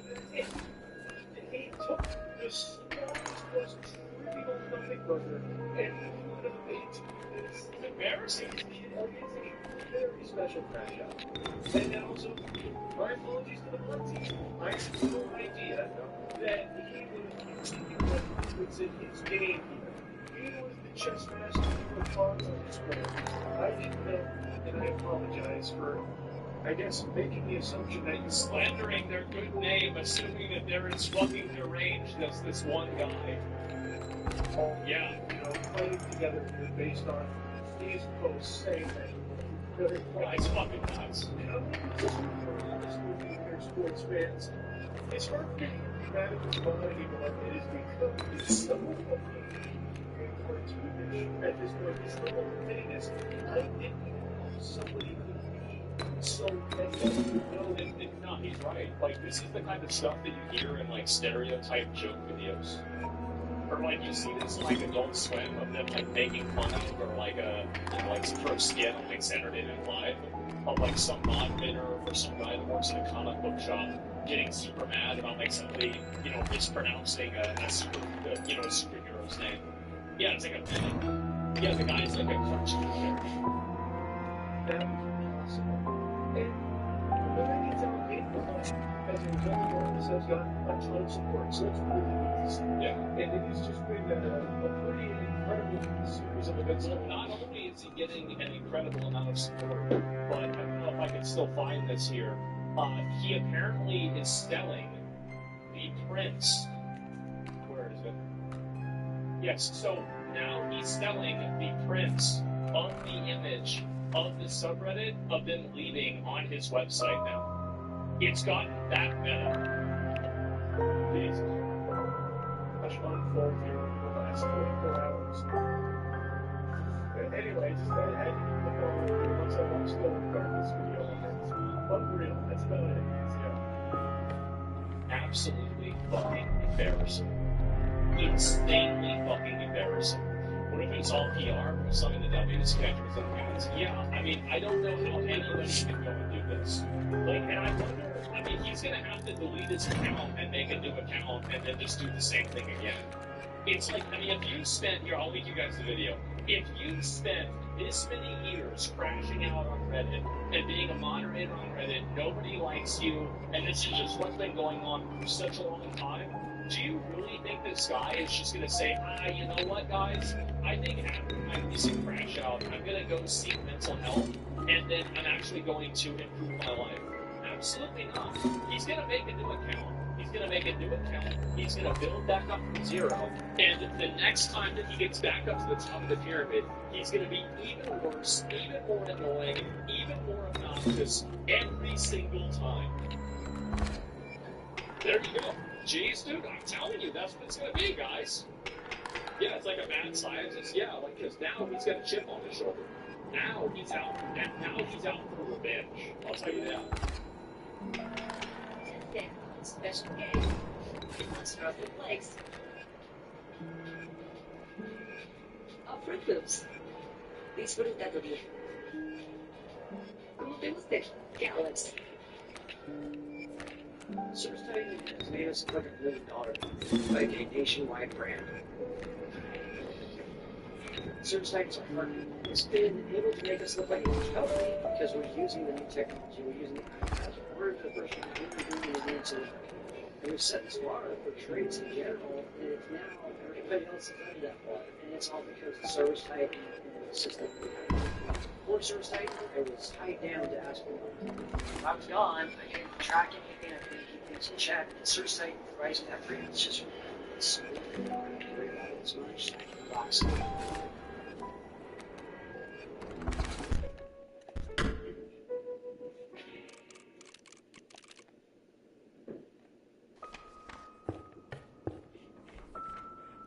Call of Duty is using AI. That's how far things have gone, not just art. I mean, so, no, if the whole game was AI, it would probably be better. So it's probably not AI. Well, today's story is actually feeling big. So here's what's going on, right? Players are getting agreed about Call of Duty this year. Wow. Because of the absurd campaigns, sort of making a disaster. They are timing money because they're finding the game is good at AI generated art.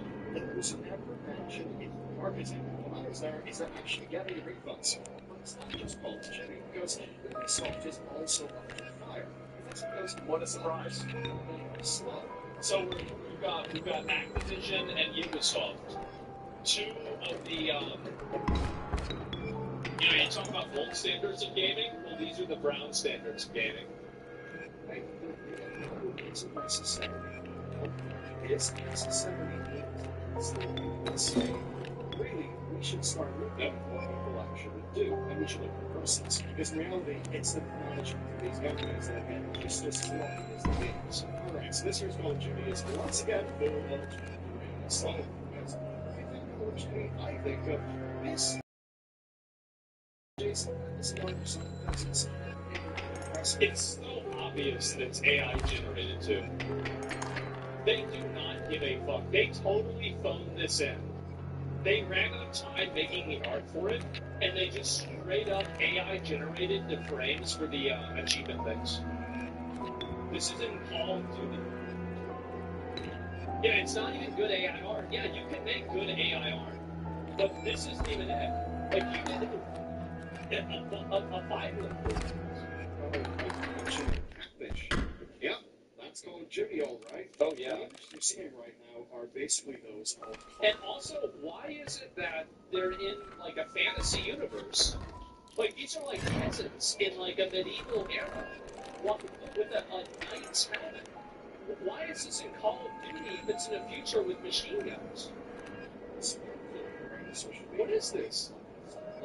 These people have thought, oh my god, what the hell is this? Completely lazy, yes. This stuff that bears all exactly produced an early reviews of the generators parts. But this isn't something you can see AI again behind everything. I'm sure most people can probably do this tastefully. Yeah. What actually matters is this is a new set of games. It's not being done tastefully. It's being done in scale. But if you think about this, Call of Duty is that for the fans of Black Ops 6, audiences can't expect this stuff. Yep. Wow, look at that, guys. Disclosure thing. We all expect there's something from news outlets confirming something that they didn't do anything wrong at the time. That's wrong. It's actually because all of this happened this very yeah, with the anonymity and stuff. Citizen created relatively told that GM that everything generated people saw Black Ops 6 was that folks was never Wow. They're not to replace, but they do not replace any fantastic team members. How long are they going to pussyfoot? But this is the reason why China and these other countries are beating American companies. Because in America, they're too worried about being too efficient. They're worried, oh my God, wait, we can't use AI. People on Twitter don't agree with AI. So instead of actually trying to make the game good, instead of trying to make a good product, no, instead of that, they're going around and getting upset and apologizing for it. Jesus, this is embarrassing. I would mean that, say, our many-fingered zombie Santa friend was only meant to be a placeholder. Oh. Shit. You know, just a placeholder asset meant to sit Thanks, exactly. Fight that the artists wanted until eventually a human could come and replace Yeah, it. that's fine. Now, look, I'm happy enough to steelman this guy's position, and I'm all for artists having better tools and less drudgery in their job. But this keeps on happening, and I think that means we should be quite a bit more suspicious. So I bet that AI generation for video games is probably a lot farther along than you would imagine. And I bet with many of these AAA games, there is more things that are generated with AI than you see. And I think that here's a good way to look at it, right? Do you really think that in a game where they've blatantly used AI and multiple other things, do you really think that the only times that they've used it, you can see it? There's no way you could logically come to that conclusion, right? You would assume, obviously, some of the AI is good enough to where it blends in. So you're only seeing the worst offenders. Because good AI is invisible. Said it keeps happening. Obviously, that's right for Call of Duty, but it's also an industry-wide thing. First, there's a game that I should love, and that's Anno 1117 Max Romana. Should be a bright spot in Ubisoft. People like this game, yeah. There are problems with the game, sadly. There's an unfinished campaign, some odd art decisions, and for today's purposes, an AI art problem. You see, Anno's art tends to be gorgeous, right? That's why seeing it replaced with a thoughtless imitation with no experiential humanity behind it is a big no for me. That's the type of art where, even if it wants to look pretty... Well, they didn't even go through it. Like, what's embarrassing is that you could have used AI to generate the image and then go through and edit it to make sure that there aren't any inconsistencies. But they didn't even do that. And I think that's really what the main story of this is. It's not even the fact that they used AI. It's the fact that they used AI and they didn't even try to edit it. They didn't try to improve it. They didn't try to do anything. Does Billy make the evolve thing? And there's also developers that use AI without telling the company. Yeah, no doubt. But what I'm saying is that a lot of these companies, they're phoning it in on like a massive level. Like there's people there's random gimmick accounts on Twitter that put more effort into it than a AAA games company. That's crazy. So here's actually what I'm doing with this. some in these loading screens, yeah, basically something was they were so these renderings of some shaped shadow figures. There was things that just yeah. Sometimes people then checking for the speed and exposure. No, there's nothing was there. Yes, there you go. I want you to remember that this is all at the same time. Yeah, and I think that's no problem. And also, like, here's the truth. Players very clearly do not care about this. That's why the game was rated 94. So the entire, like, upset, oh my god, it's AI, this is completely created by media. And it's created by media because they're operating in their own best interest. They don't want to get replaced by AI. And so they're trying to create an ecosystem where companies are afraid to use AI. But the truth is that the AI complainers are a vast vocal minority. So I'll take, yeah, that's just it. And 84% by who? By the actual players, people that play the game. Ubisoft are catching some flack for allegedly machine translating the German language options for the game. So, yeah, the Germans aren't pleased, and I suspect that also extends to German. Like, I don't even care about this, if you want me to be honest, because, like, there are other, like, video games have always had bad translations. All Your Base Are Belong to Us was a bad translation, for example. So, like, this isn't even really an AI problem. This is like, what this really shows is it is shoddy development that they just don't care. That's the thing, is they never even went back and looked through this to make sure that it was good. That's, I think, the big story, not even the AI. I say that because the German government awarded Ubisoft €5.7 million joint development grant in 2023. So they probably won't like look at this weird slot job with the damn German translation. Now, admittedly, that grant's not because the game's development team is a large German employer. That's why it's not but hey, if you're a French publisher making a historical strategy game, you already have to say it. So, Germans, come on, keep on going back. Joke society. Yeah, because like that one time, and the time before that, yeah. It is a battle of the worlds. That's why you What's for that? Just lots of things. So, It's not good. the event scenes are just placeholders that slipped through. They just slipped in, but they are fixed. When we actually look at the fixes, you see they're not done in a way that would inspire hope, because they're just remove their mistakes with what's there. You don't have to look at this fully, which exactly. That's what they should have done. And this is the future. Like, you're not going to convince a company to hire a bunch of artists to draw something they can generate in 3 seconds. It's just not going to happen. Like, why would somebody do something in 10 hours that would take normally 10 seconds? I mean, you've got to be retarded, right? Of course that's not what's going to happen. AI will not replace people. People will learn how to use AI that will replace people. Well, AI, like, this is what AI will do. AI will give one person the ability to do 5 people's jobs. So it will replace people, but it won't be a 100% replacement rate. It will be like an 80 to 90% replacement rate at high levels of efficiency. That's what's happening. I think suggests that when push comes to shove, yeah, they actually are happy to just do the quick, dirty thing and get some corners. Can't imagine any of this might be something surprising, or what it's far more surprising. It's just how strong they're getting. So look, it's not necessarily the technology it's also the quality of the technology. And in this case, this shooter is lacking. It's not elegant. Basically, what is Inscryption 33 use generative AI for these textures? I don't know, it doesn't look like it's generative AI to me. I don't know how you can tell that. It will speed up placeholder place. Launch. I suppose it's not used to place the samples. Excellent. It was indeed placeholders were replaced with custom assets and the AI generated poster was present. I think that in a lot of these cases, they're not actually placeholders. They're just there in case people find them and then don't replace them. Who cares? I don't think anybody cares. That's the thing, is that people don't care about AI. They care about bad AI.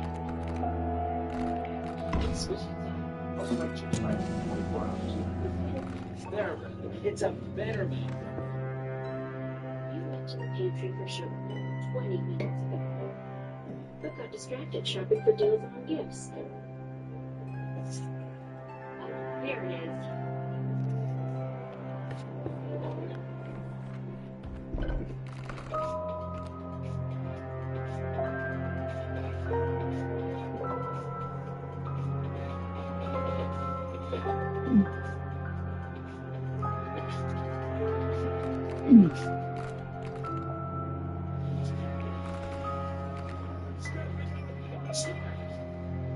It's not the level of the day. Each one simply all ESPN. All ESPN, all in one place. Host last year in the best championship host. It's the ultimate fan experience with no other contract required. Text ESPN app or stream.espn.com and sign up now.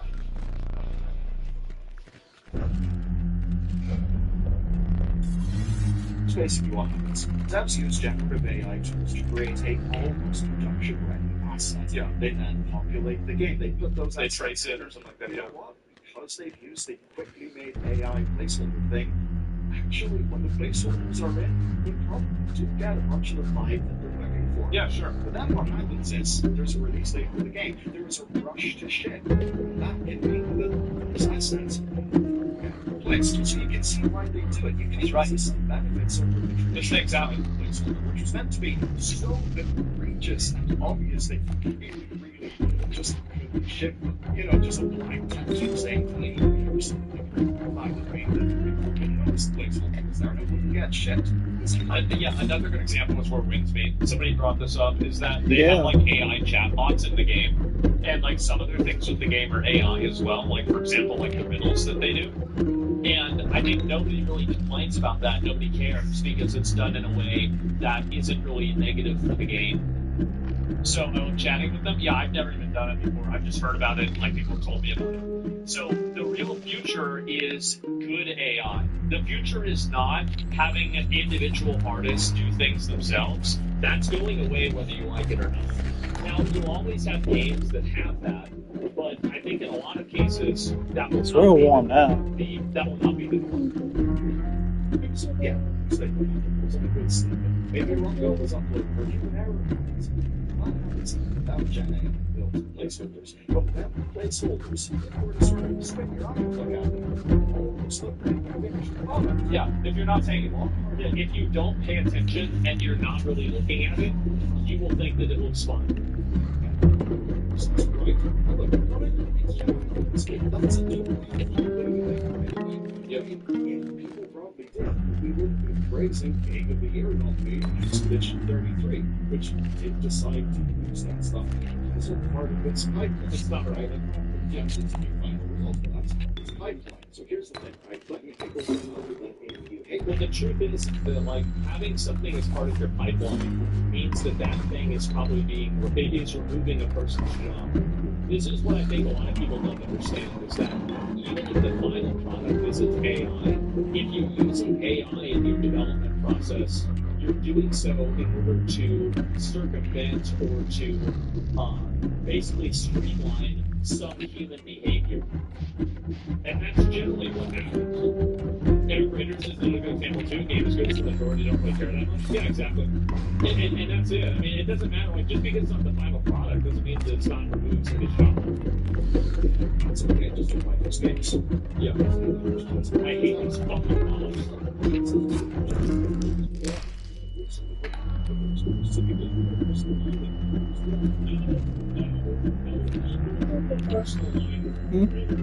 It's not true. It's not real. There were just like 10 people on Twitter talking about it. The game was massively successful, insanely successful.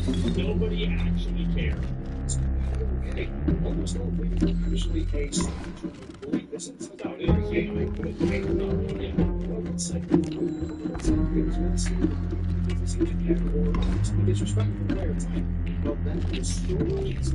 think that AI will have the same, like AI approaching in video games will be the same as Microsoft. At the beginning, you have some people who just simply refuse to play video games with microtransactions.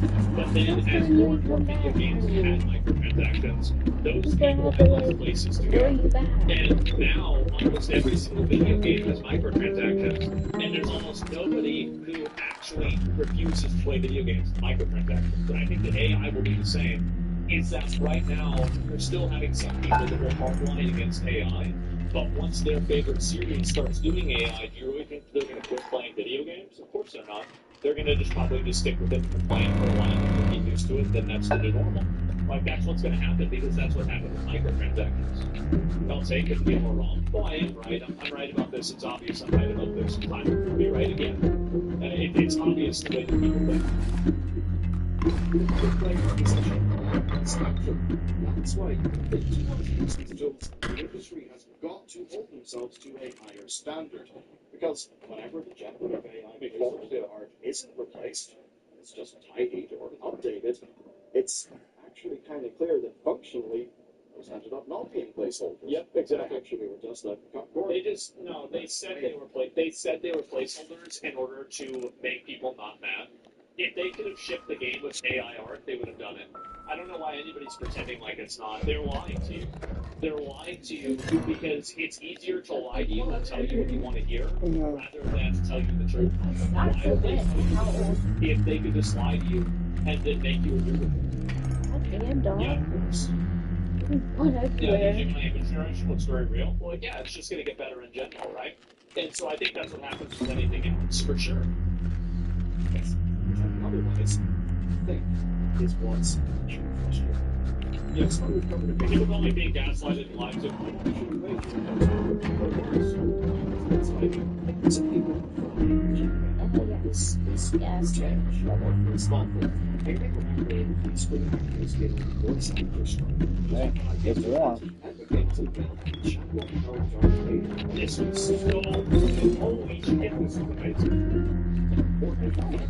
You're making him say the N-words.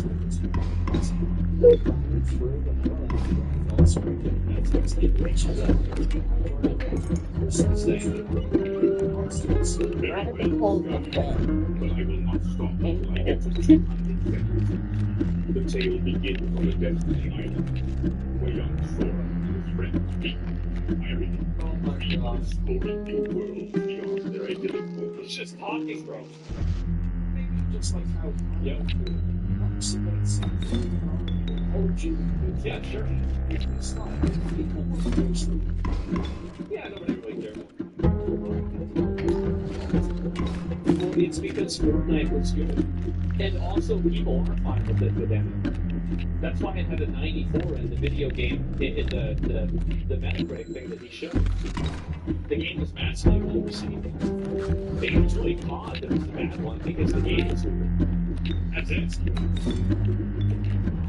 That's what gets us what's your point? I would say later I think it's because Fortnite is good. I think it's actually that simple. Fortnite's a good game, so people don't care. It was a toy live service game. It was wrong for people that had it, but that was still right.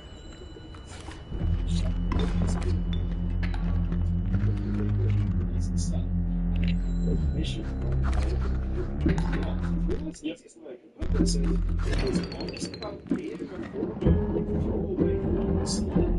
Like, how much men do people work this out with, especially because of the permissions? Now, with that in mind, no wonder more people could gel with something like that than, say, the abominable new Coca-Cola ads. Because what is this? Yeah, Fortnite Vader is a pale imitation, but it's a silly little toy, and that was kind of the point. What I hope we're doing with the recent advert that pissed people off, well, that's just a cheap imitation of a real thing that we actually had, where it's levels of glitz and glam and... Yeah, it's worse. That's the reason why people are mad. They don't want something to be a downgrade.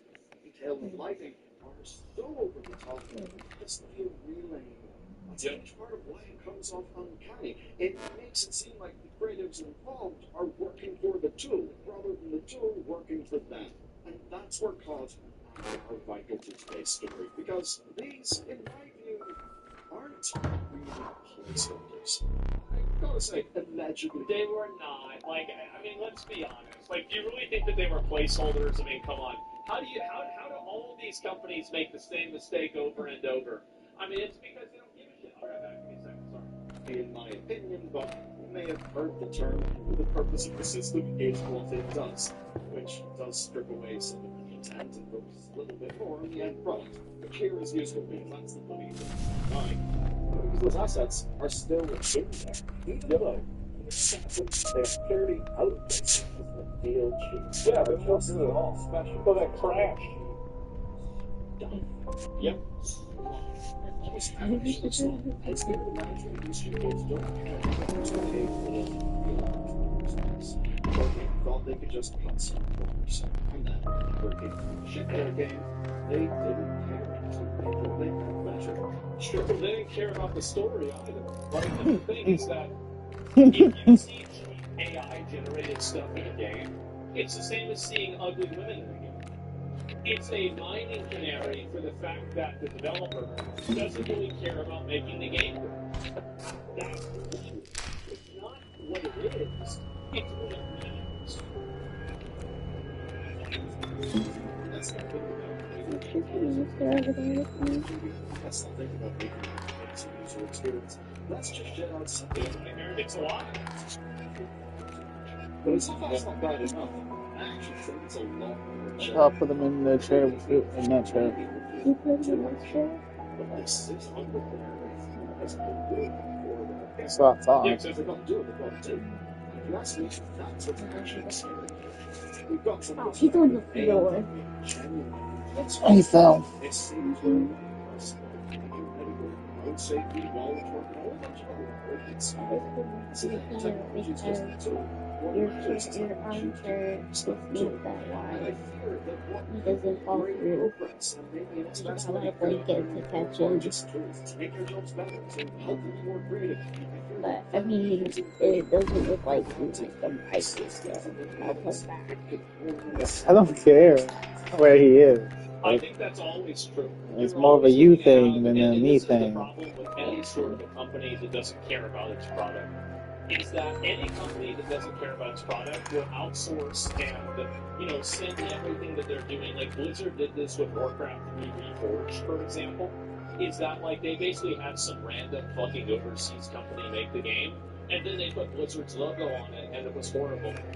Is that really that making, what do you call it? Is it really that because they did that, is that evidence that outsourcing a video game development for a remake is actually a bad thing? No, I don't think so, because Oblivion did the same thing and it was good. So it's really about whether you give a shit or not. I think that every tool is only as good as its user. So generative AI is the same as outsourcing or the same as anything else, where if you're using it and you're not doing it in a way that is authentic to like what you're making, then it's going to be garbage. Diablo 2 Resurrected is good. Yeah, exactly. So there's plenty of examples of this. It's generally it's Yep. Dark Souls Remaster was from There's Alice. It was really good. That's the damage. You're, rather than getting obviously each other, there's a lot of that. Just Let's not shout at each other less, but be a little bit more strategic. Speaking of strategy, pretty good at that. Well, it seems that way. Yeah. Even Souls Remake as well. Yeah. Boom, all made that you and me. That's what you're learning. Yeah, I feel like generative AI being used in video games is inevitable. And the people trying to avoid it will be like the people trying to avoid microtransactions that are just in an increasingly shrinking island until they only have a very limited option of video games. And they end up, because this is also another thing that happens, is that video games that you previously played have microtransactions added into them, like World of Warcraft, right? And so after that happens, give the video a like. I thought that was a good one, right? Every coder already uses AI. Well, I think a lot of them do. I feel like that's what makes sense, right? And so, yeah. Anybody who doesn't know the odds for research, yeah, it has to be, right? It's like the people who avoided Photoshop 20 years ago. Well, I think that AI is a little bit different than that, but I think that users and, like especially like game players, they will probably avoid AI until a franchise that they like uses AI, and then they will be okay with it. I think that's what's going to happen. Is that, and again, every video game boycott is one 3-minute cinematic away from being over. I've always said this, that every single time that, like, oh, players are like, oh, they hate this, they won't accept this, they're mad. Now, just put out a new game, make the game good, and they're going to buy the game. That's the only thing that matters. Now, is it going to be any worse if you have bad reputation? Yeah, sure. But, like, overall, you still succeed if you're making a good video game, right? Square Enix is cool. Square Enix opted to use machine learning instead of AI on Final Fantasy VII Rebirth. Well, yeah, I mean, maybe it wasn't ready at that point or didn't think it would be a good option. I think that's the way with anything. Generative AI in its current form is sloppy. There has to be some game or company that's crawl blocks so others can go down the line. I think that the generative AI that you see as sloppy is not the only generative AI in the game. And I think that just because you can detect some forms of AI, like, is anybody actually delusional enough to think that they can see every type of usage of AI in the game? I mean, come on. So it's pretty obvious to me that they're probably using it in tons of other ways too, that you just don't know about yet. So yeah, that's the way I see it.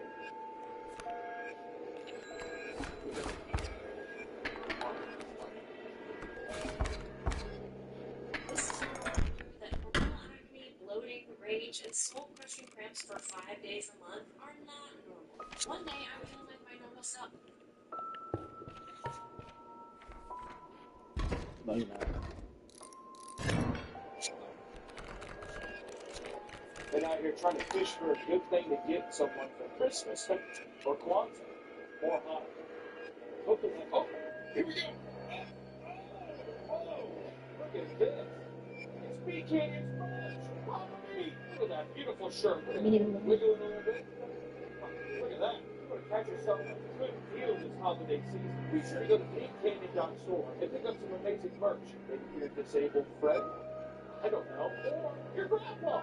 Disabled friend. Why was that the first thing you said? Happy holidays, everyone. I'm going to throw this one back as I'm not a monster.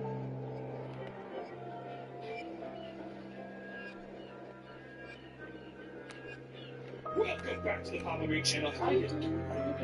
And Sundown, because today we're going to be talking about LinkedIn, the worst platform on the internet. Bold claim. But after this video, All I literally ever see is people posting shit about their experiences or the recycled jobs that I've already applied for. Great if you're looking for a job and want to get your name out there, right? Nowadays, any social media platform is bound to have its fair share of Over and over. characters. They all do. Not one site that's better This than the other. platform is terrible. LinkedIn is just... It's like hideout. LinkedIn, being a platform catered to the professional working world, breeds a whole new type of internet, okay? LinkedIn sounds innocent on the surface. We got ads in there, like, why they got ads? It's a I professional ain't way worried for about people to ads. say, hey, right? But underneath that initial layer of professionalism is one of the fakest, most obnoxious, and strangely horny social media platforms on the web. And there's many reasons to despise LinkedIn, and one of those main reasons is that everyone is fake. Everyone. Much like Tinder. I was going to say, every platform is fake. Well, everyone is fake on LinkedIn. It's a different kind of fake. Because LinkedIn is all about marketing yourself or your potential business, many people try to present the most impressive version of themselves with the hopes of looking like the ultimate thought leader. Thought leader. What does that mean? I'm a leader. I'm like Einstein. Over time, this has resulted in almost every post coming from LinkedIn feeling like a soulless attempt to peak for people and gain their respect. Once again, every website, every social media platform, for sure, but LinkedIn, on Instagram, let's just say, you post pictures, you look the best, you're doing the coolest thing, right? Twitter, it's like, always have the snarkiest opinion, or your opinion on the thing is always correct. Reddit, you come out as trans. LinkedIn, it's almost like if somebody was just bragging about their work, which feels so much, I don't know, is bootlickery the best term you think? It feels like a little bootlickery. A little corporate. Yeah, I think that's what a lot of the LinkedIn people are, like little corporate goblins that are just like, I don't know, I mean, I could probably be a huge service team, Lord. electricity and water. Just want to take a second to thank our sponsor, Gamer Substance, one of our best sponsors and the best sponsor of this channel. And for giving us so much support and for having amazing, tasty, quality products like our own flavor. All we have to thank for right now is amazing energy supplement, caffeine, You don't gotta pretend. and everything. Stop. I'm just saying, you over there pretending. I got this whole thing for you to dog along. And they also have big titty anime shakers that get products on that. So thank you, Gamer Subs, for sponsoring this episode. And hey, check out Raw Meat. It's seriously the best way to get fucking places. Raw Meat, if you're trying to get that. Thank you.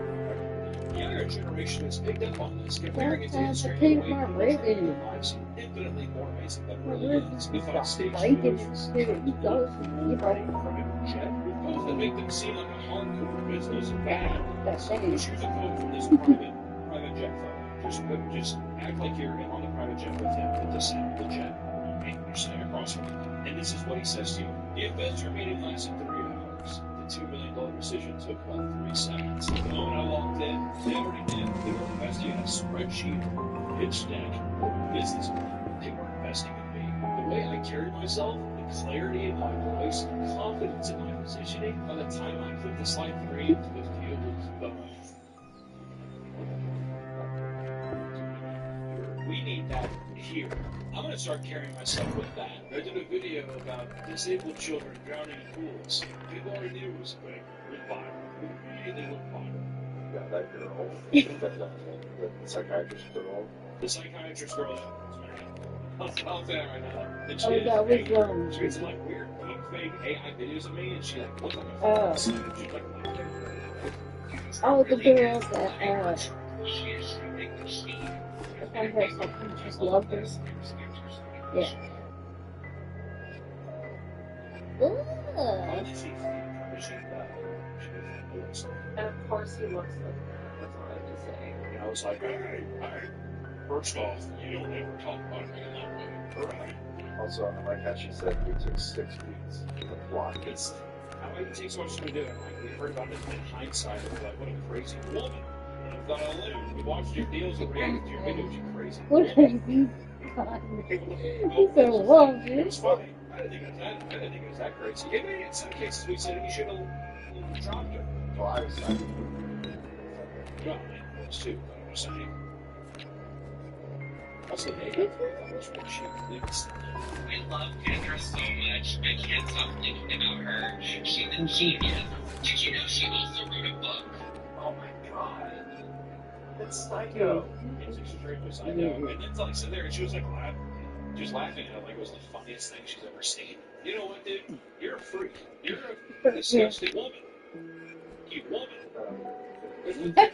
Woman. Oh yeah, she also said she YouTube creator that made an absolutely vile video about me with a horrible thumbnail. It's a good Well, thumbnail. that's how you look, I don't Bookie. use any of that. Good luck. Most of these posts are best described as fan fiction for adults. It doesn't help that the LinkedIn algorithm promotes educational posts that share knowledge. Ooh, Like any shit. platform, people will focus on gaming the algorithm for the best engagement. That would be me. I would drop everybody's fucking Always seem dream. with a ham-fisted motivational lesson. That's one thing I hate about LinkedIn stuff. Where's That's my the reason why it coffee? makes it the worst is because it's always like some kind of like everyone sounds like a like TED Talk speech at the end of their post, you know. And that's why we really rise up and challenge ourselves. Like, oh god. One known format for getting engagement is to make up stories involving children, where they essentially become a conduit for whatever lesson the user wanted to give themselves. My 9-year-old daughter just asked me if I was a boss. Me? I like to think of myself as a leader versus the boss.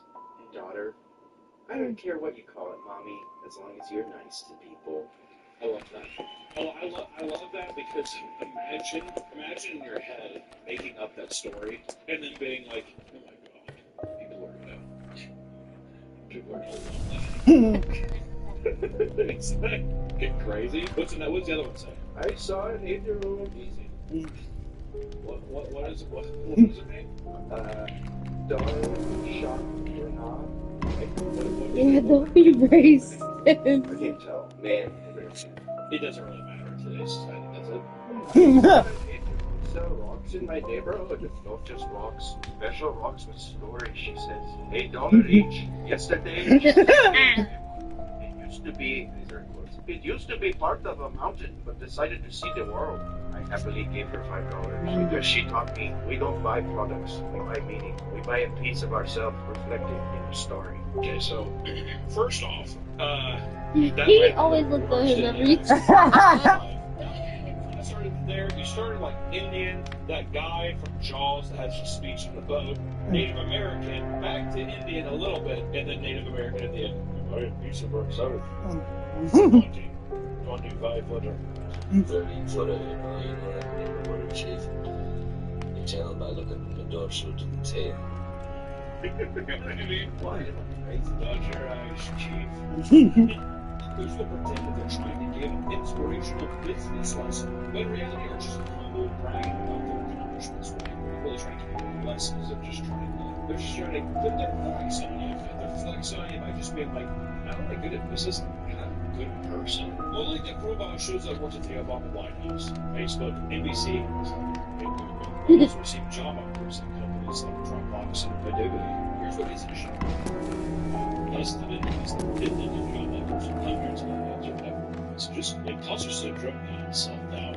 Years of training experience in my career, effortless success.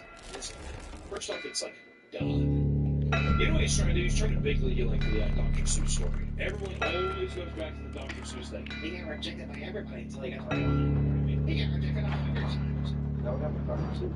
Yeah, you've not heard of that? That's like the number one thing people say when they're trying to like get you to, you know, if you're trying to feel good, they'll be like, yeah, well, Dr. Seuss was rejected like 200 times. They said that like, what is it? Squid Games. Did you know 12 people, 12 networks rejected it? You know, it's the biggest back fumble of all time. Sony Animation making Demon Hunters, K-pop, whatever that is, and then just being like, I don't give a like for over 100 million. So let's put that right? And then being like, there's no way this is going to be successful, whatever. So it's the biggest movie ever. That doesn't really cool. I don't know why. Everyone said this was going to be bad, but it'd be pretty cool. Sony sucks. Oh, good. Many of the posts you see on LinkedIn are fueled by modern day hustle culture and the idea that you're never working hard enough, which you're not. You're lazy. It's a time-steady person that will work with never in a skydiving accident that almost took his life. While he admits that he is incredibly limited physically, he uses posts to talk about how excited he is to work with work the next day regardless. I'd take a day or two. Yeah, I always thought about that. I feel like I'd be the guy who would go in the next day and go to I'm fine.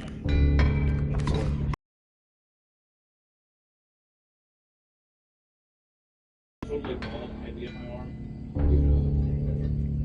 Don't give it up. I'm fine. We're gonna promise right now, if I'm dying, I will be making this kind of video for my house with me. How fun would that be?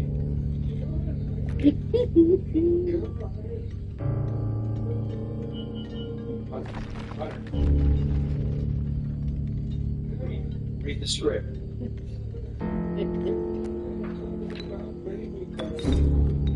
gotta record 2 videos today. I need that paycheck. Yes.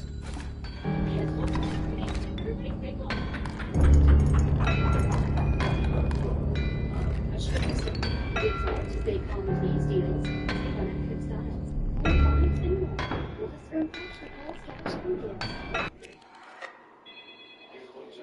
Cały czas sam się.